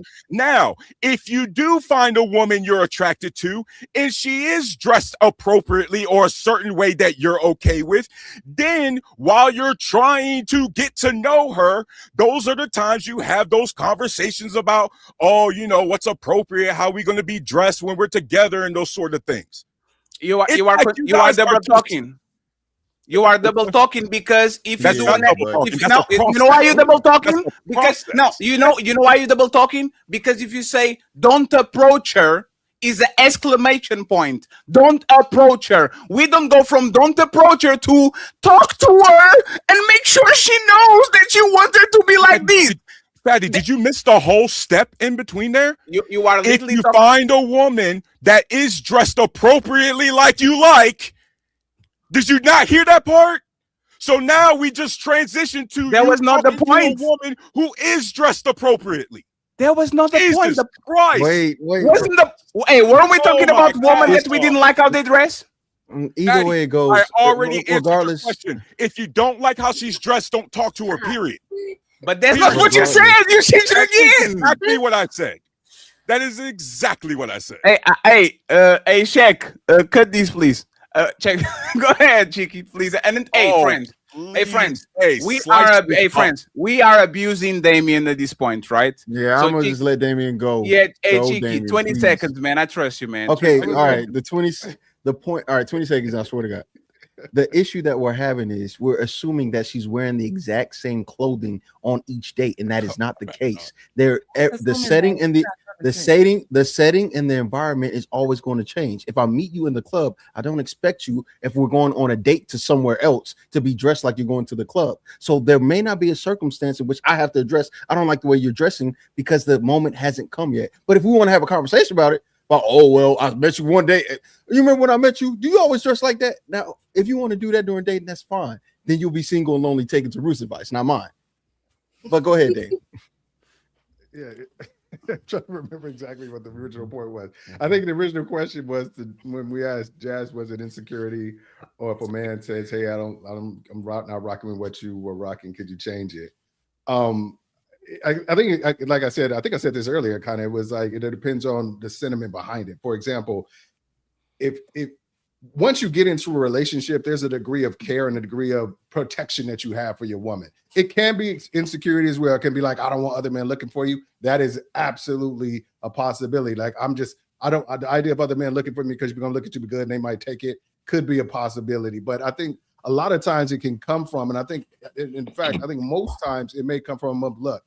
You know, you're about to wear that outfit. You look damn good in it. You're about to go to the X spot. I know how knuckleheads be rocking out there. You know, because I'm not there to protect you. If something go left with another dude, can you just rock something else that's probably not going to get you as much attention? You know, that's if you frame it in the frame of like, I'm here because it's a protection thing, not a I don't like it because I might lose you thing. Then I think it could come from a place that's not grounded in insecurity. And I think when we say, why aren't you saying, why do you like me dressed like this? And then later on, because we didn't have that degree of investment in your safety and protection early on that we have later on as the relationship develops. Because we know if you go out, dress them and something happened, we're going to be feeling like, damn, you know, I should have been there to protect her. Or why, you know, how could I avoid that or whatever like that? That's why I don't want people out there thinking it's all grounded in insecurity. If your man saying, hey, can you like not wear that thing, that one outfit? Yeah, because I'm not, if you wear with me. Yeah, no, I hear what you're saying, but you do know it doesn't matter what a woman is wearing. She can be fully clothed and a man is going to objectify her. She could be assaulted still. So that I hear what you're saying, but saying, oh, this is going to decrease your chances of getting harassed, it doesn't work. You can literally be fully covered. But all I'm saying is you can have the suggestion, but to say that you got to automatically change somebody because they're getting in a relationship with you, I feel like that's more about your insecurity than it is about making me feel protected. Because like I said, doesn't matter where I'm at, what I have on, there is a risk just because I'm a woman. Well, the reason that what you said is very logical. That yes, you could be wearing a burqa and something happened to you, absolutely 100%. But what I'm saying is like, the dude can only look at it from the lens of what other dudes think because he's a dude. He can't look logically. He's not going to be thinking, "Hey, you could be wearing this puff coat and sweats, and the same thing could happen." He's going to be thinking a lot more attention is going to be put on you when you're wearing that, and I'm not there to protect you. So yeah, could you please kind of tone it down a little bit? It's not necessarily, we're not going to think that logically when you see you in a dress, in a tight ass dress or anything like that. Like, she could be wearing anything and anything's going to happen to her. We're going to think. I know me as a man, when I was out in them streets or I was out at the club, what I was thinking, what I was doing when I saw the woman who was wearing that. So, and I'm not there with you. So can you just tone it down a little bit? That's all. That's what I'm saying. It's not necessarily coming from a place. It does not necessarily coming from a place of I'm insecure. It absolutely can, but it's not necessarily coming from a place from. Not from you. I don't want nobody looking at my woman. And Dame, I asked this question in good faith because I understand where you're coming from. She was dressed like that and she wasn't protected by you when you was trying to dance with her. Mm-hmm. She was dressed like that a couple of weeks ago in the club with her girls and you never saw her in your life. It was just fine. Yep. After you guys are in a relationship and you're cool with probably her going out with her girls, she's going to be dressed probably exactly the same way she was dressed with you. You're going to have fuzzy memory because a lot of us guys sometimes in insecurity, I don't remember her dressing like that. Yeah, you do. You know what I mean? And so my question is, Dame, yes, this security, this protection only mattered, again, when you said you feel like you have some investment in there. But then at the end of the day, it's not like you're really protecting her from the assault of other guys. You're really worried about her, other guys hitting on her the same way you went and hit on her when she was dressed like that. Because again, if it's about protection, Dame, she didn't need your protection prior. But I'm at you as a man and I know your husband, as a man and a husband, really is that a logical way to think a man's mind works when it comes to protecting the woman that they value and they see and they've committed to? Do you really think that's because we always come up here and say how logical we are as men. So yes, I absolutely do. Hey, Dame, did you ask this a question? Yeah, I did. I did. And she made a statement. But the thing is this is I think like I said, what you're saying is you're making a valid statement. But what I'm saying is you got to realize that there's a difference when you have something that because in realistic, yes, it's coming from me feeling a certain way about her safety. Like when she was out, when I didn't know her, I wasn't invested. There was no emotional attachment. I wouldn't have been hurt or harmed if something happened to her. Okay. So that's what I'm saying. That's the same thing as men saying, "Hey, wear your seatbelt, do this or that or the other." She probably go million times. Get to the brass tacks. You're talking about the prevention method, right? You're talking about preventive measures. Yes. So, Dane, here's what. Again, I'm logical, so yes, I expect our guys to think like this, and here's why, Dame. This is how self-aware I am, and I need my other men to be. Statistically, Jazz, SH, Coach, and Explicit were safer until they got in a relationship with one of us. Because statistically, the FBI says you're more likely to get assaulted by who, Dame? But by your partner. Dame, answer the question. I let you rock by your out of here, bro. Right. So that is you gotta let me rock. You gotta let me rock. You don't need to say me, fatty. I got There's literally a fact. There's like you got a fact. Disagree on. You can be mad all you want, but this is a statistical fact. That is, especially in this country specifically. You know we're top 5 in sexual assault. Respectfully, we already conceded. It's more probable that you be assaulted or deleted by your partner than by a stranger. But Taruz, you're talking about something we absolutely are not talking about. It's a little bit. I'm not saying it's wrong. I'm just saying it's a little bit unfounded, simply because, bro, you didn't know her and she was just fine. Like I said, okay, wait. All I'm saying wait. Taruz, I get what you're saying, but like I said, that's talking about something that's not what we're talking about. It is. All I'm saying is It's like, definitely in line. It's in line with everything we're talking about, Dame. what If you I'm mention saying it, is we're talking about a person's personal investment in the safety of another person they care about. And they, like you said, just like you said, it's about mitigating risk.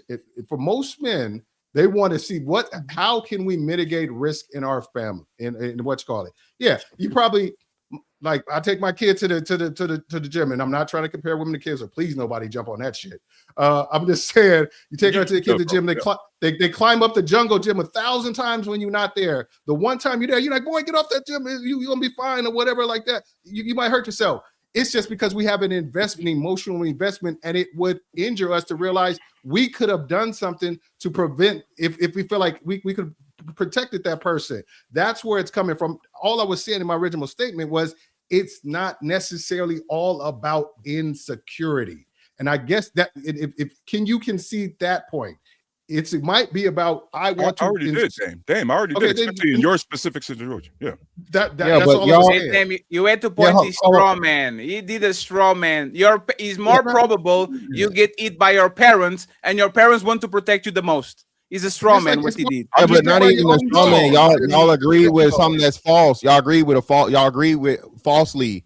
It's 1 in 3. So that means that's the minority. So he's fucking wrong. No, right. Wrong. There's not how probabilities work. He's not right. No. He's right.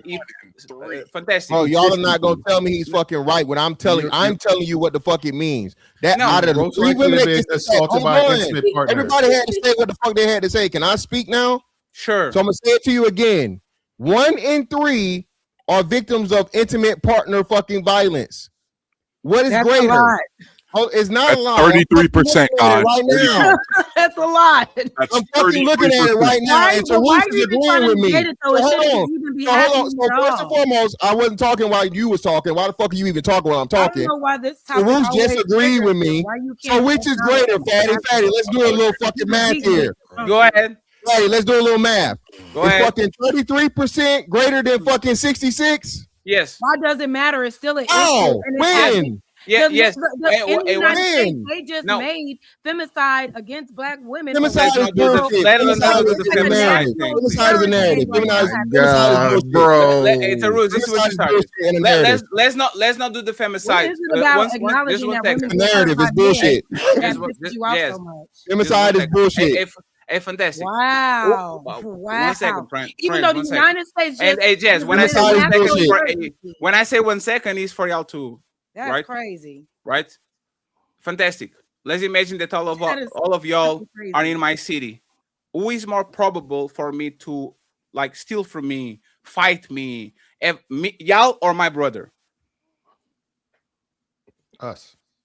A stranger. Now you're changing the dynamic. Most people are One second. Hold on, bro. This is exactly why I came up. Why are we doing this? Yeah, why are we doing this? And I hate when y'all do this to me. Go ahead, finish your point. So again, Fatty, most people are not robbed. Are we talking robbed or are we talking about IPV? What are we doing? Because now you changing. Let me actually explain what I wanted to go, and then you can respond, right?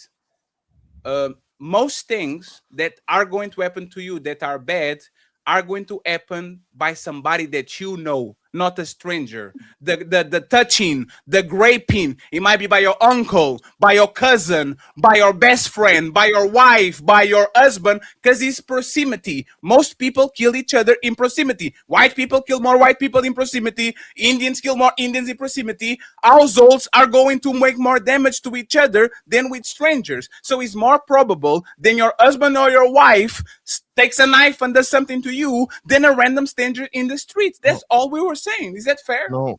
That's what I'm trying to tell you, Fatty. Most homicides aren't by people that they know. Most homicides aren't by homicide to domestic. How are you not gonna go off today though? What the fuck? Wait. Yeah. No. This is why I came up here, cheeky. Hold on. So hold on. Wait. Hold on. What are we doing? So first and foremost, again, do y'all know what a homicide means, right? Yes, deleting somebody. All right.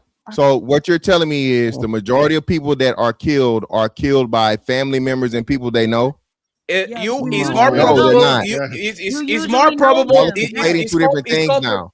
That's why white people kill more white It's people. that than part gay true, people kill more. fantastic. It's true. No, it's not. And Let me finish and then you got it. Fantastic. It's more probable that somebody grapes you in the comfort of your house because you have a cousin or an uncle or an auntie, then you getting strip on the alley like on the movies and somebody take your panties and they do things to you. Like most of the violent crime and damage are produced by somebody that knows you, that you know their name, your neighbor, your nanny, like he's in proximity. So it's more probable a woman does damage to Fantastic because she sleeps with him, has access to him, has access to his kids, to his wallet, to all of these things, than a stranger just randomly attacking you on the street. That's all I'm saying. I think that's fair. 20 to 30% involve strangers. Fantastic. Yes, he's a minority. It's not the majority. Of what? Of the when their homicides occur is typically from someone that you know or a stranger. It's a family member or And stranger. rapes and child It's molestation is true. the same thing. It's somebody But that I you know, know. It's somebody. I know what you're saying. I know what you're saying, though. You're trying Children to is say like, highly probable. Yeah. the way it's But- being used is to categorize man as dangerous. Like it's a categorized like are you that's the problem that fantastic. Ali, but that's how you shouldn't fight it. If he's a fact and he's a stat, I He know should he's own it. trying. He should Like you accept see, what I'm saying it was like what PQ was doing about the intimidating and Fantastic stop him, right? I understand what Fantastic is doing. You are trying to make men look bad, so you are using a word that kind of make you look crazy. But if you go under their service and it's kind of a true, why are we fighting is a fact. But it's more probable your wife fucks you up than a random woman on the streets. That's all we're saying. Well, you could turn it around and say, is a woman more safer when she does have a man, or in more danger when she has a man? That's that. And that was the fallacy. And that 1 second, please. Let me finish. That was the fallacy. And we that was the fallacy I said. Your parents is more probable that your parents whoop your ass than any other person on this planet, but your parents love you the most and want to protect you the most. So just because I inflict a level of either punishment or whatever on you doesn't mean that I don't want to protect you. Just because I said to this woman, dress this way, and I'm more probable to make her do us some harm, doesn't mean that I'm not saying this for your protection, just like your parents do to your kids. So he's a straw man. That shit is not, we shouldn't follow. Okay, that. so can we get back to the topic? Let me get it right. Going. So let me get it right. So you guys are right, and what I messed it up is a combination of the two, right? So I'm just looking at the IPV, but like you guys said, right? They break it down into IPV and then to people you know. So you combine the two. I got you. My bad. So I stand corrected. But what I was need looking $100. at the same as wardrobe. Still no. Listen, Fatty, I'm still right on that because even with the what's name for the IPV, it's only 30%, like I said, and then everything else is not intimate partner. So what I'm saying, the intimate partner is the lowest amount of people that are going to harm you, is what I'm saying. Even if it's the person you know, the acquaintance, the family member, has a higher chance of killing you than an intimate partner, and that was the point I was ultimately making. But so a woman is not more. No, but if you deconstruct that the familiar, the person that has the most probability of harming you is the person that spends more time with you the most, and usually is your partner. That's what I'm trying to tell you, that that's not what it says. It's telling you intimate partners and family are only 25 to 30% fatty, while acquaintances account for 35 to 40%. So that's what I was telling you. No. But it's somebody you know, right? But it can sounds you? like Somebody you know is not somebody you sleeping with. Well, either way it goes. Wait. Can we please get back on the topic? The main topic of this entire thing. Yeah, that's what Tarush, my question is to you. No. Do you think that do you believe that a person within a relationship can dress inappropriately? Yes or no? Yes. If that person dresses inappropriately and they weren't dressing inappropriately before, should that person be able to express that, and should they change that? Yes. I think that's what we've been saying. Hold up. Go yes ahead. on the first part of the question. You ain't telling me nothing. No, I'm just playing. Oh, shit. Calm down, Steely. Jazz, you know you serious too, Jazz. You know you serious. No, I like to answer. I know you are. That's her. Go ahead, Tarush. Right. So what you saying? For the first part of your two-part question, yes, right. You should be absolutely able to express if you think this is something appropriate. And I had said as much already. right? But when we're talking about this stuff in real life, Cheeky, that stuff is going to pop up 1 or 2 times within the relationship process. This is not going to be an ongoing thing. Now, if it's an ongoing thing, you got a whole nother problem, though, Cheeky. But guess what? But that was the thing. That's the thing. The assumption wasn't that this is every single night. It's just when the occasion comes and somebody says, "Hey, can you change that?" And it's appropriate, right? Because here's the thing that gets me. We asked Jazz the question, "Hey, does your boyfriend go out and do all the same stuff that he did before?" Yes, within reason. That's the expectation. We're not trying to make it seem like every man. I understand that, hold on. But you didn't hear Jazz. You didn't necessarily hear Jazz. She didn't say, for example, Jazz's man or whatever loves wearing polo. She didn't say, man, I'm going to start making this dude wear Nike Tech no matter what. Right? So what she's saying is maybe there's a specific color that looks good on him. Maybe there's a specific styling of the polo outfit or that style that highlights him better. Yeah. She's not changing. She's not changing his comfort level. She's just upgrading some of the styling. Okay, so that is not the same. Wait. Tell me what is inappropriate dressing for the male in a for a man. Great question. Let me finish. Let me finish, please. Great question. My ass out. So. Let me finish. Let me finish asking my question, Jazz. You got the perfect man for you. What is inappropriate dressing for a male in a male to female relationship? Give me the apparel. In what scenario? Are we talking about a funeral, Cheeky? Are we talking about a wedding? No. Wait. So Tarus, me and you. Whoa. Does it not matter now? What? I've been saying Tarus. No, you haven't. You haven't made this nuanced discussion at all, Cheeky. Listen, and I've been listening. That's not true. That is not true. That is absolutely true. Listen, Cheeky, you're not listening. Cheeky, Tarus, because you're not listening. We are grown enough that they shouldn't have to be able to tell you, hey, they know how to dress appropriately in certain scenarios. Like, Cheeky, do you think you really have to tell a grown-ass woman? Oh, you just said, hey, Tarus. No, Tarus. You asked him to define parameters and then he didn't accept it. Let him define where is this thing so we can have a conversation. Go ahead, Cheeky. Where are we going? Where is the woman going? Where are we going? Okay, let's say we're going to church. Okay. And she wants to wear a slit thigh dress that shows cleavage. Do you think that's appropriate? No. Should she be willing to change? She'd be willing to change that? Yes. Why? Because we just literally said it. It's not appropriate. So now, Cheeky, I'm going to ask you a question. Okay. Go ahead. Do you really think the woman you're with would have to have that conversation in the first place? Like, let's be clear. You're in a relationship with a woman that plans on going to church. You missed the first part of the conversation. You missed the conversation because this was my. That's exact. Man, you came in. You must have came in late. Daddy, y'all just had this conversation where you had. He said you had to have a conversation. Now he says you shouldn't have to have the conversation. There's multiple points that there's multiple points that Tarus is pointing that clearly missed the first hour of the show. Clearly. Because we talk about it. Hold on. Let me explain to Roos, because I do think you may have came in later. You guys will say stuff and then disagree with each other. So please clear. No. All right. So to Roos, my entire point is, if I meet somebody, like, for example, if I meet a woman and I don't go to clubs, well, let's say I meet a woman at a club. Yeah. Her attire is going to match that environment in that setting, right? Sure. I understand that. But I don't expect that same attire if I go on the first date, because these are two different settings and two different intentions. In most cases, I think men are okay with their women dressing a particular way as long as they are there with them, because they're representing more than just themselves. They're representing a relationship. So the attire and the behavior and the things that you do while you're single should be different when you're in a relationship, because you have somebody to consider.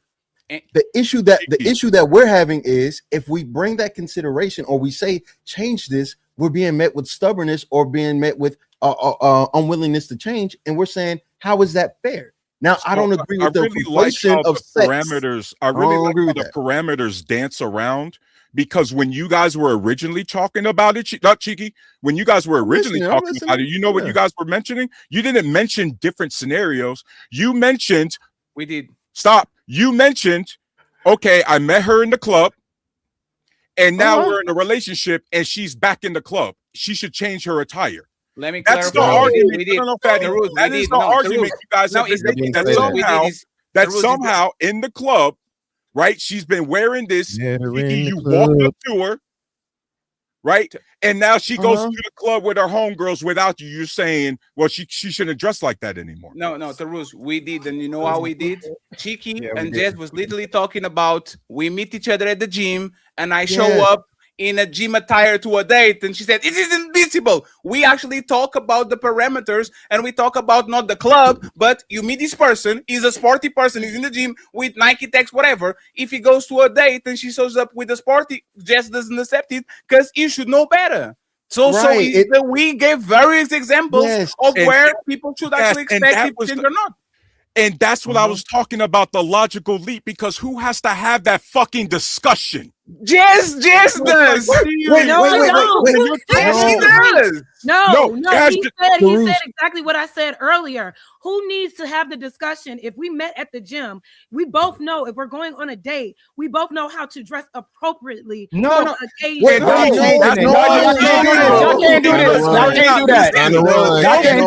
That's not what y'all said. That's right. You'll be single in the future, because clearly I was listening to what was being said. No, the point that was being made is that you can have the first point. The reason why I even brought that, the first point that I even brought it up was Jazz said she has no expectations in relationships. Fatty, I came up here and cooked y'all for 30 minutes, like I said, bro. I gotta go, man. Oh, you gotta go. All right, anyway, so the whole. Bro. Hey, guys, we appreciate you. Hey, Tarus, but hey, I'm gonna be here next week, Fatty. My bad. No, I appreciate you. I had a performance and everything. I couldn't. Yes, thank you very much, Tarus. And by the way, welcome to Shake Reacts. See you later, brother. I appreciate you. I don't know what that is, but yeah, guys. His name is The way we got, her whole face changed. The way that we got to this entire thing was on the premise of Jazz not having any expectation for the person that she gets involved with. So I challenged that premise by go on a first date with. No. You said, wait. You said the original premise was meet you at the gym. We go on our first date. But before Jazz, before I even said that, you said you don't have any expectations for the people you date. That is what you said.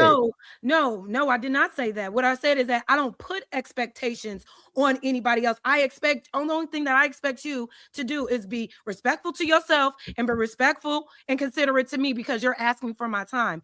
Anything else, I'm gonna allow you to be who you didn't say are. that. You didn't say that. You to be who you are. I'm going to allow you to be who you are. And if who you are isn't in alignment or we're not compatible, then it ain't gonna work. Yes, what you said to Cheeky. What you said to Cheeky was this. I don't pulling have pulling up in the gym attire. What the hell? Exactly Jazz, one second. Jazz, one second. No. Because Jazz, 1 second. Jazz, that's an expectation. That's the question. Jazz, please. Jazz, please listen carefully to what I'm saying so you can actually understand what we're talking about. Expectation means you are expecting X. No. Well, let's do this, Jazz, right? If I went to the Naruto concert 2 weeks ago, right? I missed the show, right?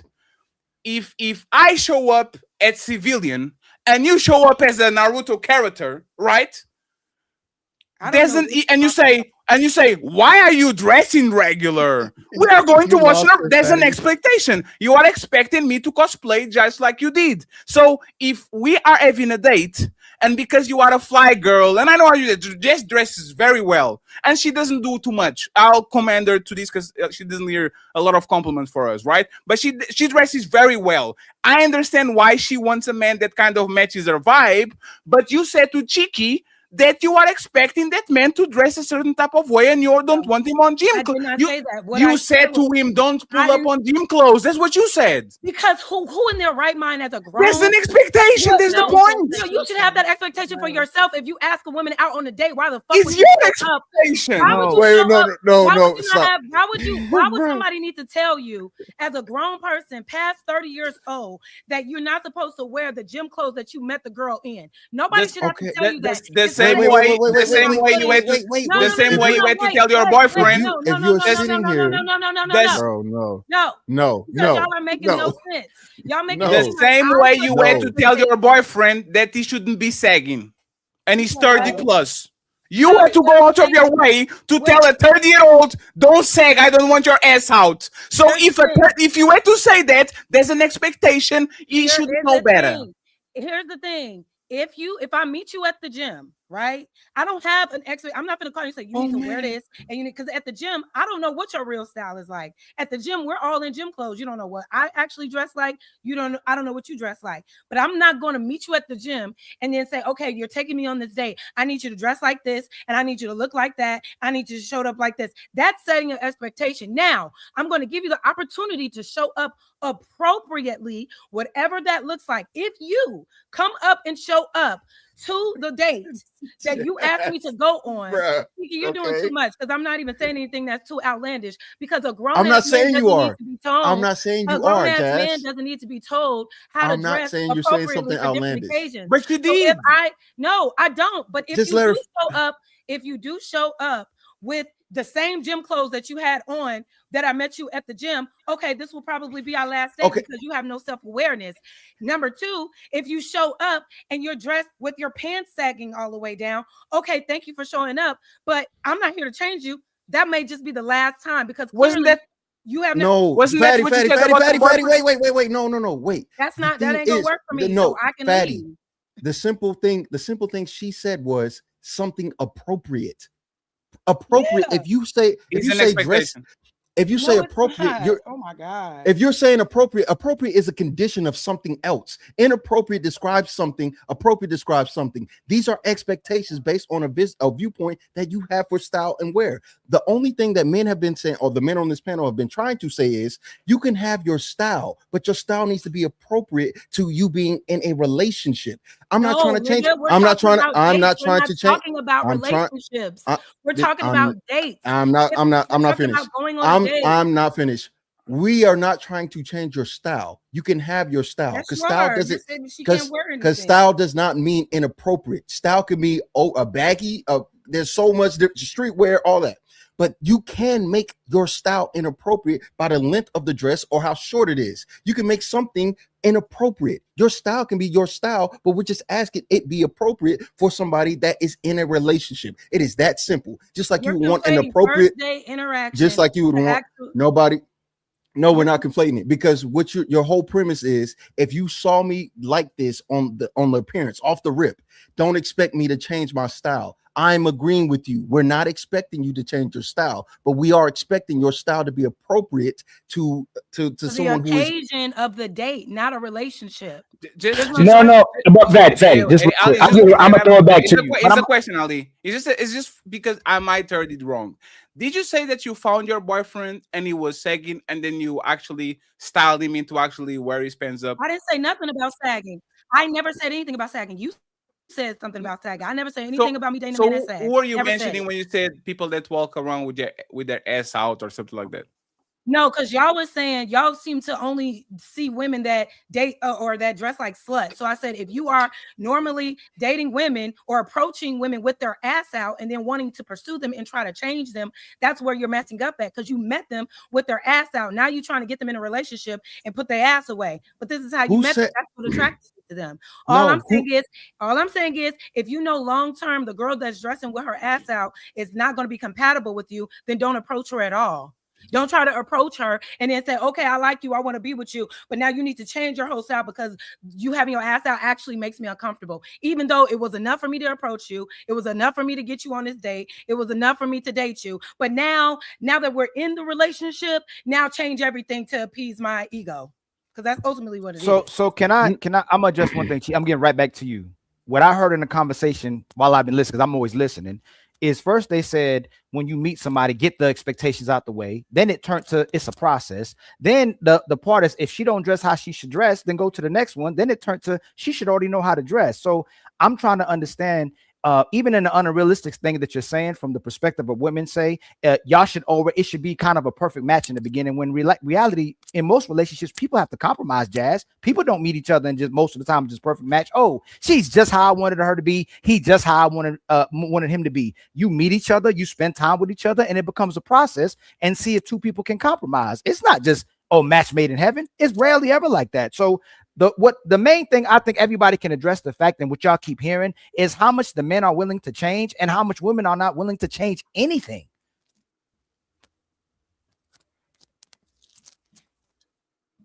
So like I was saying, if you know long term that you want to date a woman that wears turtlenecks and sweatpants all day because you're worried about her being harassed or you're worried about other men looking at her or whatever your reasoning is, then approach that out the gate. Most women don't dress like that. When it comes to the first approach, if you know you're approaching a woman that's attractive to you, but you don't really like how she's presenting herself, leave her alone. Don't go with her and approach her and say, I like you. I like what you're wearing right now. But when you with me, you got to cover up. That's ridiculous. No, go to the woman that's already. No, it's not. It's like when you Jazz. When y'all meet, when you rehash the same shit, y'all. We ain't never get to the main event and we go back to the same shit with the same genius. I don't know why this is the same genius. Say what you actually like and stop trying to change people. And they know when they date a dude, he's dealing with multiple women. It becomes a process to where she can get him to stop dealing with women. No, y'all keep saying y'all keep saying that. Y'all, hey, Tiki, I know y'all keep saying that, right? But we're doing this because we're not quantifying how most of the time when you get in a relationship, woman not trying to change the way a man dress. She want him to get rid of his holes. When a man, okay, I'll be. You got it. What time is 9:23? Y'all like when I see a woman, I gotta go. My program in about like 15 minutes. I want her to change. Like, come on now. Buckle up, everyone. It's time for some super chats.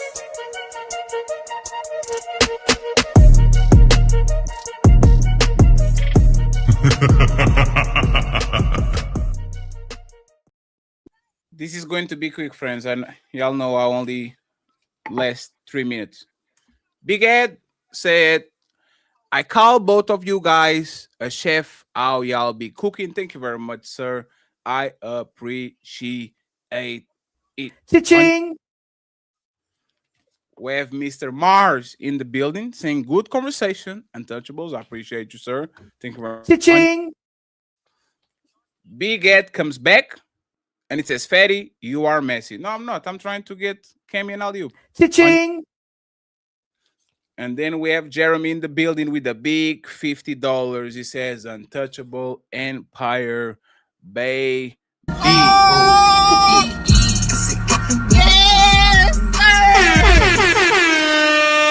Thank you very much, Jeremy. We need $115 in the Cash App. I hope you guys are having fun. There's 600 people in the building. Please like the video. The likes are for free. We have Big Ed. Just got home. Got my bottle. Ali, go to work. Thank you very much, Big Ed. I appreciate you. He says, explicit and those pinchable face cheeks are back. We have another one from SQB saying, smile explicit. Another one from Tilgy says, Mr. Fantastic versus Limmy, 1-on-1 to 30. Set it up. Both of them are trash. I already said, both of them tall for no reason. They don't know how to play ball. Slimmy and Fantastic needs to go resurrect. Tariq in the building with 5 Untouchable memberships. Thank you very much, Tariq. I appreciate you. I believe that there's multiple so-called black leaders who believe that they are untouchable. The Untouchable Empire, baby. We have Zero Fallout in the building. It says, why, as men, are we acting like women and trying to complicate things? Control is how we exert our will on others and society, no matter how we want to dance around the world. Control, it is what it is. Thank you very much. I appreciate you. We have Zero Fallout with 1 The Untouchable Empire, baby. We have Big Ed saying, I can't believe Piki said that this is new generation is cool.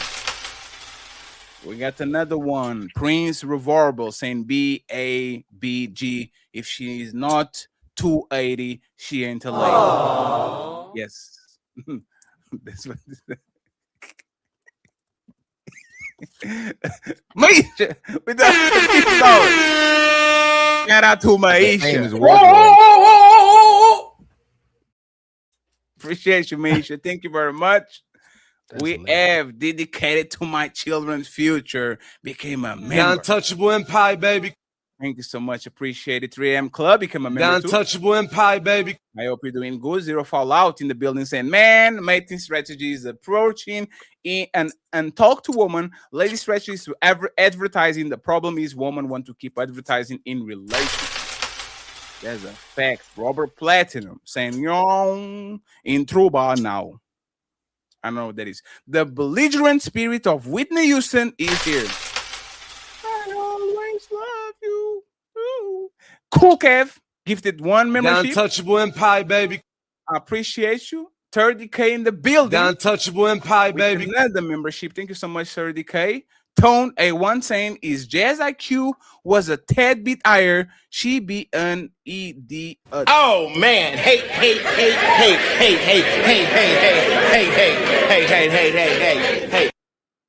Brownsville saying, were they even together? Could have been dating, and when asked, what are we doing? He said, you don't wanna be monogamous. She's a proven liar. We have 10 to go, friends. Taru saying, Chiki and Ali are making some brain dead arguments like drafting an ISO shooter, then get mad trying to turn them into a point guard. Oh man! Hey!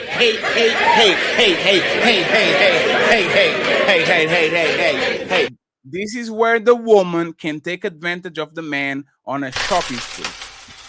Thank you very much. We have Zero Fallout saying these women know what dressing a certain way is a no-go. Don't let them play dumb. They just want to do what they want without being held accountable. Those are the deniability thing. Theo saying, if you met me fucking hoes, why would I stop fucking hoes when we get in a relationship? You like me with the hoes, why would I drop them? That's the same logic. Try the dragon. They get mad if you choose a man If like that's that. the case, I go to the strippy every Sunday since we met. There should be no leap when I see me on the gram slapping bands on old chicks. Hey man, you have to keep consistent. Zero Fallout saying they want to keep their options open. It's plain and simple. Matter how much fluff they wrap around it. That's what it is. This is why they want to muddle words and meanings. It gives them a way out. The plausible deniability thing. Almost there, friends. Still G, why do you think husbands are called grooms? They mold their wives into what they want and need. Thank you very much. I appreciate That's that. benefit women. We need another one. One Solo saying, don't talk that George Jefferson. Another one, that check in the building. He says, what's up, brothers and sisters? Tarus, I heard that fitted cap comment got some damn nerve. Aww. Damn, that's crazy. Black Dawn says, is Dame the new Mr. Let Go? No, leave Dame alone. We have Black Dawn saying, according to Nibbles, 50% of homicide are done by people they know. Thank you very much. We have my boy Carl Anderson with 5 untouchable.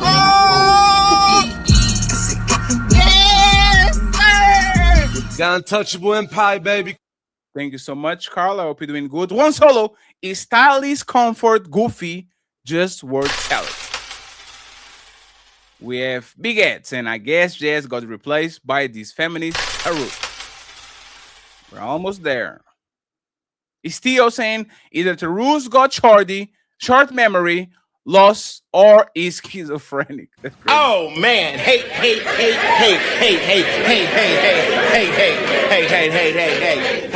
Brother Numbzy sends a super sticker. Thank you very much. Big Ed says, Jazz says she wasn't saying nothing too outlandish, So she admitted everything she said is outright. We have it's him. I'm him. He says everyone makes changes when they get into a relationship. So motherfuckers are arguing just to argue. Partying, hanging out with friends, dress code, and behavior change. Thank you very much, sir, for the common sense. Remember, for 34 months. Shadow Dragon TV, gifted the Untouchable Empire, baby. Untouchable Executive, appreciated. Mr. Donnell Hawkins with the $10 says, why would I purchase the car of my dreams and continue to riding around with the for sale sign on the window? And then Roxy, hey Roxy, we need you on the show, Roxy. We need you on the show, okay? Stop ignoring us. That's my friend. So why didn't you bring her with you? She here, ain't she? Nah, here, not here. She where she want to be. Look at you being a fucking native. Nah. Give it a call, Jazz. Thank you very much, Roxy. Keep doing your thing, Jazz. And finally, Burger Girl saying, Jazz. Thank you very much. We appreciate y'all, friends. Once again, we have a bunch of goals to accomplish. Drop a couple of memberships. We need $125 in the Cash App and PayPal. Make sure you make the printer ring. Cha-ching! Ali, before we go to the main event, can you tell exactly what you're saying before you and Chiki was going at each other? Okay, what is the point that you want to bring home so we can go to the main event and move on? So most of the time, man, when relationships are being established, the woman wants to stay the same, but she wants the man to change. And what's worse than that is when you get into the relationship, the guy that she liked that was the same, she wants him to get better. She wants him to enhance who he is as a person and grow, because she'll leave him and claim that they outgrew each other. But not only that, in the quality of who he got from the person, she changes. She actually gets worse. She don't keep up with her services. She don't keep up with what she was doing for him. Yes, her services, just like I serve you as well too. It just becomes oppressive when a woman has to do something for a man, but he can always do something for you. So she don't keep up with catering to her man, providing the services she was providing, the skill set that she had. She's not cooking like she was. She's not maintaining the relationship like she was. She's not keeping up with this intimacy like she was as well too. So they get in a relationship and get worse as well too, while they ask the man to maintain. While they get the ask, that's projection. While they're asking guys to maintain. Sounds like projection.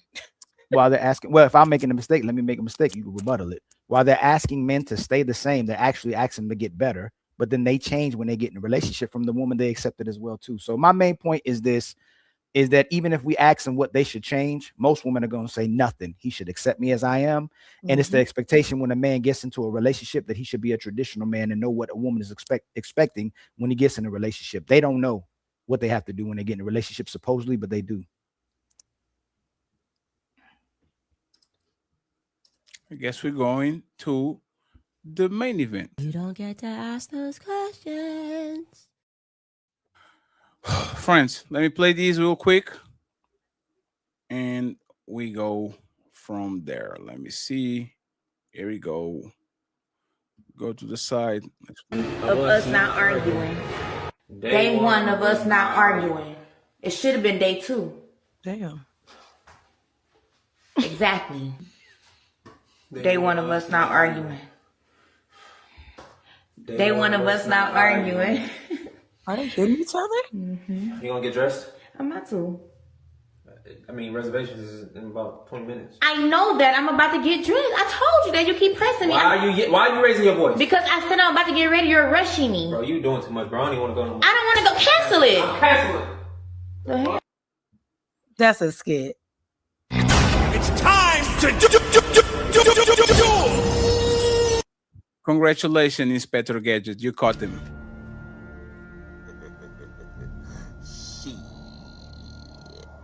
Got your ass. Ta-na-na-na-na. Inspector Gadget. Cammy. Yes. Do women bring peace to relationships? We're going to go off a skit to ask that question.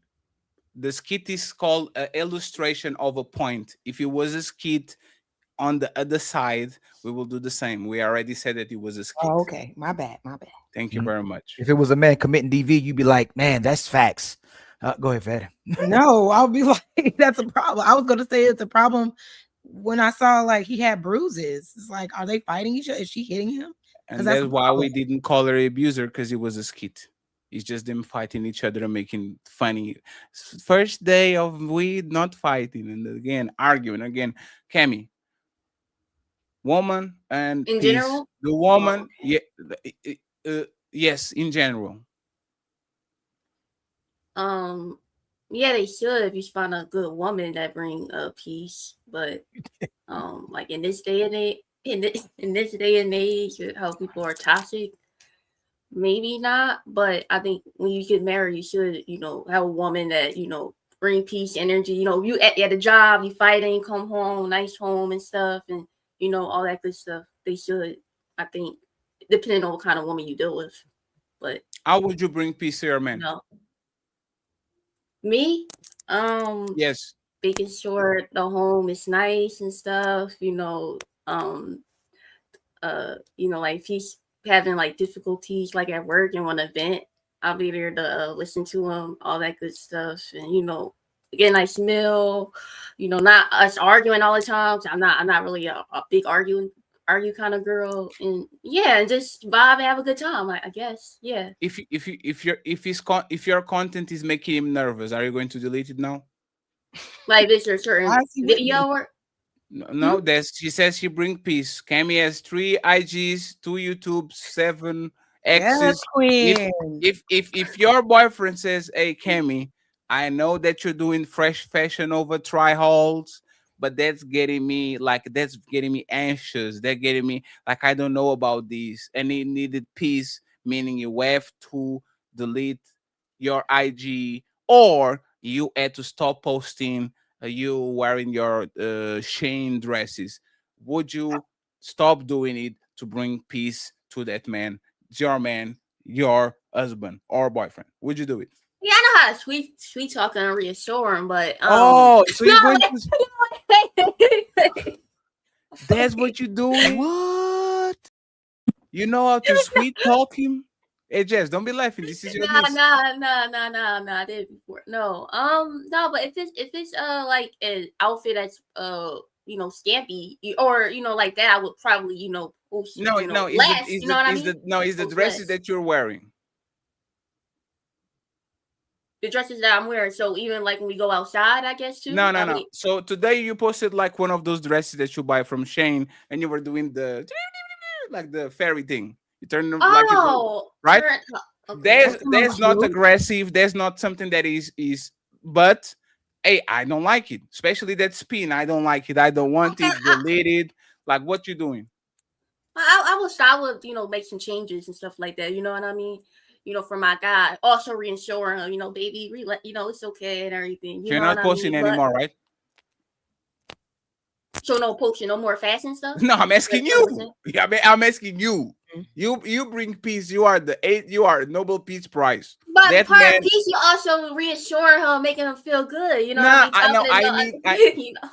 What's stopping my peace is that other men see how shapely my woman is.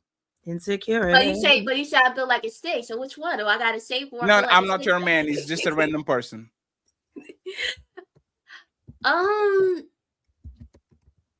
I probably post less, but like but fashion is part of my identity though. Like I love clothes. You know what I mean?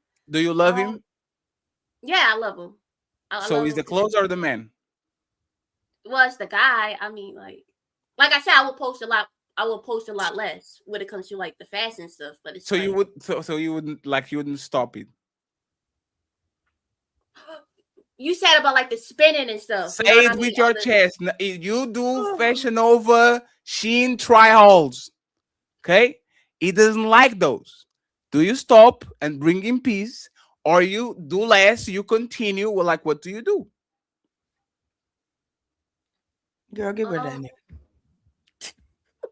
No, if I'm married and stuff like that, it's your boyfriend.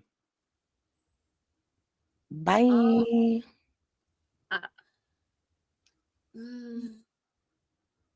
I don't don't know. I mean, how about I post the outfit and we together in it? You know what I mean? Me and him. Cammy, stop running away from the question. He's your boyfriend. He has problems with what you post on IG, on the stories particularly.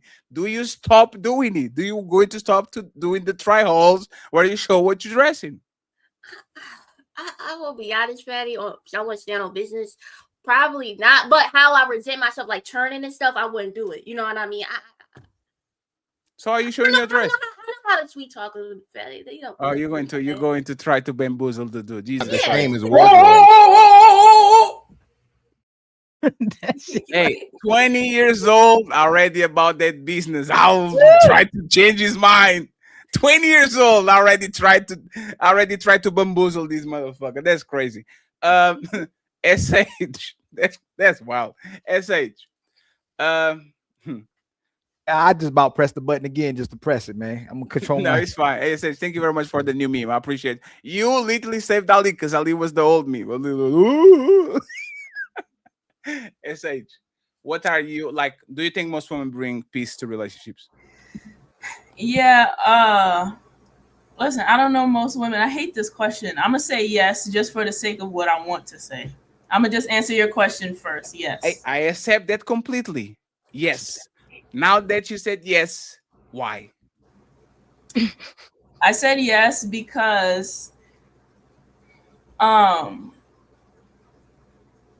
here's my problem with this whole framework. Because even the question that you just asked her, it's like, why is it our job to manage your emotions? Like, why is it my job just because you might feel something to change all of my behaviors just so you might not feel something? I don't understand. Because it's my job to do the same thing to you. No. It's literally my job. When you are on your feelings, when Amanda from accounting ruin your day, and you come home and you want to talk about that bitch, because that bitch is my job to listen. Here's an example, Patty. Here's an example, Patty. So a man that works all the time, right? Sure. I feel like he needs to spend more time with me or whatever the case may be. I can't ask him to quit his job, right? I would have to sit with my feelings and understand that he's not doing anything wrong. I just feel something, so I have to adjust how I'm feeling. You get what I'm saying? It's not his job. No. Yes. No, if he's working too much and you already have enough money, you should say, hey baby, instead of working 16-hour shifts every day, please on Fridays work less so we can go on a date night. That's very fair. That's a different example than what I'm saying. No, that's what you said. The scenario is right now he's working and he has to work, but I'm missing him really badly, right? I'm feeling like I miss him. Okay, so 1 second. Let's do role play. You come in and say, oh, I miss you. You're working too much. And now it's my time. I miss you too. How are we going to pay the bills? Exactly. That's my point. So I would have to sit there and understand, like, all right, he can't right now. I got to regulate, right? I can express this to him and he can reassure me like, yo, babe, I'm working. Like, I gotta pay the bills. I love you. I want to spend time with you. But right now I can't. But there's not peace. There's you just asking for something and me saying, I can do it. Peace is me working 16 hours. And even though you miss me, you don't become sticky as soon as I cross the door. You give me space to rest, to take a nap like an old lady in the middle of the day. Like, you give me space to do certain things so I can decompress, so I can love you later at night. It's not, oh, you work 16 hours and now you're mine for 3 hours. Like, there's not peace. Stay with what I'm saying though, Fatty. Stay with what I'm saying. What I'm saying is that it's not his job now to manage every single emotion I have just because we're partners and just because I have them. So vice versa. As a woman, it's not my job to manage every single emotion you have. What is every and all? Stop talking like that. It's not your job to do all. but it's your job to take some things out of the plate. There's a percentage there, either be 20, 50, 70. It's my job as a man, if you come with some emotional deregulation, to try to fix it 20%, 30%, 10%. It's my job to try to bring you peace, right? It's your partner's job it's my job for you to emotionally regulate. Like I'm in charge to help you emotionally regulate. What do you say? That's how they put it on there. We gotta do all of the things, right? We gotta watch our mouths around. Y'all don't want to do shit. I got it. They What's don't. so crazy? What's so crazy is SH. I don't know why SH get up here and cap like this when she married, right? Crazy. SH get up here and cap when she a married woman, right? She got a wonderful family, husband, all this stuff. She done told us a story. So SH want to get up here and act like she don't motherfucking rub her husband's shoulders or massage his back when she see that fucking he's having a hard time. That's not what I'm saying, Mr. Fantastic. That's a part of. Is that not a part of emotional regulation? No. Yes, it is. That's catering to my man because I see him and I love him and I want to cater to him right now. Managing his emotions. No, not just right now. No, remember, stay on my premise. I said he's had a hard day. He's having a difficult time. He's not feeling well. He's looking down or whatever. You as his wife, and because you know him, you see that his emotion has changed. So you do what?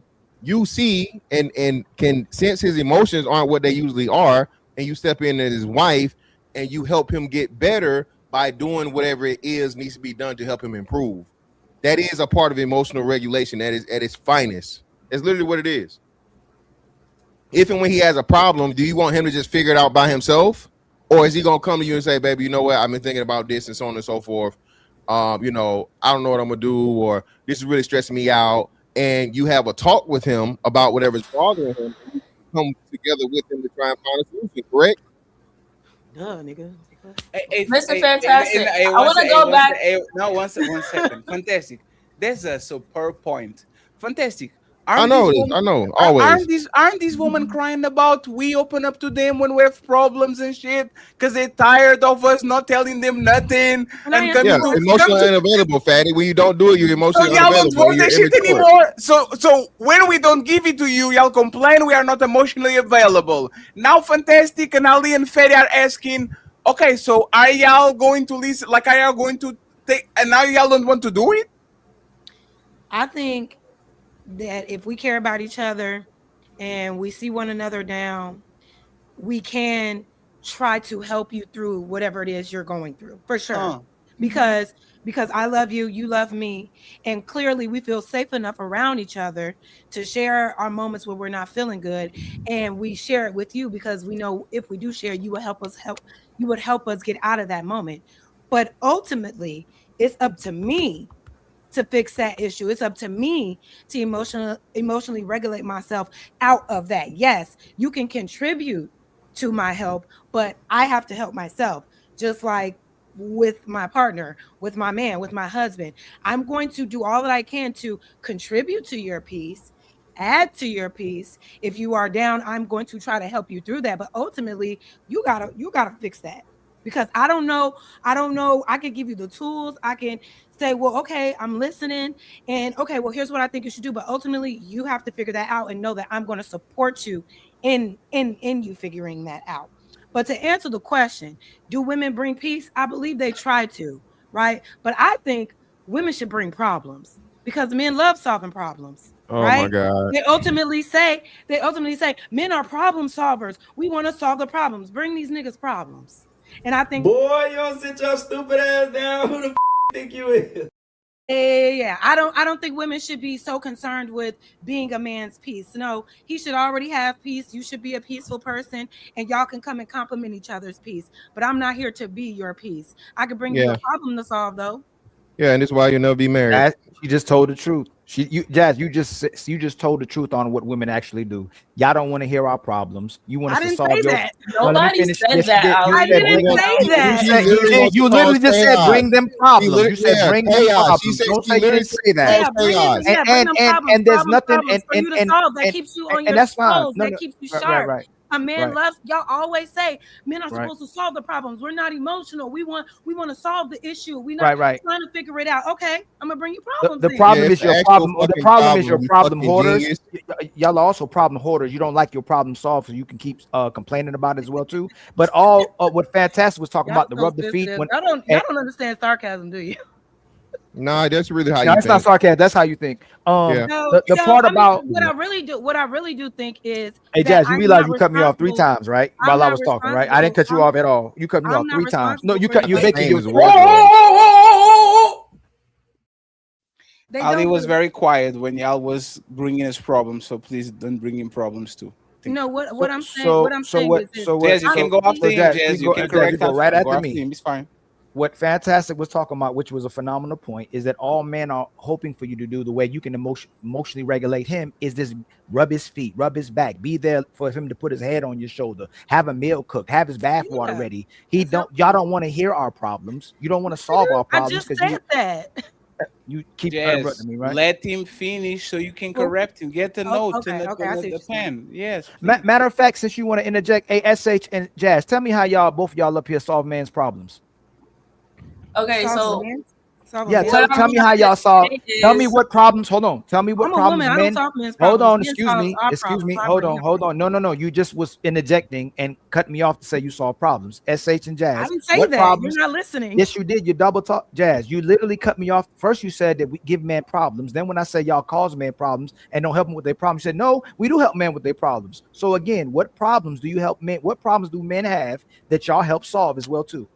It depends on what he bringing to me. If I can help him figure it out, I help him figure it No out. specifics. I mean, specifically, please. Can you tell me I don't what have a problems? specific for you Mhm. because it just depends on the man Right. and what issue he having that he feels that I can help him solve. Every problem that he faces, I may not be equipped to help him solve that. You know what I mean? My man is running his own business. There are problems within that business that he knows that I'm equipped to solve. So he'll come with me to that. But as far as like just everyday life, like hold on.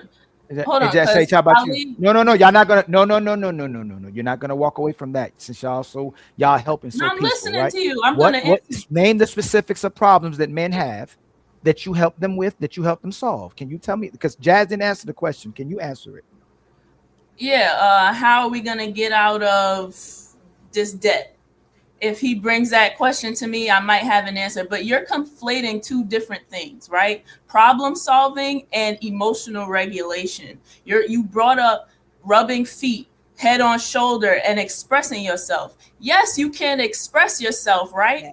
But she cannot solve your problems for you. Expression is a release. So I'm here to support. Yes, it's important for you to express your emotions, right? But now a regulation, being regulated, is on you to calm down. It's on you to not be angry. Right. Now, if you come to me, if you come to me dysregulated, right? I cannot help you through that. You have to breathe. You have to calm down. You have to think rationally. That's on you. Right. I can't do that for you. So it says you actually conflated emotional issues with the problems. We're talking about a problem. We're not talking about what we're going through emotionally. What problems outside his emotions that he has are women helping men solve their problems? Whatever problem he brings that he needs my help with. Right. And both of y'all can't answer the question. Y'all don't know any specifics. What is the hell? Because y'all don't. It's because you don't help men solve problems. You don't even help men emotionally. Or men are open enough. Y'all both. I'm lying. So y'all got to interrupt. Y'all both got to interrupt me because I'm lying, right? To share their problem. It's crazy. I'll let you hold. Y'all can interrupt each other. It's just you're asking for a specific thing. I can't. Y'all can't give no. Is that because y'all don't help men solve problems? A lot of times women don't know y'all problems because do y'all talk? Y'all like to suffer in silence. Y'all say that all the time. Hey, fantastic. Hey, hold on real quick. Hold on. Hey, fantastic. Hold on. Since I can't. Y'all keep your. Hey, fantastic. Family, if you knew that Ali helps you solve problems, would you communicate with those problems to me? Men help each other. Excuse me, Jazz. Right? Hey, is a reason why men don't go to women is because they don't help them solve their problems, Mr. Fantastic? Yeah, exactly. They like somebody said up here, they cause more problems just for the fuck of it, right? So the problem and the issue is, again, SH, which you've already admitted to, but you're trying to backtrack. A part of emotional regulation is understanding, understanding your partner, or you know what I mean, your significant others, their state of mind and you helping them out. Of course, we're not saying that you can control their emotions. That's to the literal sense. Nobody says that. Of course, if they just out here flipping the fuck out or whatever, they just, you know, if they, I guess they're having a panic attack. I guess something like you were similarly describing. Of course, hey, I need you to calm down. But even you saying that, SH, don't you agree that's supporting them in emotional regulation? Like, hey, you're overreacting a little bit too much now. Maybe you need to go take a breather. Maybe you need to go, you know what I'm saying, have a glass of water or something or whatever. Is that not emotional regulation? Is it not support? Fantastic. If you are in the heat of an argument right now with somebody, or you are dysregulated, and somebody tells you, calm down right now and go get water, you're going to take that as escalation. So I cannot, while you're dysregulated, I cannot in this moment regulate you. That is on you. No. SH, I agree. You're a stranger to me. I'm a stranger to you. We have no attachment. But for my old lady, though, my old lady that's going to be the person to ground me and get me and be like, hey, nigga, you finna go to jail or something. You feel what I'm saying? A stranger on the street, SH, and a total piece of I don't know. Yeah, nigga, get the fuck out of my face. What you mean? Nah, I'm not. Nah, I'm on it, right? But that's what I'm saying. This is the purpose of what we're here for each other when you're in a serious relationship. I'm pretty sure you agree. Your husband, he play basketball, he do any type of sports. Yeah. So if and I'm pretty sure you watched him play ball to where, you know, shit happened and so on and so forth. Has there ever been a time where you had to calm your husband down and stop him from getting into a fight or some shit on the court? Never. Have you ever seen him in that situation? No, because he stays regulated. Well, that's what I'm saying though. But there. So either way it goes, have you ever been in any heated moment where you guys have been out to where things have almost gotten out of control? You was like, hey, baby, calm down. With him, yeah, there was one time he got drunk and another nigga was trying to talk to me and I calmed him down. But you're not listening to my point though. I'm listening to everything I'm you're saying I am available to try and support you, right? But let me give you a real life example. If me and him are in an argument now, right? That means I'm dysregulated and he is also dysregulated. That also means I have to regulate myself. It should not also be my job to regulate you as well as me regulating myself. No, I agree. You regulate each other. Well, no. And that y'all missed the point. What we're saying is this: we're not just saying that it's the woman's job to only regulate the man, and the man just do whatever the fuck he want, and he be a fucking nutcase, and the woman figure it out. No, the man has a duty to you too. When you guys together, you in a serious relationship. Hey, baby, we both out of control right now. Hey, we raising our voice. This shit getting out of hand. You know what? Let's leave the conversation, and we'll come back to it later. We both heated. You mad, I'm mad. We're not getting nowhere right now. We emotionally regulate ourselves through emotionally regulating each other. Have you ever been in that situation where both of you guys say, hey, you know what? It's going on. It's too much going on right now. Let's just calm down. We'll come back to this shit. That ever happened? That's what I say. Yeah, I say I need to calm down. Right. I'm not regulated. We'll come back. All right, great. So that's what he respects your wishes, and there's been times he's done it for you, correct? Or he's done it to himself, correct? Yeah. Yeah, I know. See, SH, what, baby. People like to tell you, like, just because you've been divorced, you don't know nothing about this marriage shit. I guess you just forget everything that you did. Again, I was married for some time, so I've been through this though. I'm not just, you know what I mean? Yeah. And then of course, you know, so I've been in a serious, you know, long-term loving relationship. So I know how that shit's supposed to go, and the duty that's for both parties, the husband and the wife. You feel me? So it's not just me speaking or throwing some shit from whatever. I live this shit. I've done it. And if you actually truly care about each other, that's what you guys do for each other. You pay attention to and you learn the other person, and you can tell when something's off, and you help them when they off kilter, like you said, and when they're dysregulated. You know it's funny. Since Ali pointed out that women have penis envy, I'm kind of noticed that women don't even know how to be woman anymore. What? Want to bring me peace when I'm stressed? Get on your knees and go get me something to eat.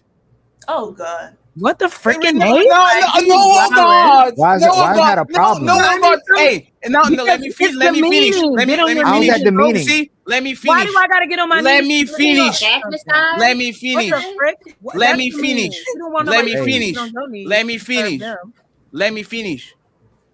This is woman That's how having y'all so be much woman wanted to be men so bad that they don't even know how to literally take pressure out of a pressure cooker. If my woman is on a stressful situation, I need to fuck the shit out of her so she can sit her ass down and says, you know what? I'm feeling better now. It happens to y'all all the time. It happens to all the time.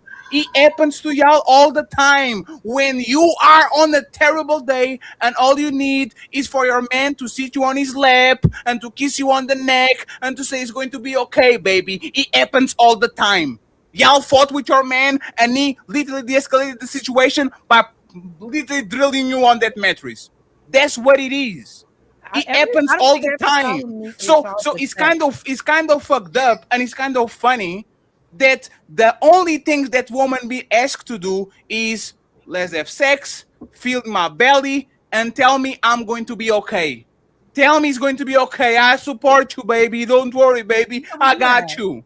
Y'all But can don't you? have to do. Y'all don't have to do literally nothing. We do And that. instead of doing Hey. the bare minimum, which is literally what women are on this planet for, get my balls a little bit more, drain my balls, fill my belly, and tell me you love me and that you're going to support me. Yeah, we Instead know. of doing the bare minimum, y'all trying to be psychologists. To be or not to be, what is going to happen to you, sir? I'm going to tell you words of encouragement. What the hell is this? Y'all don't know how to make your man That's feel what you better? think. Some men don't solve every issue with sex. Some No, men that's hey, require. Jess, That's not his hey, point. hey, That's not Jess, his point. hey, That's Jess. not his Yeah, point. the ones that aren't good at sex. There's going to be a word that is going to be prohibited for you and SH to say. Every. In every problem, every solution, every. Nothing, Jess, nothing I don't is know. all. I don't know. Jess, nothing is all. I know. You are not going to solve cancer or health problems with sex. You're not.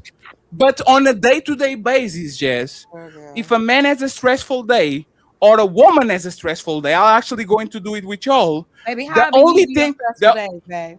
How I be easing your stressful days? hey, Jess, What I be doing? hey, Jess, can you tell your man to answer this, please?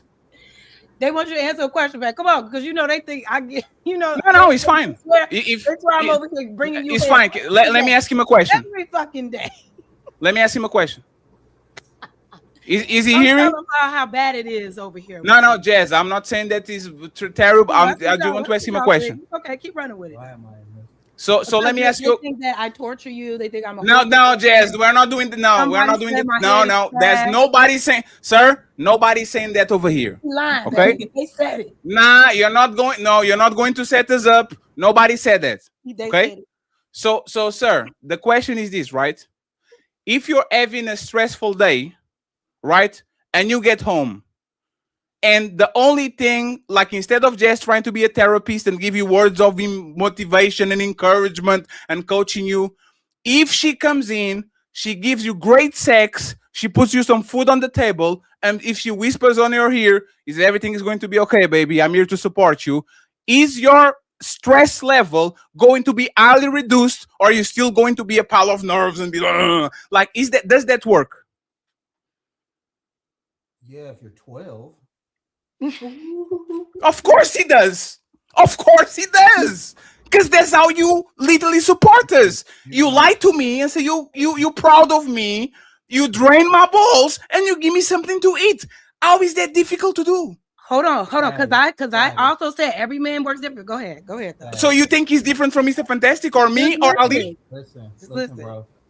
I'm gonna put in the context of you're talking to a person that was a former collegiate athlete that played around pro players. So I get the situation of sex relief and stuff, but that was my enjoyment when I was 25 and under years old. Sure. I'm almost 40, bro. So my biggest thing is the best thing Jasmine can do for me, and I think as a mature man, my biggest thing is words of affirmation.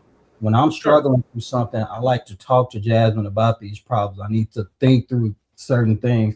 She covers a lot of things that my intellectual side may miss because she's has better emotional intelligence than me. Oh, look at that. Wait, Jazz is more emotionally intelligent than you? Yes, because I'm There's no way. I'm a tech There's person. no way. I think Impossible. more in concepts, and I think of more high variables than just people's emotional reactions. I'm very much a black and white. What's the variable A-type of those types of things? I miss emotional cues. So she covers me in that. So when I'm thinking about something, I provide something I'm having a problem with. I think it's more straight to the point. Jasmine was like, she'll be like, why? Maybe you missed the emotional. So Jess can pick up social cues better. So Jess can pick up social cues better. That's usually women kind of do that a little bit better than men, right? Who is more emotionally regulated means who is usually the person that gets more out of control or more lacks impulse control. You are Chess. No, when it comes to that. Jess, no, it was not for you. It was for him. No, go ahead. No, I'm definitely more emotionally controlled. That's one. Yeah, for sure. Not gonna. But emotional control and emotional intelligence are two different things. I know, because I'm the type of person. I'm the type of person that might react right away. I'm gonna call it how I see it. I'm gonna tell you how it is right in the moment. Whatever, not necessarily in a violent way or anything like that, but I'm gonna take it for what it is. I might cry. You know what I'm saying?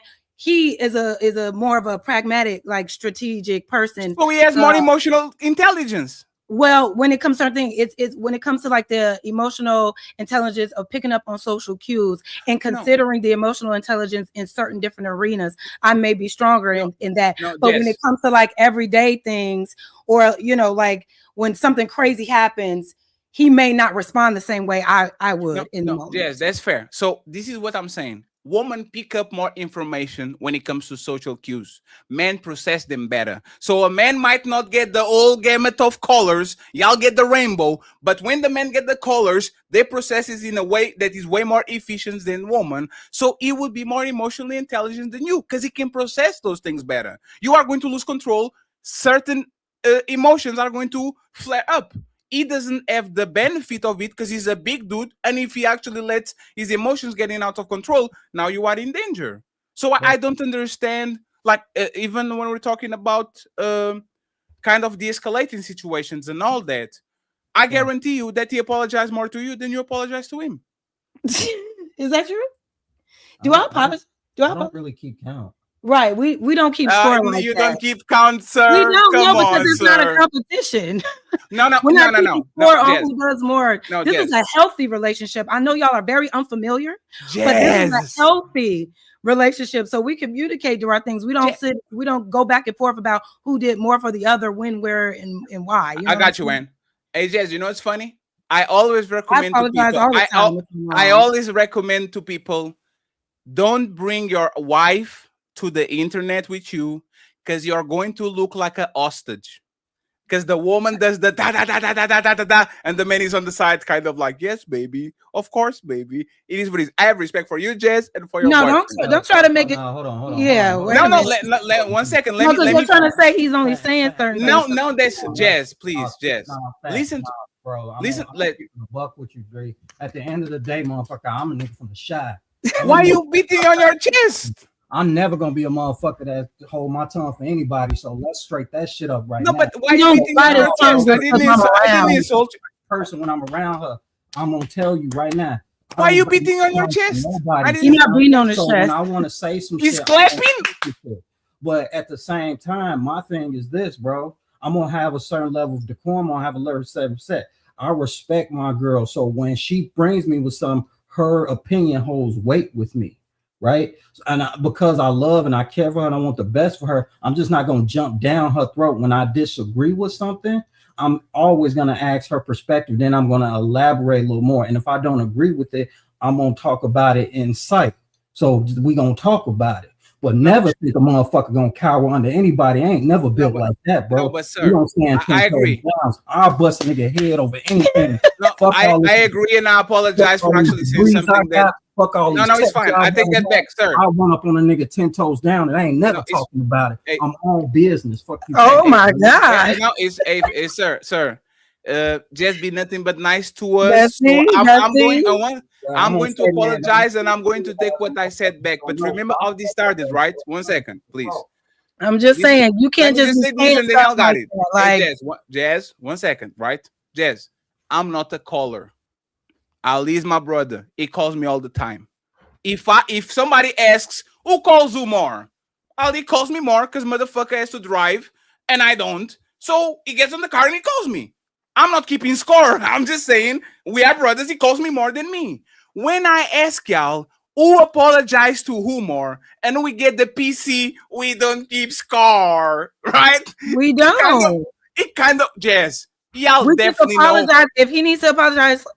If he needs to apologize, he does. If I need to apologize, that was not I the question. do. But that was we're not the we're not question. constantly disappointing each other. But that when was we're not the always question. apologizing. No, Jess, the question was when y'all fight, disagree, whatever, who goes after who and says, baby, I love you. Let's talk about it. Like who goes after who more? I don't even know how to answer that. We don't go after each other. Oh man, Jazz. All my girlfriends, I had to go after them when we got into this is the experience of most men. We get mad, the woman says, nothing. And we have to say, well, come on, baby, I love you, let's talk and all that. It's immature. That sounds like an immature relationship. So y'all don't do that? No. If I am wrong, if I am wrong, trust me, I have been wrong. I have started arguments. I have held myself accountable and who does that more? And came to them. There's no more. We don't. There's no more. There's not one person. That's not. Fact. No, we don't do that. So there's no more. One person starts more fights and stop more fights. No, we don't do that. We have our own fact. You gotta realize, and the thing is, this bullshit I be talking about this generalization shit, because y'all don't leave any time for nuance and perspective. I'm not talking about generalizations. I'm talking about y'all. Yeah, no. Do you know this? I wasn't talking about everybody. I was talking about both of y'all. Let me give you an example. On my dad and mom relationship, my mom goes to my dad more. My dad is the stoic. Like y'all didn't want to answer something personal, and now you're saying I'm doing generalizations. I'm not. I'm asking y'all. Because you said no. The reason I snapped on you the way you did because you like don't invite your people because you're gonna be on the internet hostage. That's not what I said. No, sir, you didn't get exactly what you. That is what you said. That is what you said. Let me explain. Yeah, because I think that's let me explain.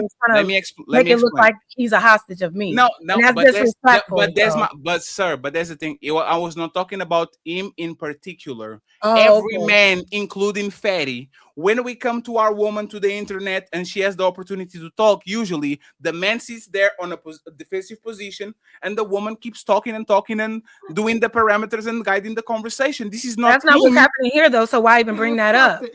Because he's giving. We're not doing that in this moment. So why even say that? Because when I ask you something that is very quantifiable, who apologized more, who goes to who more, he said, you said, or he said, we're not keeping count. We don't keep score like that. We're being honest. We're not always fighting or I'm always starting stuff and I gotta come and apologize. It's like.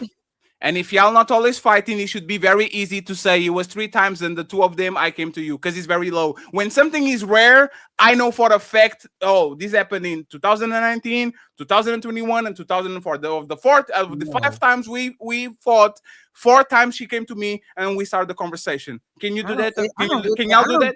These dynamics, it's like if I do something wrong, I'm going to admit that I'm wrong and apologize. How many times does that happen? What does that matter? What does that matter? As long as we're holding ourselves accountable and apologizing, why is it like, okay, this year I apologized this many times, and this year he apologized this many times? Because it helps to understand the relationship dynamic. Who cares? You said what? Because he helps understand the relationship dynamic. If y'all knew that Ali and his girl fought 10 times, and of the 10 times she came to him to talk, y'all will say something is wrong here. Like, why is she always going to him? Y'all will judge him. Y'all will say, you see, but it's because Ali is this and all that. All of a sudden, y'all don't know how to count.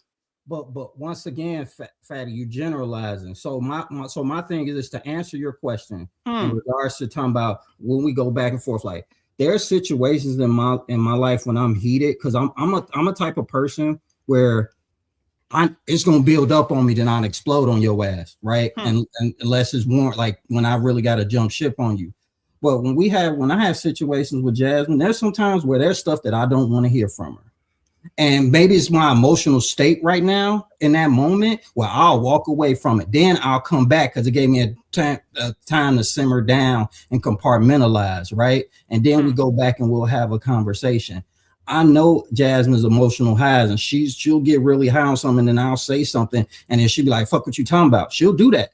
But then she'll come back, was like, "Hey, you ready to talk?" Like she has to do the same thing. But the thing is, we're not counting those things. We're just knowing who we are as people. So I don't count in regards like who says sorry or who says things first. At the end of the day, I love her, I care for her, I want the best for her. So I'm always gonna keep it a buck with her. Right. So the thing is, no matter if she hears that shit or not, I'm gonna say it regardless. Fuck, I'm not holding my tongue for no motherfucking body. My mom didn't raise no bitch. Trust me. So I'm not doing that. This is not that. And the framework, but the thing is, when you introduce things like you think that we're not being completely honest. So that's why you have to bring up the. It's fair. I apologize. I took it back. No, Jess, I am assuming I took it back. Jess, he said I don't hold my tongue towards her or nobody. Do you hold your tongue towards? Do you hold your tongue towards him? No, but we're also not disrespectful. Yeah, that's why we don't have to hold our tongue. Accountability isn't laced in disrespect. You can check them on fucking hold them accountability. Right. And do it in love. So Jess never was disrespectful to you or you to her? No. Never? No. How many years? I've known her since grade school. Wait a minute. Now, wait. 20 years I never. On my birthday. You was drunk as shit. I was drunk as shit on my birthday, and I was tweaking, and that was my bad. And I checked your ass. And he checked my ass. So one time in 20 years. But that was it. You said what? One time in 20 years. Yeah, because we were friends before anything. So after y'all got together, how many years? Well, we coming up on 2 years officially. Hey, yeah. I will. I want to be invited to the wedding. Yes, that's what I want. And thank you very much. Well, you got to be nice. And sir, thank you very much for coming to the microphone. I appreciate that. Thank you very much.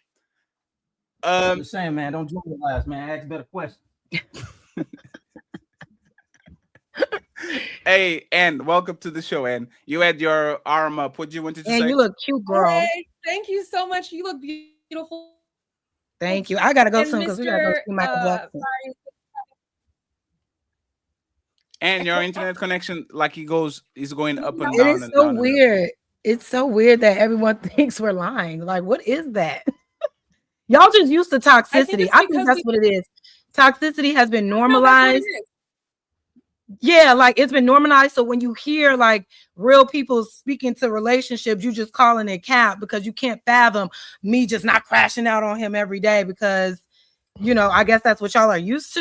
No, it's just pattern recognition. It's actually knowing the person that's speaking. So usually a person that speaks. You don't know me just because you hear me speak. That's bad. But you don't have to know you, but we pretty much know. No, you don't know shit. No, you don't know anything. Yeah. You're an asshole in real life. You're a ditzy asshole in real life. So again, that's gonna be ditzy. Never that asshole. Maybe when I need to. Yeah, ditzy and an asshole, both of them. What makes me ditzy? Don't worry about it. No, you made the claim. Go ahead. I got a little bit more time. What makes me so ditzy? You don't worry about my opinion. Because I don't. That's the chat. It's not you agreeing with me. It's you agreeing with just simple principles, and then you coming back and contradicting yourself once you're really put to the test. You've done it 3 times on the show today. You know what? It doesn't even matter. I know exactly. I know. I tried to tell you that. Don't even worry about it. Go to your appointment or whatever you got going. Have a good night. What did you wait to say again, Ann? I apologize because your internet connection was in and out. What did you wait to say? Sorry, I lost my train of thought. I'm sorry. I forgot. I just was. So you were listening. We were talking about who apologize to who and all these things and who goes to who first. Emotional regulation. Actually, let me ask you a question. What do you do to your man to bring him peace?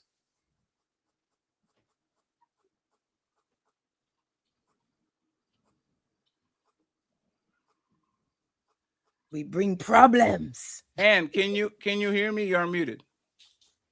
Yeah, I don't know what I can say or not say. Well, first and foremost, I give him the space he needs. And then, hopefully we have the stuff. So sex. And then yeah. And then if we talk about it, I'd like to talk about it, but I usually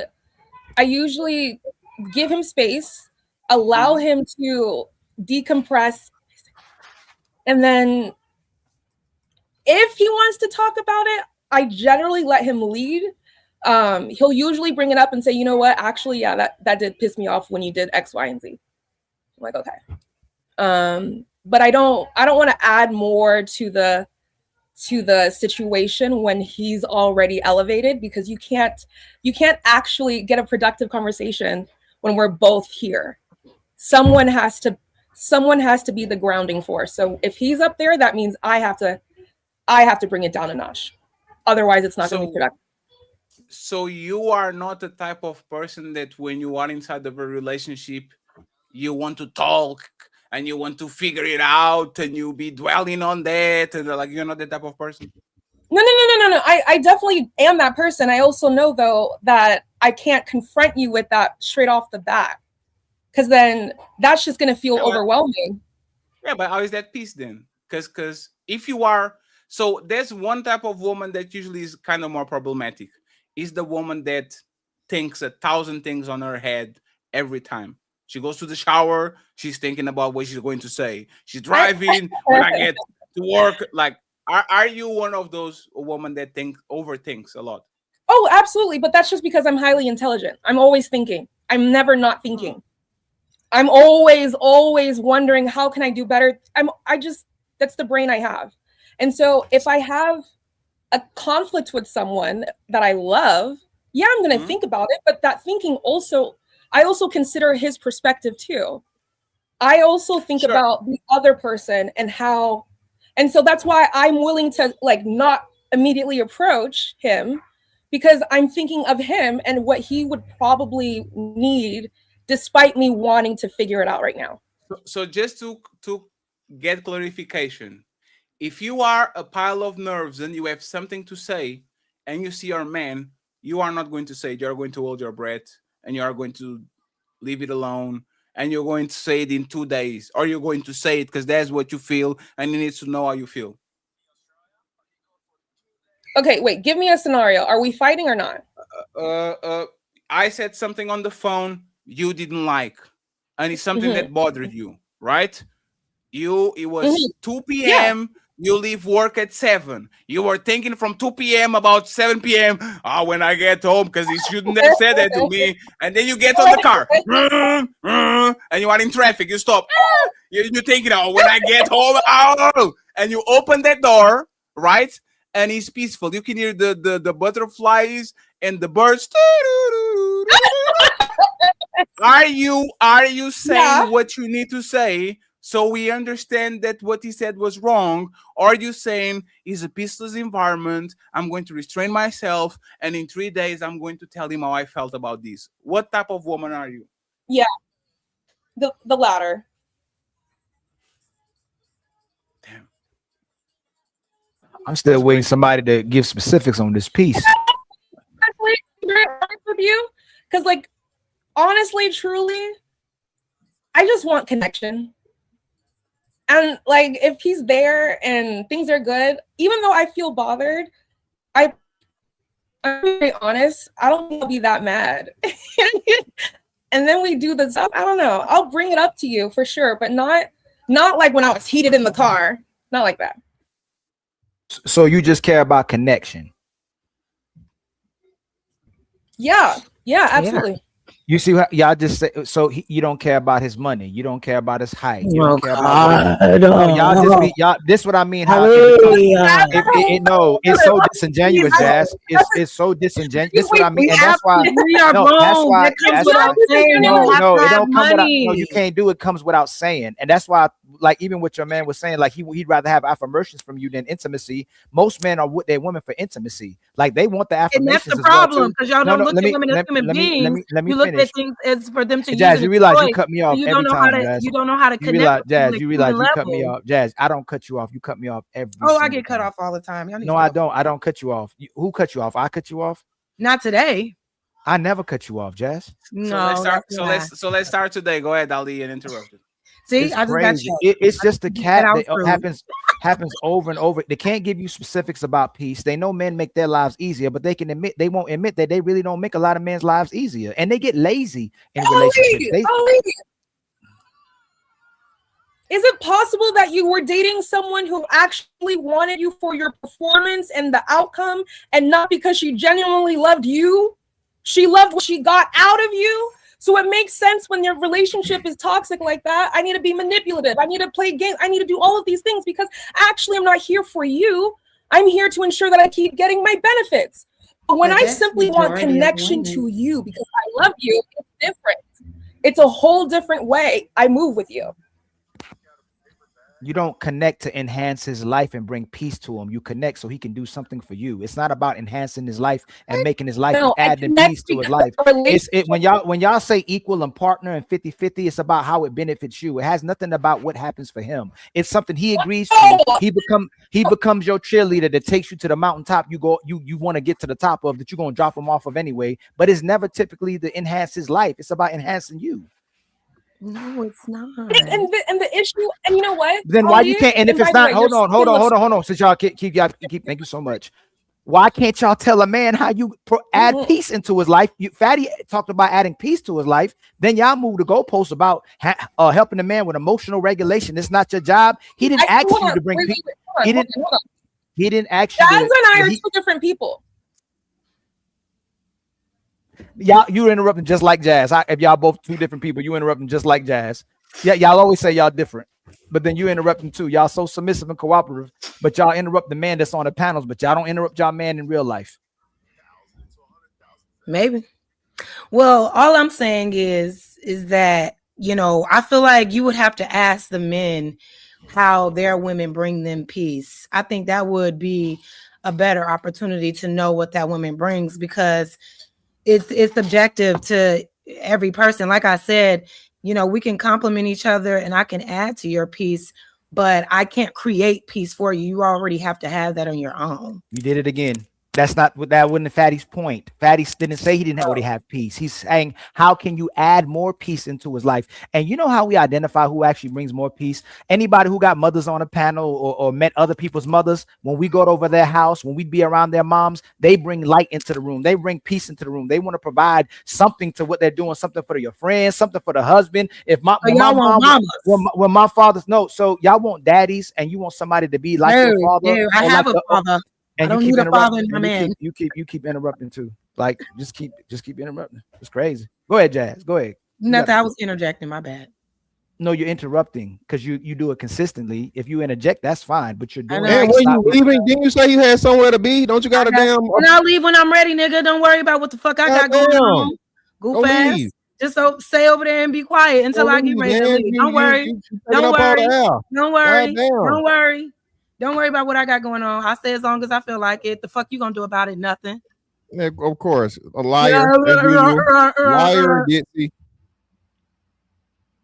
I give a damn about what you feel, nigga. Coco, what's up? Coco, what's up, love? You up here? You ain't said nothing yet. What you got for us? Hello. I was just waiting on my turn. But to answer that question, I think majority of women, the only way they can bring a man peace is if they feel like they are at peace themselves.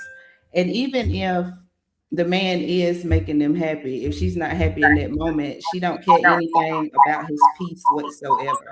It's always going to be about her and what she wants out the situation. I think you have YouTube on the back. Yeah, somebody. No, that's it's actually you. Uh-oh. I think he's you fantastic. So Coco, how do you usually bring peace to your relationship? I don't nag my man at all. I understand that he's tired a lot because he works a lot more than me. So majority of the time when it comes to the kids, I do majority of the work when it comes to the kids. Anything he asks of me, I try my best to do it. I don't cause confrontation when it's not needed. If I feel some type of way, of course I voice my opinion, but at the end of the day, I'm always remain in my place, which is to follow my man. Who apologizes more, you to him or him to you? Like who goes after who more when y'all disagree? I mean, honestly, it depends on who wrong. Has there been? Okay, let me put it like this. Let's go majority of time. Who goes after who? And thank you very much, Moonstar, for the cash app. More $5 to get to 100 friends. Go ahead. I would say majority of the time he come after me. Because he's wrong or because he's more in control of his emotions? He's more in control than I am of his emotions. Me, once I'm mad, I have to sit in it for a while and talk to myself. I don't want to talk to him. But regardless if he mad or not, he still want to communicate the situation. Do you think you are most woman or you are exception? I mean, I think when it comes to the I get emotion- mad, I have to dwell on it, and it comes to me and says, "Baby, we need to like." Do you think you are most woman, or do you think you are an exception when it comes to that? I mean, in today's day and age, I think I'm an exception compared to most women. What will be the difference? Because I can actually be logical and I can admit when I'm wrong, and I don't always think I'm right, I guess. But you said he has to go after you because you sit on your emotions, kind of. I do sit in my emotions. You have I'm beautiful like, teeth, by the way. when it comes to my emotions, I am Yes. like majority of women. That's why I can admit to that. We are very emotional. We're going to sit in our emotions until we don't feel that way anymore. But the way you act while you're in those emotions is what I think makes me different than other women. So do you keep doing your job even when you're mad? Yeah, I do. Like no denying fun time, no stop cooking, no walking with the cloud around the house. What you No. got? What's going on, Coco? Nothing. Nah, my man touched this thigh. It's on and popping. I don't care how mad I am. He better not touch me. Shit. You need him to say sorry? Do I need him to say sorry? Yeah, like let's say let's say he doesn't chase. Let's say he doesn't say sorry. Let's say he just, he knows he's wrong, but he keeps it pushing, right? Do you need him to take the moment to chase you and say sorry? Do you need him to say those words, or can he just, I don't know, show you changed behavior and that's enough? I'm more off actions. If his actions show me that he's sorry other than his words, then I'm okay with his actions. I don't agree. necessarily need him to say it. Do you change your behavior? Yeah, I have changed a lot. I used to have a real bad attitude. He fixed that because that was horrible. Amen, amen. Okay, cool. So what I'm hearing is both of you guys have, because you love each other, it's not necessarily about the performance, it's about how you maintain the connection. I guess you could say that, yeah. So my question to the ladies on the panel before we close it out. Thank you very much, Jess, for enjoy the movie, Jess. Appreciate you. So y'all are not the type of woman that even when you're wrong, the man needs to come to you regardless. Because we have a lot of that, right? No matter if the man is right or the man is wrong. You can ask mine, but I'm gonna apologize. I'm gonna apologize. But the only thing about me is I have to sit in it and think over it. And I know when I'm wrong. If I know I'm wrong, I'm going to him regardless and apologizing to him. Same. And even if I'm not wrong and he apologizes to me, I'm still gonna apologize for maybe the way I might have acted, even though he was wrong. You just because somebody does you a certain way, it's still a way that you should control yourself and be emotional. And sometimes my emotions get out the way. You know what I'm saying? So y'all man never apologized to y'all even when he knew that y'all were wrong in our team. Like not mine. No. He ain't gonna do it. If he knows he's not wrong, he don't give a damn how mad I am. He don't care. Very annoying. Because it's a respect thing, I think. I think sometimes they're able to recognize this is just it's illogical. I'm not gonna entertain it. I'm not even gonna risk my masculine frame just so you feel better for 10 seconds. No, sit in it.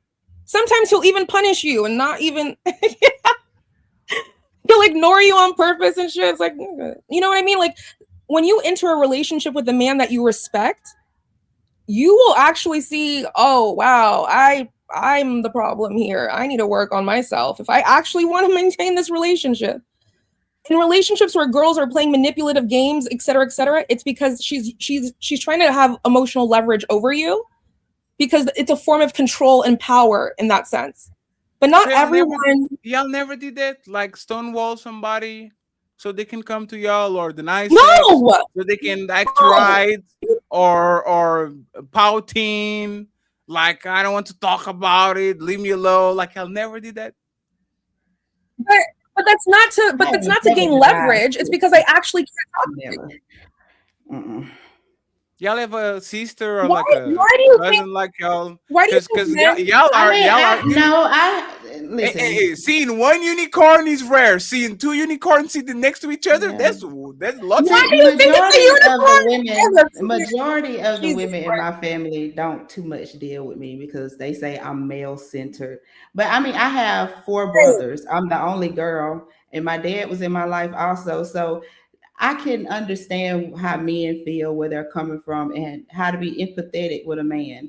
So a lot of them don't like me because I would tell them when they wrong, you wrong, and they don't like me because of it. So I'm actually not familiar with you, Coco. You are from TikTok too, right?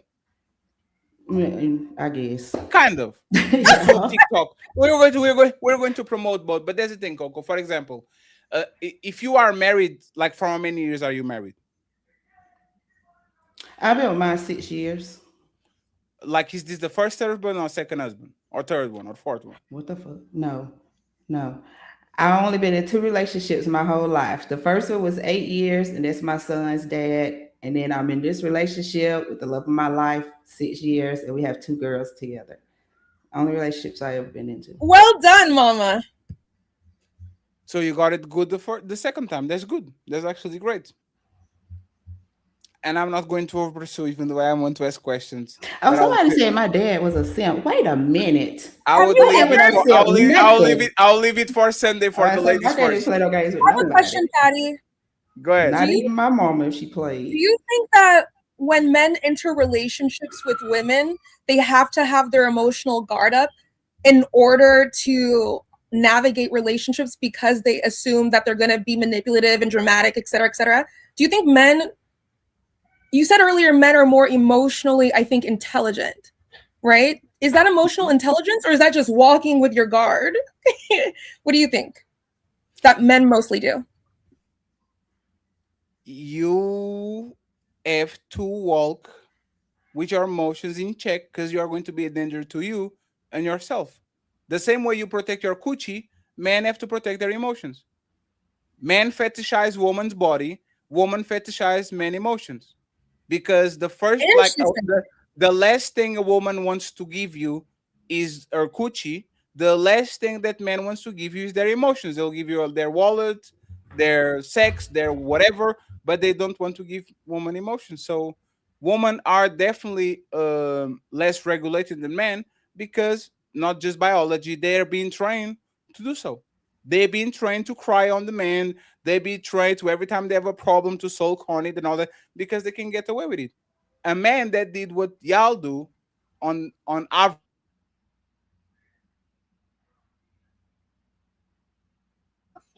The fatty freeze? Yeah, I think he froze. He'll be right back. Oh, he already back.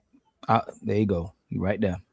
A man that you do what y'all do will be called gay by Monday. Who's calling him gay?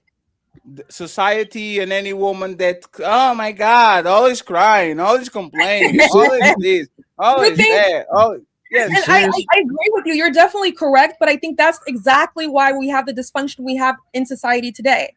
We're too concerned about the image that we're portraying and what we're performing, masculine authority. So much so that there are a lot of men in relationships for 20, 30 years, literally suffocating, drowning, because they can't actually. What authority? What authority do I have over you? What do you mean authority over me? You are right now dressed in a garden like a princess with a brown top. I say go change it. You say no. What's the authority I have to actually make you do something? First and foremost, if you're my man, right?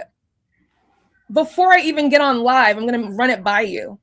If you tell me to go change, I'll change, but I'll be like, I don't want to, but I'll do it. Yes. So what happens when but you it's don't? Not authority. It's because I respect you. No, but authority has enforcement mechanisms.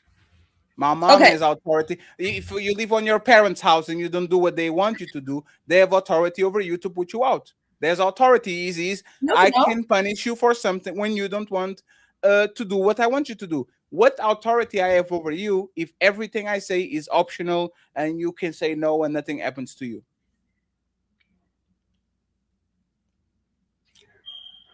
Okay.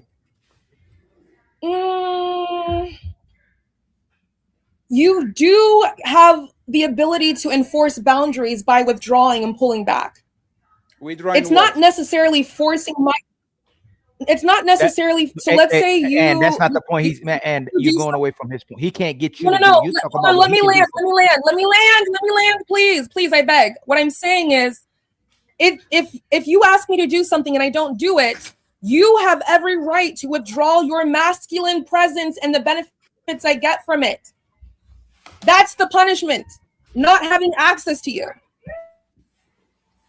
If I only have power when I leave a situation, how do I have power? For example, I work for Apple and I say, if my boss doesn't want me to do what I like he wants me to, I will leave. There's no power. I have no power inside of that building. I will if you leaving leave, is not a power. It's not power. That's the absence of power. I don't have no power in this situation, so I have to remove myself to regain power because I don't have no power in the relationship. How is me? I don't think that's a good example because your power, your ability to leave, and the choice to do so, and it having consequences on that person requires you to have a certain level of value to that in that relationship. If I don't value you and you leave, what do I care? But that's why I said in a relationship, if you exercise your power by leaving and you're in a relationship with someone who gains a lot by the presence of you being there, then they're gonna feel it. No, there's It is not something that it's not like and the power is you choosing where you put your energy. Have you ever seen your girl act different just because you paid attention to another woman? Suddenly she's all hot and bothered. It's because you're exercising choice. You're taking your attention somewhere else. You have power. So let me do this thought experiment with you and Coco, right? I not liking something that is happening in the relationship, and as a powerful masculine man, I put you on the door, and I put my puppy, the puppy that we bought. I put both of y'all on the door. He's a puppy. He's like a 3-week puppy, and he's bunny, right? And I put you on the door. I put you at the door. The door is literally like a road just going right in front of the door, right? So everybody that is passing is seeing the puppy and bunny seated on the floor, right? What is the probability when I get off to work at midnight and I left y'all at lunch? What is the probability that 10 men didn't stop to say, is that a problem, lady? Oh, your husband left you? I got you. Oh, puppy, you are abandoned. You don't have a home? I got you. How many cars with men are going to stop to get the puppy and get the woman I left at the door? How many of them in a 12-hour period between midday, and midnight? Yeah. Men are trying to steal your family. Oh my God. I'm going to say 8 out of 10 men. 8 out of 10 men. So what is the power? If I abandon a puppy, the power puppy is is going. but because, if I abandon a puppy, that puppy is not going to be there when I come from work because people love puppies and they will take them home. If I have a woman and I put her at the door, I have no power because men love women, especially women that actually look good, and they will take them home. So now, not only that I don't have no power, I lost my bitch and my puppy. No. Hey, Coco. Hold on real quick, Ann. Hold on real quick, Ann. Hold on. lost my home. See, the difference between a random in the street and the man that I'm loyal to and I'm connected to and I'm devoted to is he's just trying to get coochie. I don't know what he's gonna do. He's not gonna help me get you. You have to realize, women, when we love you, like the idea of other men low-key doesn't exist. And if he does exist, like if there's an other option that we want to exercise, two things are true. It's because we've already checked out of the relationship, or we're using another man to get back at you. At the end of the day, just because I get approached, it also depends on how I respond, correct? Hey Coco, your experience on TikTok. Your experience on TikTok. Do you have more panels that you see where women go, we can't live without men, we're afraid of losing our men that we love, or more women go, we don't need men, we don't need men for nothing, we go on our own way? What do you see typically? These loyal, extremely loyal, loving women that can't live without men, or women coming all over the internet professing to never need a man ever a day in their life, and they're more at peace without having to marry a man? What do you see, Coco? It's more women that say they don't need a man and get mad at the women that actually want a man. Right. So that's an extreme moot point. And we don't see a lot of women just loving men anymore. Wait, what's the new point? The fact that you're saying that she loves you. Those women are single, brother. Those women are saying that because they're undesirable, because they're rejected. It's called that's the majority of women, though. Even attractive women say the same thing. So it's like women get in social circles and they want to be part of the crowd. They just say shit just because they want to be part of the girls. But then she's calling that man. She's probably going to give that man cheeks that night. She's not going to tell her girl. She's not going to tell the girls on TikTok. So let me ask you a question. If women are professing that on the panels every day, that women love men more than they don't love men, and they don't have a man, should you believe them? Sorry, can you say that again in less words? If women are coming on, if the women are trying to push back on that notion and say, no, more women love men and want to be with men, but that actual same woman doesn't have a woman, should you believe that woman? I mean, have a man. That same woman doesn't have a man. Should you believe her? I would believe her, because I know as a woman she's being honest. But will the group believe her? No, they're gonna call her a pick-me-ass bitch. Again, if Coco comes on here and gives her profess for a man or somebody she loves, and I love man, I need a man. I go, you got a man? She go, yeah. But then there's other women that say the same thing. No, these women are loving men. We love men, and they don't have a man. Should you believe them? Yes. No, you shouldn't. And here's why. Here's why. The love for men and being able to acquire a relationship from a man, two different things. Why are you framing the question in that way? If I'm telling you I love men, that doesn't dispute the fact that I love men, right? I love lions, right? But I don't have a ranch I don't have the capacity to take care of lions. She might have a fucking whole safari. Like, she might have the capacity to have lions and tigers and bears. We both love lions. Why do you think that? And this is my issue. We need to stop using relationships as these like credentials and shit. It's stupid. What? The idea that, it is. Because if you say you love men so much and you love lions, do you want to change the lion or let the lion be a lion? Yeah, see, that's what I'm saying. Wait, I don't even know how. Wait, brother, did you just? You know what? You said love the lion. You said I love men and I love lions too. So should you love a man how he is and love a lion how it is as well too? Should you let a lion be a lion and a man be a man? Love a lion because a lion's a lion. Yeah, and that's what I'm saying. There's and when you're a woman that. If you truly think the way you think, and you should definitely have a man. Like there's men that throw themselves. Here's the thing, though. So why wouldn't you have one? If you love a lion and you love a man, why wouldn't you have one? Because sometimes lions don't want to be in captivity. Sometimes lions want to hunt. And you know what? If I really truly it doesn't matter how much I make your cage pretty, that desire that's built in your genes to hunt, I can't take that. There's nothing I can do to make that go away. So in the similar sense, men can find good women, but if in his mind, he's thinking, look, I have 10 more years in my career. Once I reach this place, I'll be able to, you know what? She's a good woman, but I'm just not going to take that burden on right now. It doesn't matter how well I suck his dick, Ali. So you never met a good lion? No. Lions are lions. Good or bad. No. You're talking about lions being hunters. Have you ever met a lion that was a good lion that controlled himself? Yeah, I have. It's actually really adorable. So what happened with that lion? What do you mean? What happened to it? You said lions can't. They're hunters. It almost died because it was being nice to the little Giselle baby. Like it didn't kill it. It was like mothering it, and it almost died because it wouldn't eat the fucking gazelle. What the fuck? I'm lost. No, I'm lost. Yo, this is crazy. Brother, you just asked me if I've ever seen a lion be good and go against its desire to hunt. And I just gave you.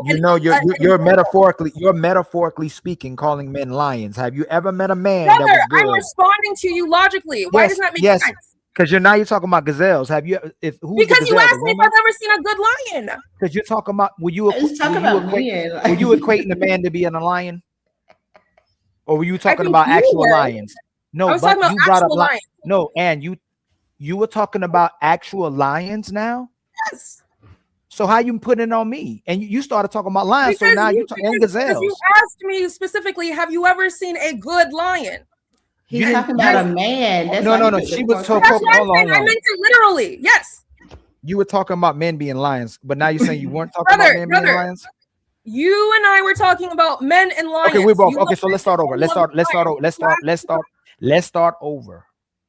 Have you ever met a good guy? Oh yeah. What happened with that guy? What do you mean? What happened with him? What happened? I did my very best. I did my very best to prove that I was worthy of commitment for him. Okay, what happened with him? What do you mean? What happened? He's doing well. I mean, we had our relationship. He's thriving. He's doing his thing. We didn't end up married, but I still got to experience a good man. Hallelujah. Have you ever been the bad person? Have you ever dropped the ball? Have you ever been the problematic person? 100%. Yes, and by being in relationship with good men, that's how I knew I wasn't shit. Actually. Yo, Ann, you funny. Am I funny? I'll rest my case, Your Honor. No, you don't rest. Come back on stage. Order in the court. Yeah, come back, sir. So ain't it? So most of the time, hold on, and most of the time, women will meet good men, but they don't know how to treat a good man. They know how to treat the bad guy. They'll rock out with the bad guy, give time to the bad guy, but the good guy, you don't know how to treat one. Yeah, exactly. Remember, I love men. She loves men. She has a man. I don't. Why? Because of capacity, because of skill, because of ability. So a lot of women will meet good men, but they don't have the capacity, ability to be in a healthy relationship. She can take care of a goldfish. She can't take care of a lion. Bad men are easy. They allow you to maintain your victimhood. You don't have to grow. You get to be around your girls and be like, girl, I can't believe he's putting me through this, and rah, rah, rah on TikTok. It's easy. So women don't really love men that much then? No, women don't love themselves enough to change for good you men. Can't say no. If they don't love themselves enough, then that means they don't love themselves enough. So, but can you answer that one first? So they don't love the man either, right? If they can't love themselves, they can't love a man either, right? You have to understand, Ollie, people are toxic or not. No. Can you answer before you do? And please don't. And before you go that way, if Ollie, she can't love it's herself, too black and white for me, babes. It's too black and white. Yeah, people are colors. People are mixes. You could be really good with one man and be terrible with another. Yo, it is crazy. No, you didn't say that. No, I'm just saying, brother, look at your own life. This is crazy. The lion. You on mute, Fat. Hey, brother Lion, you on mute. No, I'm liking this back and forth. I think actually Annie's winning, but let me go back on mute. First and foremost, brother, listen. Sometimes you enter relationships with people that you know aren't shit, but you just want to waste time, right? Like he's just, you already know the outcome when you sign up. And men do this too, right? Men also give amazing dick to women they're not going to marry. Why are y'all doing that? The point is, when you find a person and you decide to be with that person, it doesn't matter if you're good or bad. Are you good together? Are you creating a bond that's actually healthy? So I say that to say, Women can come across good men and know that she's not in a position to actually be with him, and she would be doing him a favor to not try to be with him. And then women will meet men who are terrible and entertain it because sometimes you just want dick. You're not trying to get a husband. People are colors. Ali, you aren't the same man you were 20 years ago.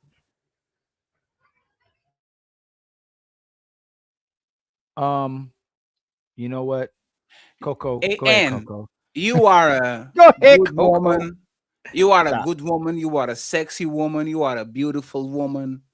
You know the You're still game. in trouble though, but yeah, I'm listening. Sure. Come and punish me, please. What is like this is me, right? What's stopping Fetty from being in a relationship? I'm broken. I was That's single. not it. That's not it. Oh, you're going to tell me about me? Go ahead, please, Queen. You're not. No. Because here's the thing: we enter relationships. It doesn't matter how much self-love you do, babes. You're gonna enter a relationship and you're gonna realize you have shit to work on. You're single because you're unwilling to be vulnerable enough to do that work. You keep putting it off. You don't trust these hoes. It's you, fatty. You could be married yesterday. You don't trust these hoes. So once again, you didn't let me finish. I said I'm broken. I was single for so long. I was single for so long that now it's very difficult for me to pick up a key and to lock myself in a relationship. I think that's literally what it feels like, right? What is like I'm putting on me is my fault. Like what stops the beautiful, sexy, intelligent, chocolate bunny from being married with 3 kids right into the sunset?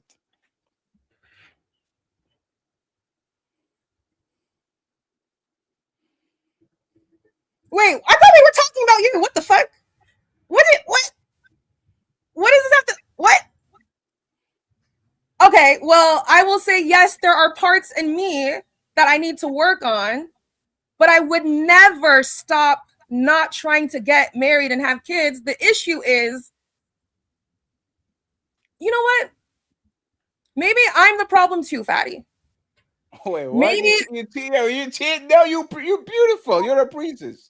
Yeah. Whatever. When you But know like, about man, you are sexy. Why? Like because that can be you. But this is the thing. Like, there's more to a relationship than just being sexy and sucking dick. I want to know you're. Wait. But do you do it well? I do it like my life, brother. Please, I don't want to advertise my services. Oh the shit! Same as wardrobe.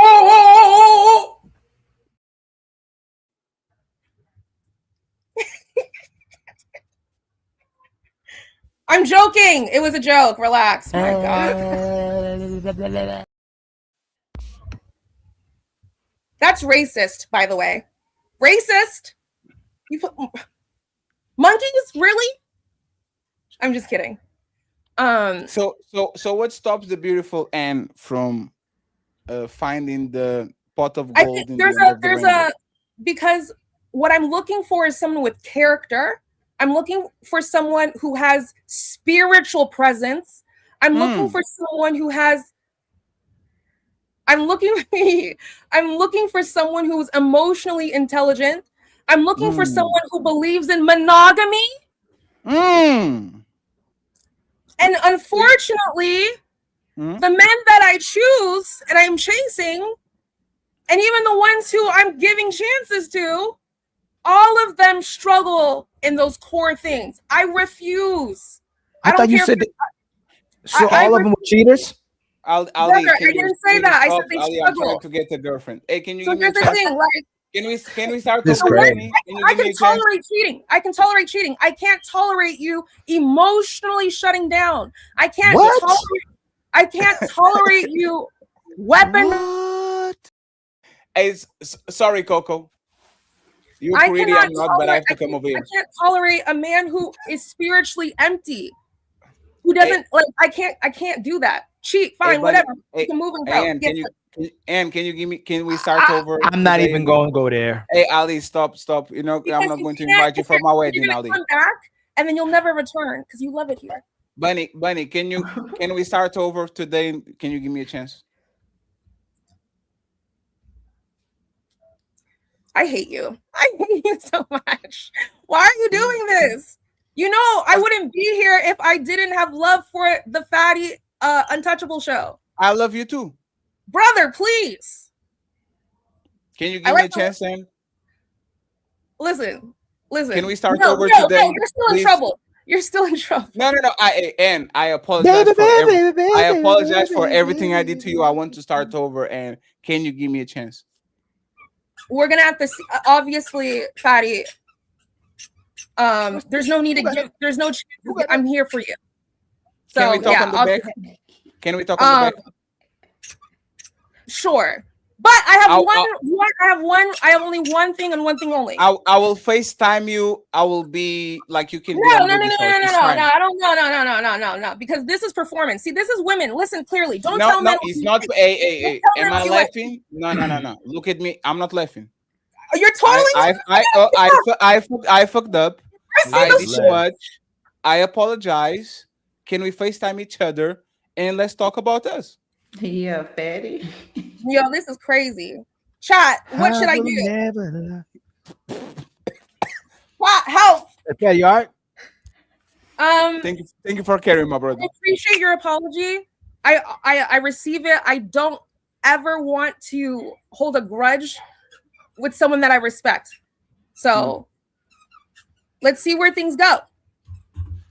Okay. I just want to apologize to my I just want to apologize to my friend Tony Golden, but this is my girl now. Okay, Tony. My bad. What?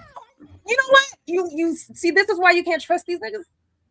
Tony, respectfully, thank you for the love and support that you just give. Say I'm Fatty. Sorry, I'd say no. Just say I am taken. Fatty got the place. He got the spot. You guys will have to fight for it. Nah, I don't fight Tony. Okay. I'm waiting. I already won. All right, let's move forward though. Honestly, this is now we are going out and we've been here for like 4 hours and something. Just okay. And Coco, I would wish to if you can come back on Sunday. We have a show called Ladies First. We actually include you on the rotation because that's y'all's show. It's not our show. Y'all come a little they bit late. say that, but it's not true. We're doing better, girlfriend. Coco, tell us where people can find you. I'm going to put your link in the description so they can find you too. Same thing with Bunny. Bunny tried to run away from TikTok. She wants to be a YouTuber now. So we're going to help. I'm going to make it happen. Okay. Final thoughts, Coco, Bunny, and then me and Ali have to read the super chats and we're about to go. Okay, you can find me on TikTok and YouTube at Coco Talks.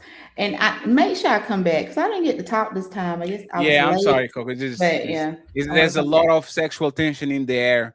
But me and Nan will solve it after the show. Okay. And I miss you. I'm telling you the truth. I miss you. As soon as I saw you, I was like, oh damn. I was like, damn, Ali got my babe back. Thank you. Hey Ali, this is how I know you my brother, man. Always looking out for me. He was playing Tamia, I'm missing you and repeat the other day. Oh my God! Chill out, I was playing. He called me. I was playing. It's never the right time to say goodbye. Gotta let it go. Of separate ways. And he was like, "Hey, Fatty, who is this?" And I said, "This." Hey, I saw Ann on Threads with her fat ass doing some squats. I was like, "That's mine. Why did I let it go?" And then he was playing. He was playing Blackstreet. He was playing Blackstreet. Don't leave me, girl. Like too. Yes. So. And by the way, buddy, there's another girl called Maisha that she tried to be my baby mama. So I can fight. I know how to fight. Don't worry. I have to talk with her first because she been no. I'll talk. She been loving on me lately. She been loving on me. I have to. Oh, you're trying to piss me off. It's working. No. There's her. There's Maisha. Like love Maisha. I love you too. Hey, I don't. Somebody been trying to creep. You see? Since you monogamy. You guys struggle with monogamy, faithfulness. But you said that you didn't care about cheating. Listen, when you said you didn't care about cheating, you said you didn't care about cheating. As long as he was spiritual, you said as long as he was spiritual and emotionally available. We're trying to figure straight out, and you're telling me, look, I have another bitch, and you know what? I'm gonna deal with you. No, both. not the bitch. I have two queens. Oh my God, you're greedy. It's like how am I greedy? Like what's going? Like You what? said you was fine with that. You said you was no, fine, and now you're changing it. no. With the man I love, Fatty's a Fatty. Wait, okay, okay. So no. So say these. I love you, and I will let Maisha go. Oh my God! Can you not? Because you are the one being greedy because you want me for yourself. Fatty, you are in trouble with me. Stop. I already apologized. Says I love you, Fatty, and I'll let Maisha go. And he told you to punish him. I'm just being dramatic. We're good, but and I know how to. I will spank you. But Fatty, I will spank you. Since we're being honest about things, right? Yes. I have to tell you something. Are you pregnant? No, but you know. So it's fine. We can fix it. I'm not gonna not be sexy, actually. Oh, I appreciate that. Show me later. You are actually really good at this. Like if you were, I'm not saying show. If you are not going to stop being sexy, show me later. He's trolling me, right? But if he wasn't, no. Hey. Once again, I'm not laughing. I'm not. No, show me later. Yo. Look at Tony in the chat. Can we get he literally was in Discord talking about and was one of the ones that got away.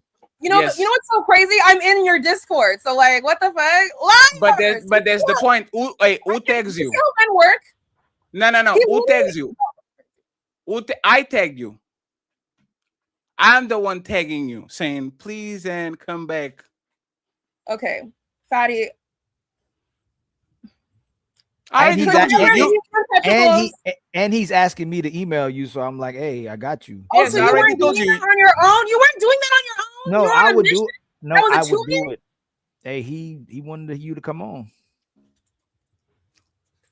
And again, I will never stop you. I will never stop you from being sexy. Just be sexy to me on the back. It's fine. That's what it would be my pleasure to serve you. Thank you. Like wake me up with something juicy on my phone.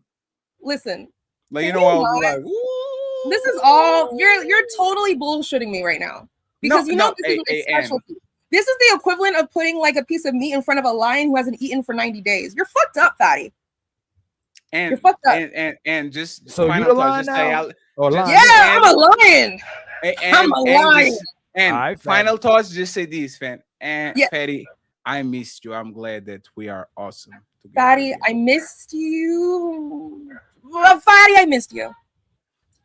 You know what we're going to do later? We're gonna never speak again.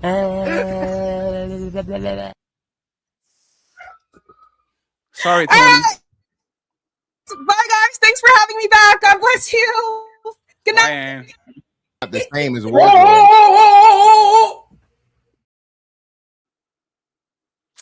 SH is hilarious. Like she got SH is funny. Yeah, SH is funny. A lot of women don't be funny like that. She kind of funny. Unk. Hey, I got my baby back. Hey, I'm happy for you, man. I've been feeling for you. I know thank that's you. Hey, Ali, thank you very much for not letting me die chip lonely. on You your always shoulder a know little bit. I always wanted to get I know, married man. and get kids. I know. And I was denying myself from that pleasure because I thought I couldn't get, but now we can both have families. Yes. I don't want nothing more after this show than like the Lakers are playing. I'm not going to watch the Lakers. I'm going to talk with Ann on the phone. 4 hours. And hours. And hours. Ali, can you read the super chats, please? Yes, there's sir. a few. Shout out to my brother Jay Wills. Did we read this too? And my sister Misty for gifting us membership. The Untouchable Empire, baby. My brother Tone _ I'm about to do that one now. With a $5 super chat for Jazz. Why would respectable women get offended when a hoes are called out? I didn't say nothing bad for him to be clapping and shit. Yeah. He was like, Fatty, if you don't, I'll fuck you up. I guess Jazz was the more emotionally intelligent one. And Jazz was protected by a man. B3 Calm with the $10 super chat. Be calm. Be calm. Dang, that's crazy. Be calm with the $10 super chat. They say all this, but let a child they love fall on the floor and watch all the band-aids and kisses on the boo-boos commence. They telling you she don't care. LOL. And then my brother SQ with a $2 super chat. Blink, brother, if you're in danger. Jazz, he a victim. Damn. He lost me when he said he'd rather have affirmations than intimacy, man. I think he's just better than you, because you are an orny person. See, look at my baby mom, Ali. I have 2 now. Look at you. Look at man, this. you blessed, man. Oh, Maisha, everything you saw right now, I have it for you too. Just let me know when you're ready. I'm ready. I'm going to have 2 baby mamas this year. Nick Cannon, here I come. And then Cammy, the Riz God, I'm still looking for the Riz with the $10 super chat. Appreciate you for having me. Thanks, XOXOX. Great, awesome, wholesome, beautiful panel. XOXOXOXO. She was so happy that I brought her with Cheeky, because that was the question: was what if Cheeky tell you to change, but she wasn't courageous enough. Just for my sense, $2 with the $2 super chat. He is feeling just like a YN. That's crazy. That's that YN is now. No. Don't comment on it. But like I said, this man looks like he would crash out for Jazz. How are you not protected, Jazz? This man looked like he was willing to literally jump inside of the screen and And respectfully, that's most men. They end up in a relationship, huh? They'll crash out over their woman. Who apologize more? We don't keep count. The Untouchable Empire, baby. Even though he said it, when she be talking crazy, he gotta walk away. I'm walking away from the problems of my life. I'm walking away. You don't know Craig David. Yes, I do. I was about to say Craig David, but there's a song that's better than that one. He had a little moments, and then he was out of here. SQ with the $2 7 days.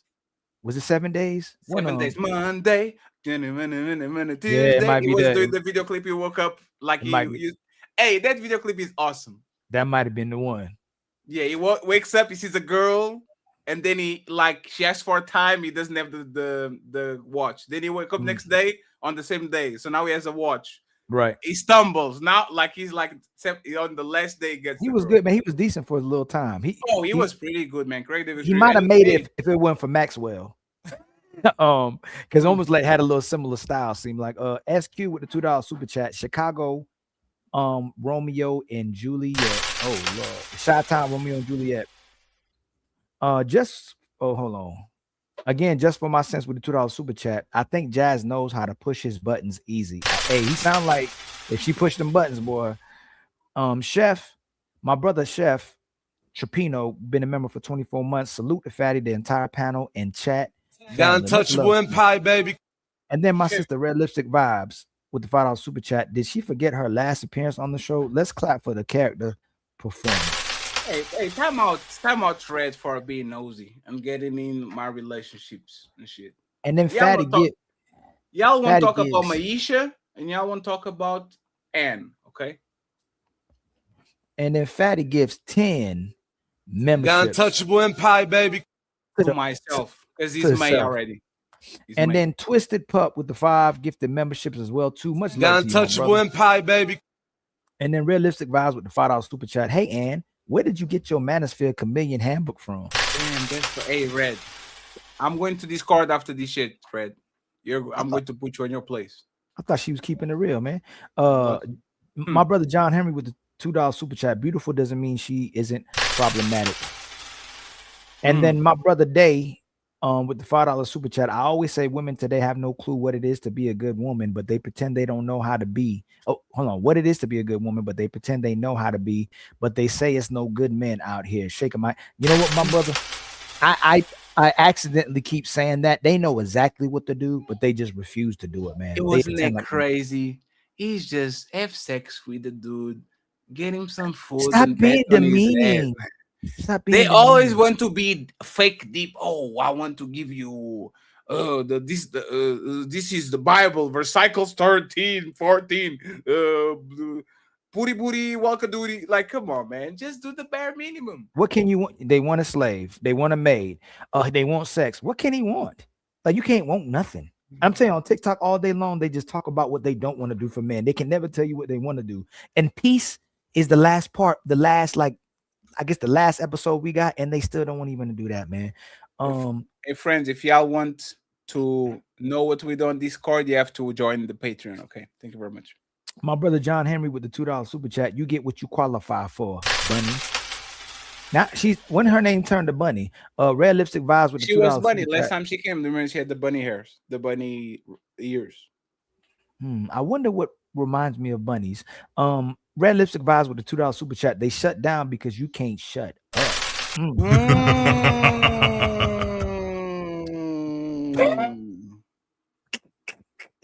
My brother John Henry with a $10 super chat. Ladies, forgive me for being crass, but at times y'all will get the D you qualify for and not the D you believe you are entitled to. John Henry in the building. Maisha with the $20 and That's Fatty's my baby other mama. queen with the $20. Not other. She's number one, and it's to Number fight for one. the number one spot. Hits us with a super sticker. Yes. And then Tony Golden with the $2 super chat. Can we get the Kendra Cam? Hey Tony, watch your mouth. And then my sister Maisha again, the queen, Fatty's queen with the $5 with 5 more gifted. Untouchable Empire, baby. The first lady. She was here when it was raining and when it was pouring and it was sun, and just came back because she misses the. I got you, Ann.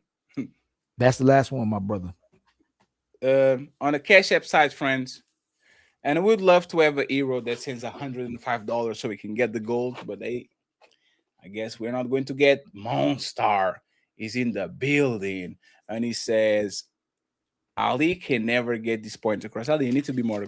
Ali, you can't be like. Remember I told you, nope, I'm not over pursuing. Hey, remember Ali's like, you know what? Y'all got it. You know what? Y'all got it. I told you I'm not doing. You know what? I'm not over pursuing. Y'all got it. I'm not about to make myself look crazy. I'll let them look crazy before I make myself look crazy. You got it. Damn, that's crazy. You got Thank you, Monstar. I appreciate you, sir. And hey, man. Here goes my baby. I'll send you to Sarah the Raging Tomato because Nino is not going to go live. You're muted. Can she take redirects? We're gonna send redirect to her. To Sarah? Yes. Yeah. She can. Okay. I'll send you the link. Send me the link real quick. I'll do it. While the song is playing and shit. And we're going to go to sleep. I'm going to watch the Lakers. Lakers winning by 20. Let's fucking go. Fatty, you know what's so fake about that, man?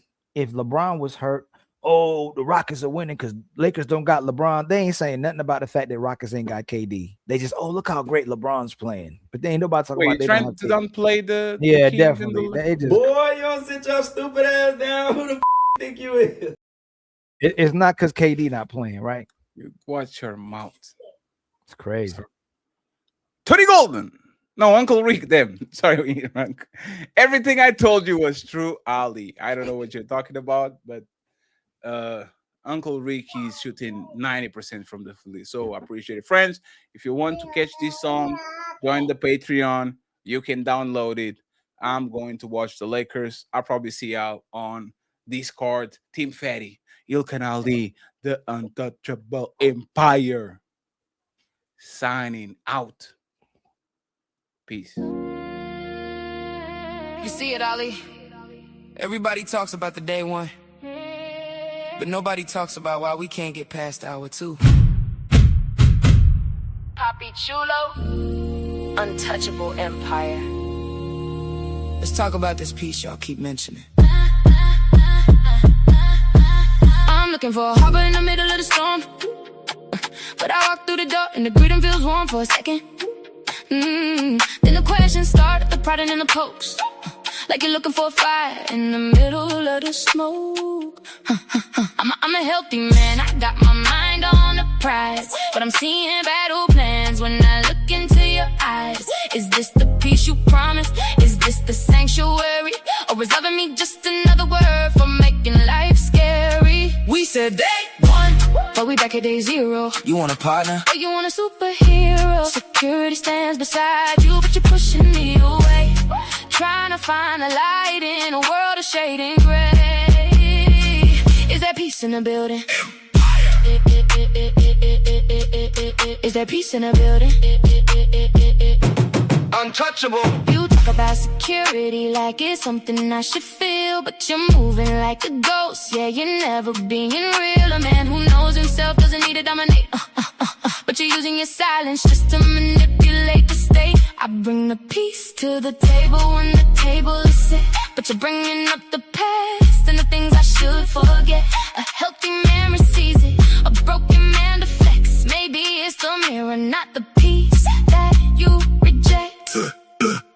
Clock is ticking, 20 minutes to the reservation. Now we're standing in the kitchen, ruins of a conversation. He wants the quiet, she wants to be heard. The empire is shaking over one little word. Is it insecurity? Control. Is it maturity? Let go. If we can't stand together, then we're falling alone. Two kings and a queen on a fractured throne.